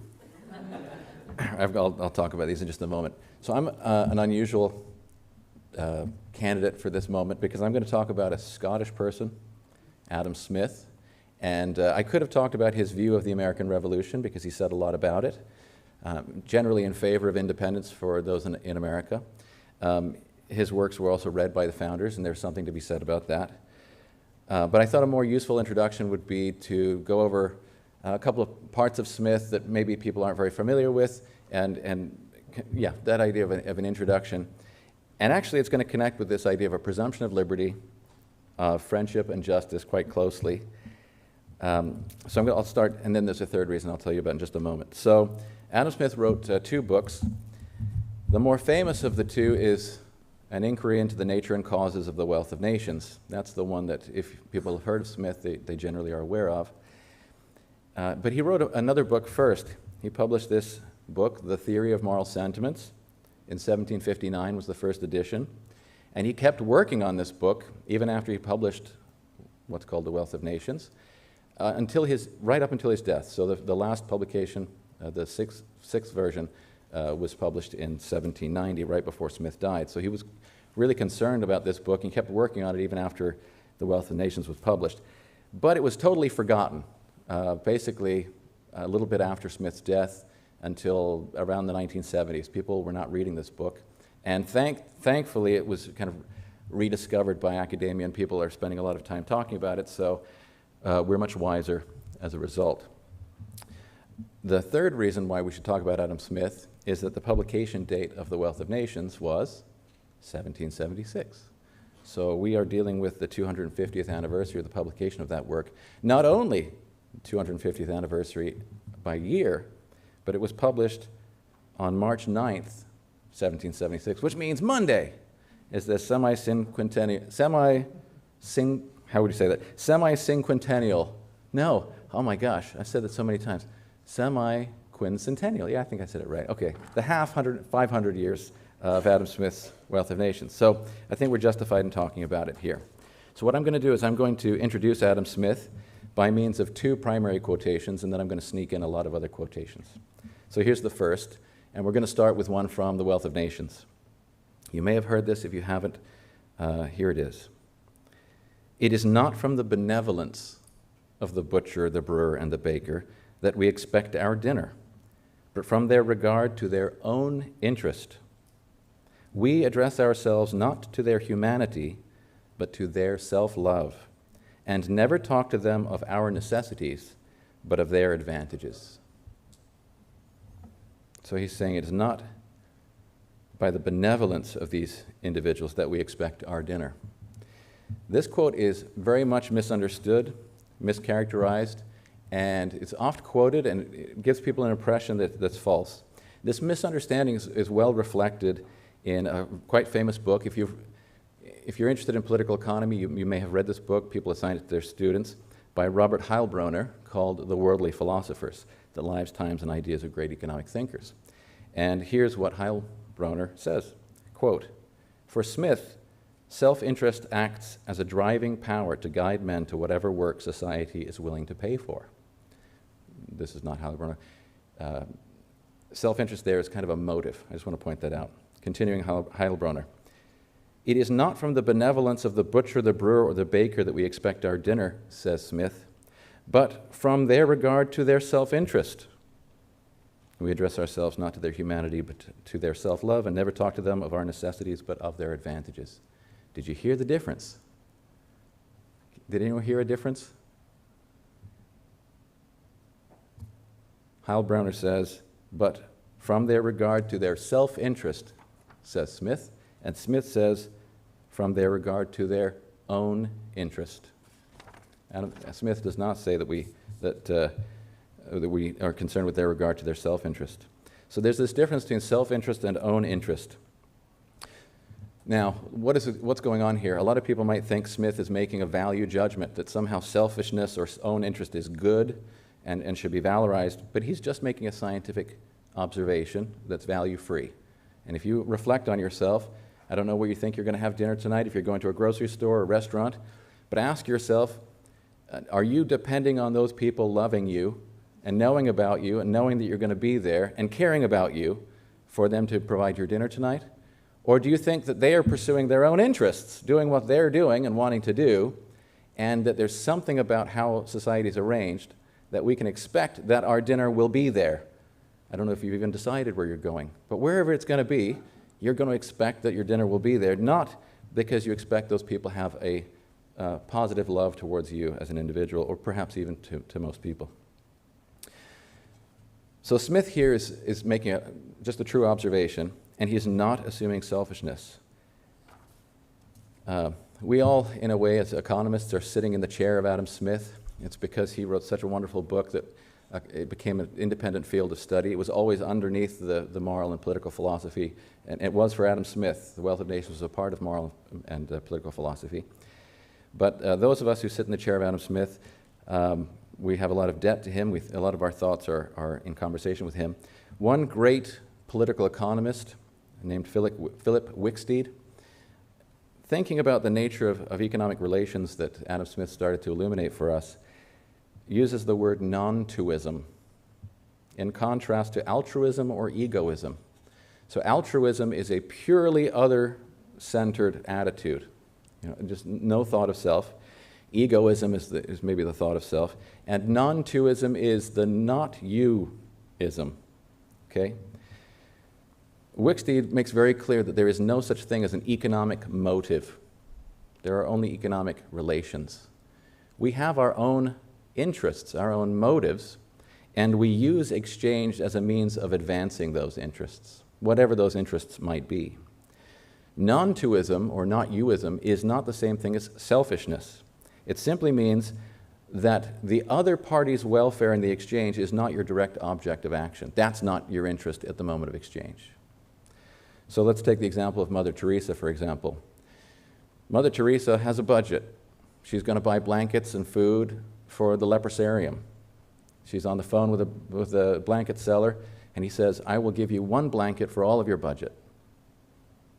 What does Mother Teresa do? She says, "I care nothing for myself.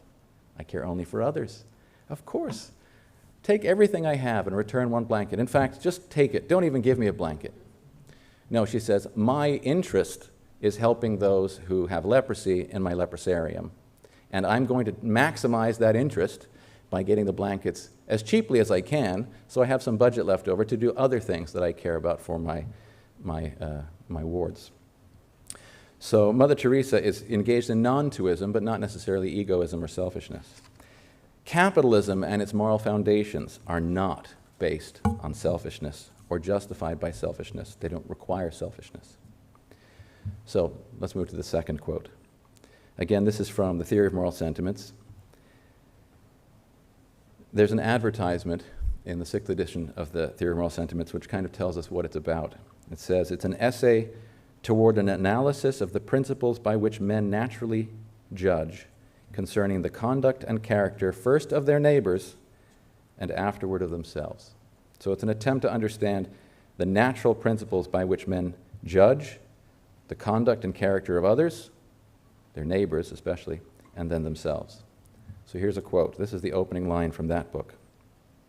This is the first book he wrote, and also the last one he was working on after The Wealth of Nations. How selfish soever man may be supposed, there are evidently some principles in his nature which interest him in the fortune of others, and render their happiness necessary to him, though he derive nothing from it except for the pleasure of seeing it. So some German scholars were kind of perplexed. How can it be that there's this seeming justification of selfishness or self-interest as they saw it, and at the same time passages like that from the Theory of Moral Sentiments? Is there a different Adam Smith? Are these things reconcilable? And this came to be known as the Das Adam Smith problem. So what's going on in the Theory of Moral Sentiments? Smith is trying to understand and account for the moral feelings we have. Sentiments are our feelings, but they're associated with ideas. And most importantly, moral approval and disapproval. When we are disgusted or elated, grateful, those are sentiments. So they're not just feelings that jump out of nowhere. They're feelings that are associated with the views and ideas and situations. So Smith recognizes that we first judge others. We watch them, we look at them.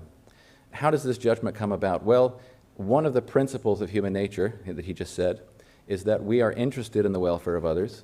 And how do we assess that welfare? Well, we sympathize with others, or we today call it kind of empathy. We put ourselves in their place and imagine what it would be like to be in their situation. And at first, that means we look at the motives or intentions of the actor. But in a society, things that people do also affect other people. And so we're in a situation where we can sympathize with that actor, and we also can sympathize with the people who are the objects of the action of that other person.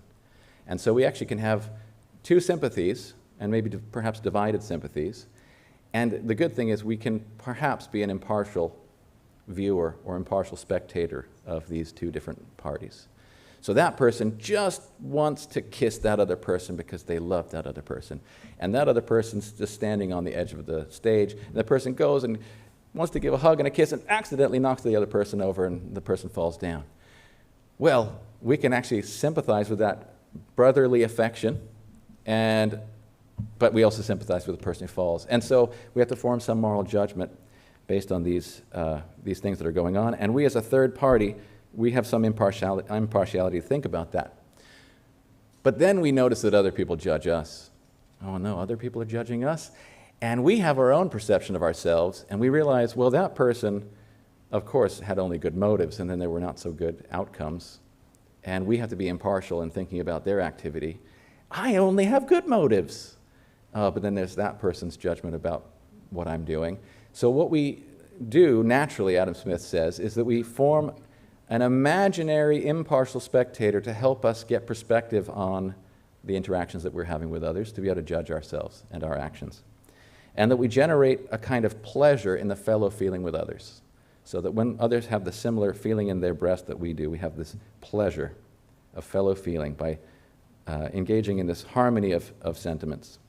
So we form an impartial spectator in our imagination, which also he identifies with the conscience.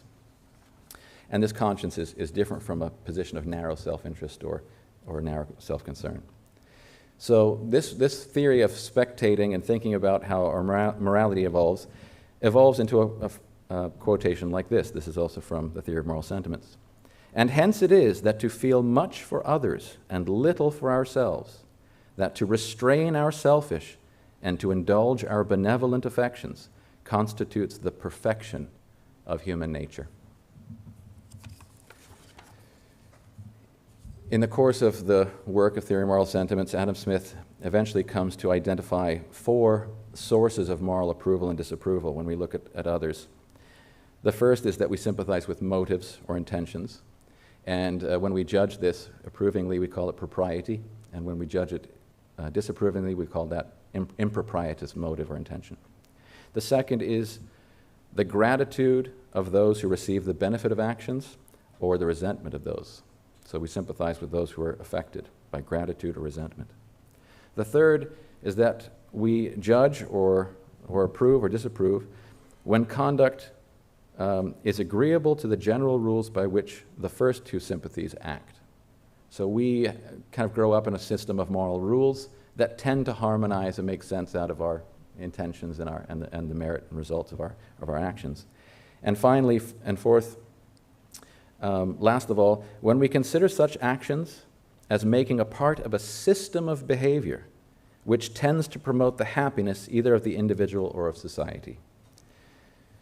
And he talks about this notion of system. So let me give you a quick example of zipper merging. I like to zipper merge. I hope you will learn about this. I don't know if anyone, have you heard of zipper merging? Maybe anybody? We have a few people here. Okay, what is this? Well, years ago, I applied this rule of don't cut in line, and I was the proud justice enforcer. And it looked like this. The road is narrowing up ahead, we're slowing down, and there are opportunists zooming by. I'm not going to let it happen, so I would pull over, put my car halfway, and I would say, you're not going to steal from the rest of us, get in line, that's the rule. And then I learned that actually there's some science of traffic flow that says what they're doing is actually increasing average traffic flow and basically affecting other people not at all. And why that is because there's a lot of free road, and when there's stop and start traffic at the front of the line, there's always these gaps that open up, and it's not being used by anybody. And in fact, if you can go to the last moment and then merge like a zipper, one car, there's almost no harm to anybody, and so many people are benefited. And I thought, oh no, I've been doing the wrong thing all the time. But of course, my motive was so good. It was the motive of justice. And the rule was in conformity with the rule. But the effects actually were negative on others. I didn't realize that. Although maybe I was having different negative effects on the people who wanted to zoom by, who maybe knew better than I did, because I was a know-it-all, maybe perhaps. And then there are other people who applauded. They had gratitude. Thank you for being an enforcer of justice. But then lastly, there's the system of traffic flow. Actually, a different rule and a different action facilitates the general welfare in terms of smooth traffic flow. And Adam Smith is not a reductionist. He doesn't think you can take it all down to one thing. All four of these levers are in play whenever we see a human situation, and it's complicated. And we can be positive on one and negative on another. And I've explained all this to my wife, and she still kind of cringes when I zipper merge, because she's looking at all the people looking at us, thinking that we're being unjust. So returning to the opening line in the quotes from Theory of Moral Sentiments, we now, I hope, thinking about sympathy and the impartial spectator, have a clue to thinking about how to put these two quotes together from The Wealth of Nations and the Theory of Moral Sentiments. To remember from TMS, or the Theory of Moral Sentiments, how selfish soever man may be supposed, there are evidently some principles in his nature which interest him in the fortune of others and render their happiness necessary to him, though he derive nothing from it except the pleasure of seeing it. So we talked about the pleasure of fellow feeling. We derive pleasure when we see the pleasure of others. And we talked about the spectator who sees. So this raises the question of the spectator. In a modern society, we do not see everyone in the extended order that makes society up. Every actor is in a state of massive ignorance about the conditions, wants, and capacities of others. We cannot directly sympathize with the motives or the results of the actions of those whom we cannot observe. The first two sources of moral approval, therefore, that is, of motives and effects, are dark to us, and we have no choice but to rely on the second two, on rules and systems as our basis for moral judgment. In a civilized society, these are some quotes from Adam Smith, a human being stands at all times in need of the cooperation and assistance of great multitudes, while his whole life is scarce sufficient to gain the friendship of a few persons. Think about all the people on whom you depend, who you know nothing about, and they don't know you. And you only have a few friends. If we examine all the things that we depend upon, we shall be sensible that without the assistance and cooperation of many thousands, the very meanest person in a civilized country would not be provided, even according to what we falsely imagine, the easy and simple manner in which he is commonly accommodated. Just pick any item that we depend on. Think about how many thousands of people are involved in its making who don't know us. But man has almost constant occasion for the help of his brethren, and it is vain for him to expect it from their benevolence only. He will be more likely to prevail if he can interest their self-love in his favor and show them that it is for their own advantage to do for him what he requires of them. Whoever offers to another a bargain of any kind proposes this: give me that which I want, and you shall have this which you want, is the meaning of any such offer. And it is the manner that we obtain from one another the far greater part of those good offices which we stand in need of. So in fact, we are more dependent on other people than beneficence or benevolence is capable of achieving. I hope you, if you haven't seen it, go online and look at the hockey stick of human prosperity. Maybe look at Angus Maddison, who's an economic historian. But the per capita welfare in terms of material goods for human history was basically flat until the Industrial Revolution. It just blew out the roof. We are crazy, over the charts rich. And this explosion Adam Smith started to see just an inkling of. He was quite prescient. He tried to explain it in terms of the division of labor. And there's this famous example of a pin factory where he says if any one person had to do everything themselves, they could, for example, if they were making pins, they would make 1 or perhaps 20 in a day. But if they are in a factory, well organized, and different people do different parts of the process of drawing the wire, straightening it, cutting it, sharpening it, putting the head on, and different people are doing those different things, their dexterity increases, their knowledge increases, they don't have to switch tasks, and they start to invent tools to help speed these things up. He finds that each individual is able to make about 4,800 pins in a day. So that's I think, what is that? I don't know, 800% increase, some crazy increase. And he talks about those employed in such a branch of industry as collected into the same workhouse and placed at once under the view of a spectator. These people can all be seen because they're in one place. But there's another kind of division of labor, which is the division of labor between individuals, companies, and industries, of which there's no overseeing spectator. And Smith explains that it is not originally the effect of any human wisdom which foresees and intends the general opulence or rich, which gives occasion to this division of labor. It grows up by people thinking about how can they pursue their interests and how can they fit into the interests of others, and they start to discover, if I just focus a little bit more on this, I can get more of what I want through exchange. This division of labor creates a division of knowledge, and it's a theme picked up by the Austrian economists Ludwig von Mises and Friedrich Hayek. It's a very important theme. Different people know different things. And so we come back again to the fact that we must rely on rules and systems that facilitate mutually beneficial coordination among strangers as our standard for moral evaluation of a modern society. Prices and the price system and a tolerable administration of justice are the two Adam Smithian ways to think about these rules and systems. I want to give you a quick example of the price. How am I doing on time? I got totally mistracked. A couple of minutes, 5 minutes, another half an hour, got it. So thinking about the problem of a price system and moral evaluation, Adam Smith gives an example when he's thinking about famines and dearths. And he says if there's been a bad harvest and people are kind of struggling because food is hard to get, there may be a storehouse of food that everyone sees that a rich person has. And then they say, the rich person is hoarding. And if we could open the gates of that storehouse, we will be able to eat today. Why should a rich person, for the sake of profit, hold on to that while other people are starving? And so they go to the state and they say, open the doors. And the person says, of course, the motive for profit is not as good as the motive to help your fellow man, benevolence. So they open the storehouse and people eat the food and their life is improved. But Adam Smith says, what would we do if we were on a boat in the middle of the ocean and we had only so much food and it wasn't enough to comfortably get back to land. And there was a captain who had a lockbox, and he put the food in the lockbox and said, I'm not going to give it to you all right now. I'm going to apportion it out little by little so that we ration the rest for the remaining portion of our trip. Well, you understand the motive of the benefit in the moment, but there's actually a benefit to the crew to ration that food out. Turns out the entrepreneur is doing that. Why does the entrepreneur not flood the market with that food right away? It's already more expensive than it would be, because the entrepreneur knows that later on in the season, when people really don't have food, they will really be willing to pay for it. If you can store it, the price is going to be even greater at the end of the season, and he will make a profit.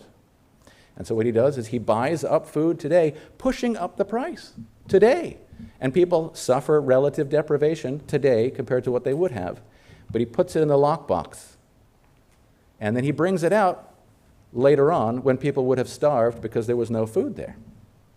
So the motive to earn a profit and pursue whatever those interests are, of course it's to support the leprosarium or whatever they want to use the profits for, actually does the same thing that the intelligent captain does on the ship.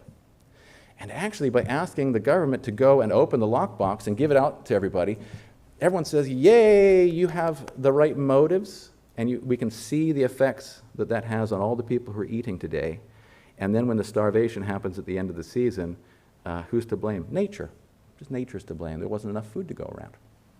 So this is an example of the idea of an invisible hand. Adam Smith has this wonder of understanding how the system of the price system, the system of property and justice, for some miraculous reason almost, he outlined some of the mechanisms, operate as if there's an invisible hand making a harmony of interests between the different individuals.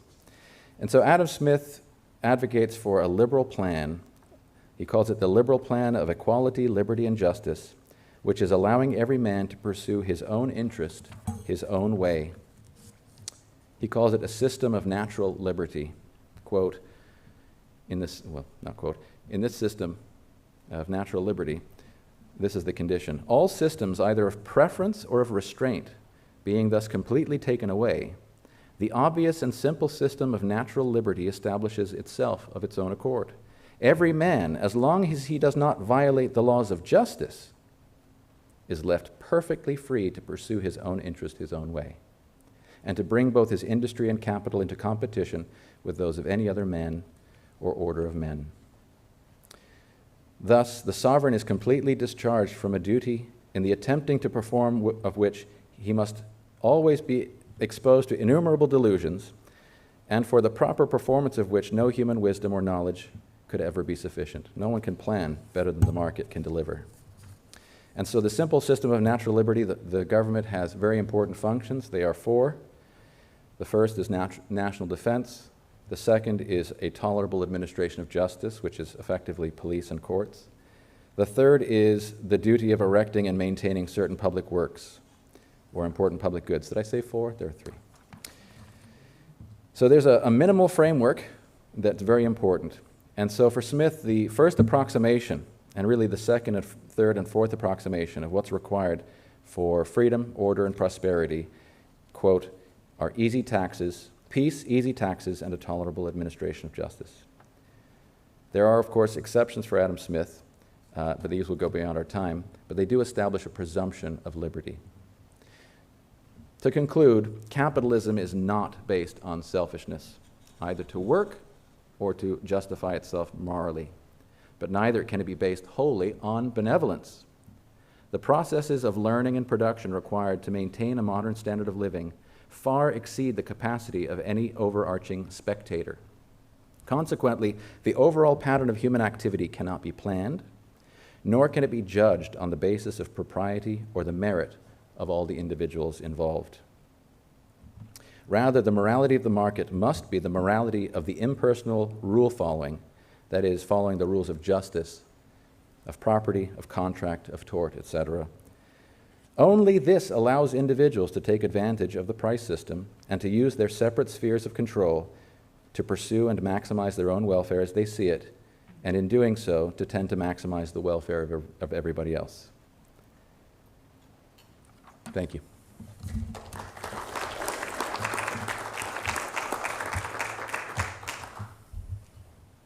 And we have some time for questions.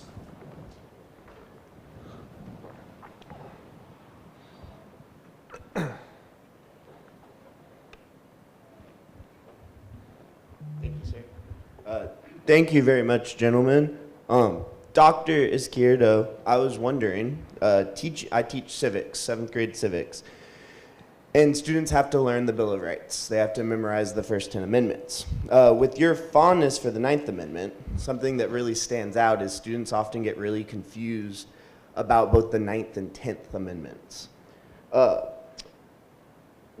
With your fondness for the 9th Amendment, how would you differentiate it from the 10th Amendment? If the 10th Amendment promises powers not delegated to the United States by the Constitution to the states and the people, why is the 9th Amendment a necessary addition as well?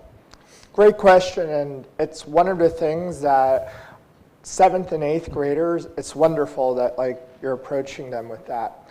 So one of the things about the Bill of Rights is that the first gate, and I do teach it this way to my students when I once heard it, that the late Justice Scalia said that they're kind of best understood as things that would hold a tyrant at bay.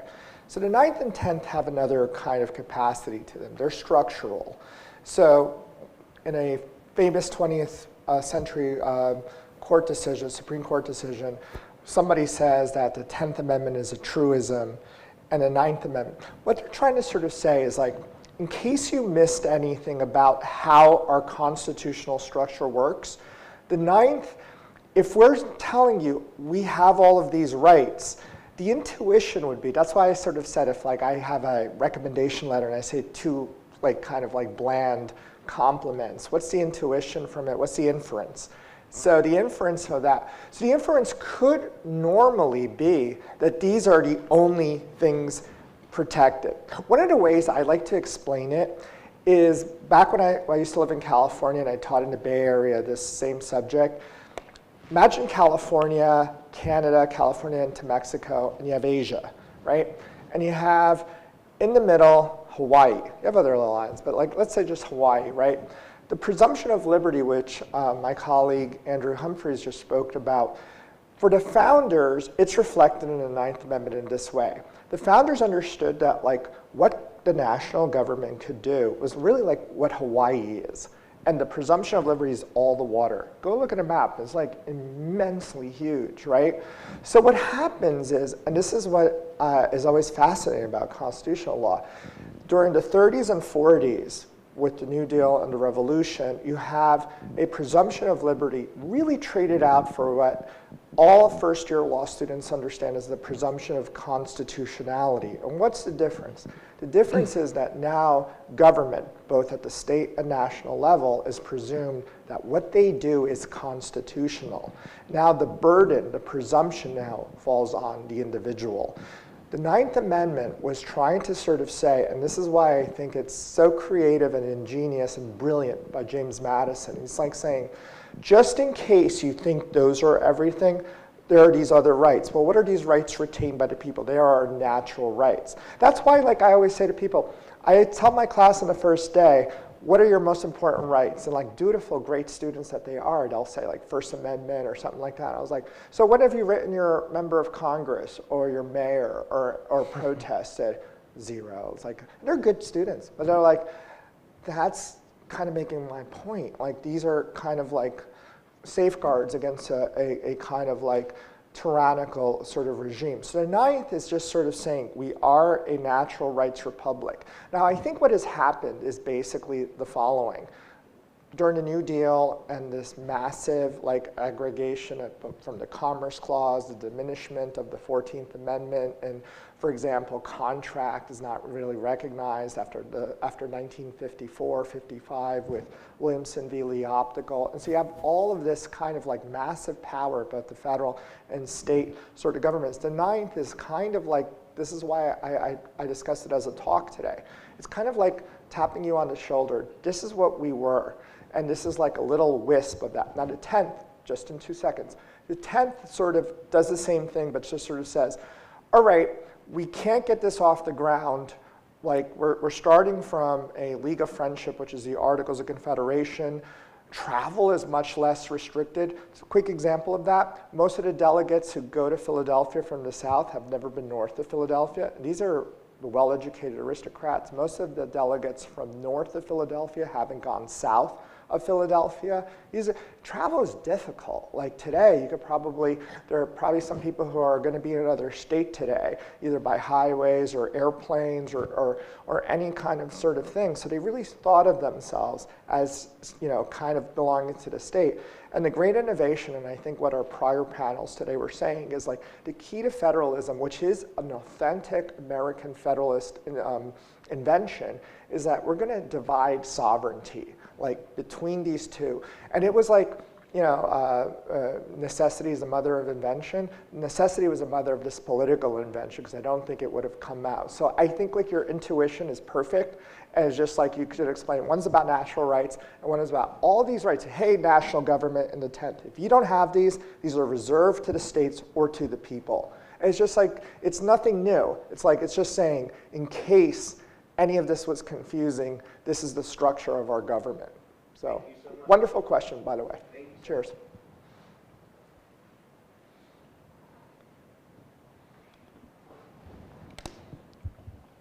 Hello again. I do have one question for Dr. Humphreys, and it's a bit of a loaded question, so hopefully it's not too much. But obviously, Adam Smith's Wealth of Nations is considered somewhat of a piece of the canon in Western civilization literature. And if I understand your presentation correctly, it's that he proposed that there is a somewhat empathetic and humane capacity towards capitalism.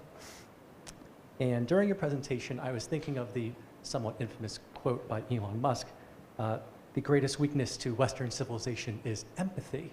So I'm wondering what has happened to the concept or the appearance of capitalism where it's lost this empathetic quality? Have we somehow been removed from the Smithian roots, so to speak?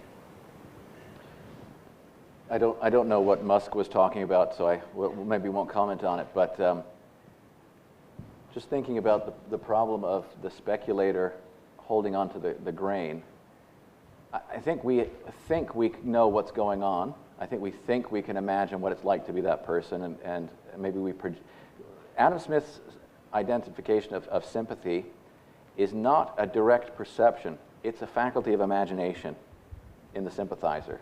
We don't know what's going on in other people.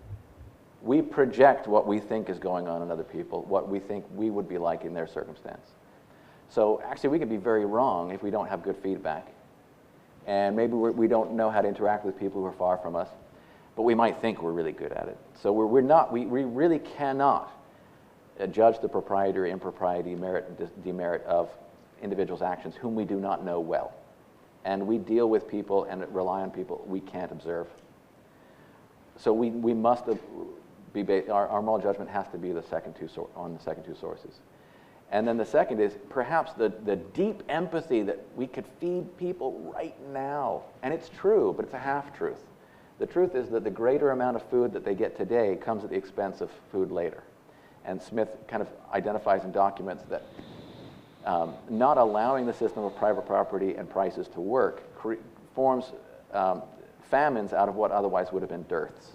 So just the process of self-interest as harmonized by institutions, the institutions of property, contract, and prices, tend to cause the entrepreneur to do what is in the interests of those who otherwise would starve, not necessarily out of benevolence. He may not even understand that's the effect of his actions. He may be just, Ebenezer Scrooge. He just wants to dive into the money. I don't know. But it's really good that there's food at the end of the season. But it may be that that person is really motivated by helping and understands the market system and really actually fights their internal desire to give the people the food now and says, I took an economics class and it's so painful. But what I'm going to do is I'm going to take the greater profits from my speculation and I'm going to give it to charity. But I have to charge a higher price because if I don't, things go badly.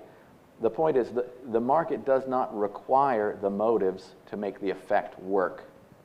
But following the rules and thinking about there has to be a dedication to the rules of justice, even when it seems like there might be more humane things. And so perhaps if you're really thinking in the first and second source of propriety and merit, of empathizing with those people, and you only have a part of the picture, you're going to create problems at the systemic level. And actually, Smith has a story of how we start by dealing with our neighbors, but we have ever expanding circles of sympathy. And actually, the highest is universal benevolence. It's the most proper. And the highest sense of impartial spectator is concerned with the welfare of the whole. And so that fourth source of moral approval is, how is the system working for the happiness of the whole, the welfare of the whole? But we actually can destroy the system by emphasizing only the first or second source of moral approval. And on the other hand, so Friedrich Hayek makes this distinction. He says, we actually, in a modern world, uncomfortably straddle two moral worlds. One is the world of the personal family relations, the ones that we know others, and the other is the impersonal relations of the market. And they're totally inappropriate to each other. If we tried to, I don't know, pay everyone to do everything in the household, all the affections of the family and the nature of the family would be completely destroyed, to be crushed. But on the other hand, if we try to make society like a family, we also destroy it. And so a lot of the moral problem that we have is explaining to people how they can switch their moral code when they're dealing with strangers versus dealing with people in their church, their neighborhood, and their family. And there are many people who want to make society a family. And there are other people who want to make this family just like a market or something like that. And it will destroy both. So we have to kind of straddle these two different criteria for moral judgment.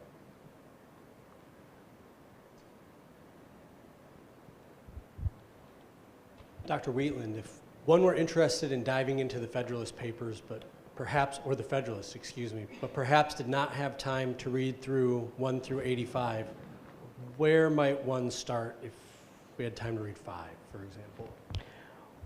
Well, you could start with the first one. But actually, seriously, you could start with the first one. And the reason for that is that the first one has this incredible reflection on the nature between reason and passions, and why it is that it's difficult as a public, as a collective, to think about fundamental political problems. Hamilton raises the question that, well, human beings throughout history have not created good governments through reflection and choice. The good governments that have existed, I think he has England in mind especially, they have resulted through accident and force, right? Through centuries essentially of evolution and warfare and institutional arrangements. And Hamilton, as he's writing this first paper, he's making the point that this is because our reason is clouded. It's difficult to accomplish. It's clouded by errors, faultiness. He gets into some of the finer details of this in number 37. But this is also because of our passions. He says there's interests on both sides of the debate, right? There's certain people who are not going to want to support the Constitution because it will be detrimental to their own interests if they're a powerful state legislator, for example. But Hamilton also makes the point, this is sometimes missed, I didn't emphasize this in my talk, is that not all the passions are bad.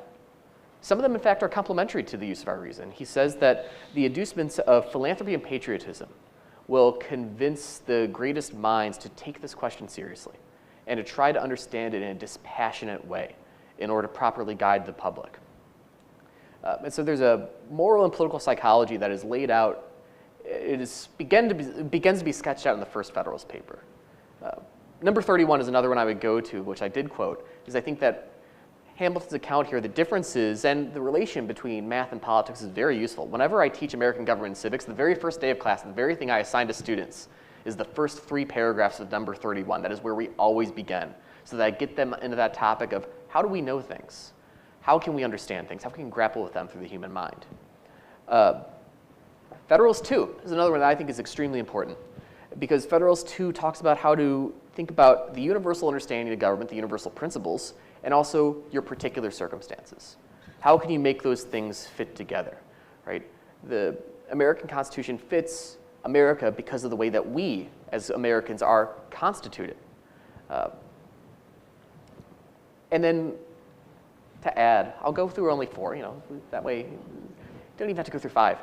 Number 57. Actually, I'll have 55. I'll do 55 and 57. These speak to the questions of human reason in relation to human nature. And in 57 especially is this question of, or is the answer that all political constitutions, their end, their aim is or ought to be to acquire rulers who have the proper wisdom and virtue and to keep them wise and virtuous while they hold office.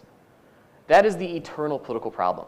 Regardless of your time and place, the all political conflict in some way, or at least this is the perennial problem that we have as human beings, is that those who hold power and authority are often the people who don't know how to use those properly.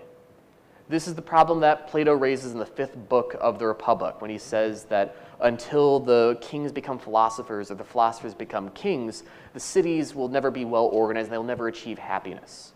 Right? And in our system of government, we recognize that the rule of philosophy kings is not going to happen. Enlightened statesmen will not always be at the helm, he says in Federalist 10. But we have elections. And in the ancient Greek world, election was thought of as an aristocratic element of government. Aristocratic in the literal sense of the term, meaning the rule of the best. You try to elect, to select those who are best among you to hold positions of authority. And so I think if you take 1, 2, 31, 55, 57, that will give you not an entire element, or not an entire understanding of reason, liberty, and justice in relation to politics, but it will at least give you the outline for it.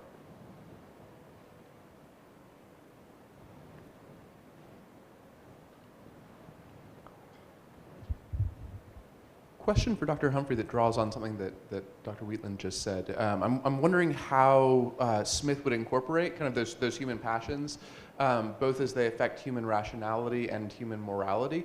Because when you described sort of the breakdown that Smith gives of sort of the purposes of government, it's basically sounds like it's defense against threats from abroad, defense against threats at home, and coordination problems in order to accomplish works. So you mentioned the situation where there might be like a riot on a ship in order to get food now that is going to be needed later, which is a breakdown of human rationality. It's been a while since I read Wealth of Nations, but I think, if I remember correctly, Smith supports laws that would, for example, limit the rate of interest that you're allowed to charge on a loan. And I think, correct me if I'm wrong, but I think he also supported things like an established state church for the promotion of morality. Correct me if I'm wrong, I'm not sure about that one.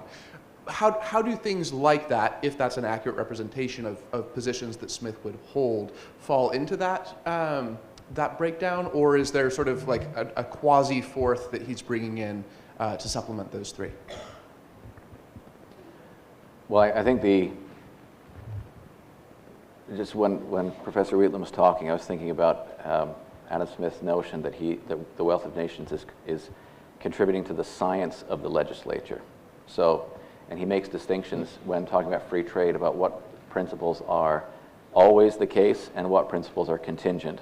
And the first are scientific, and then the second, he says, are properly the domain of the crafty, insidious animal, which is the politician. But he doesn't mean that entirely negatively. He just recognizes that there's this strategic and intelligent and prudent element that also has to be in play because of the changeability of human circumstances. So he's dealing with the science part, but he also recognizes that there's a need for prudence and judgment. In the Theory of Moral Sentiments, he discusses the idea that really what we need is to follow the rules of justice, but that if we do that completely algorithmically, then there will be some gross enormities, that very weird and bad things would happen.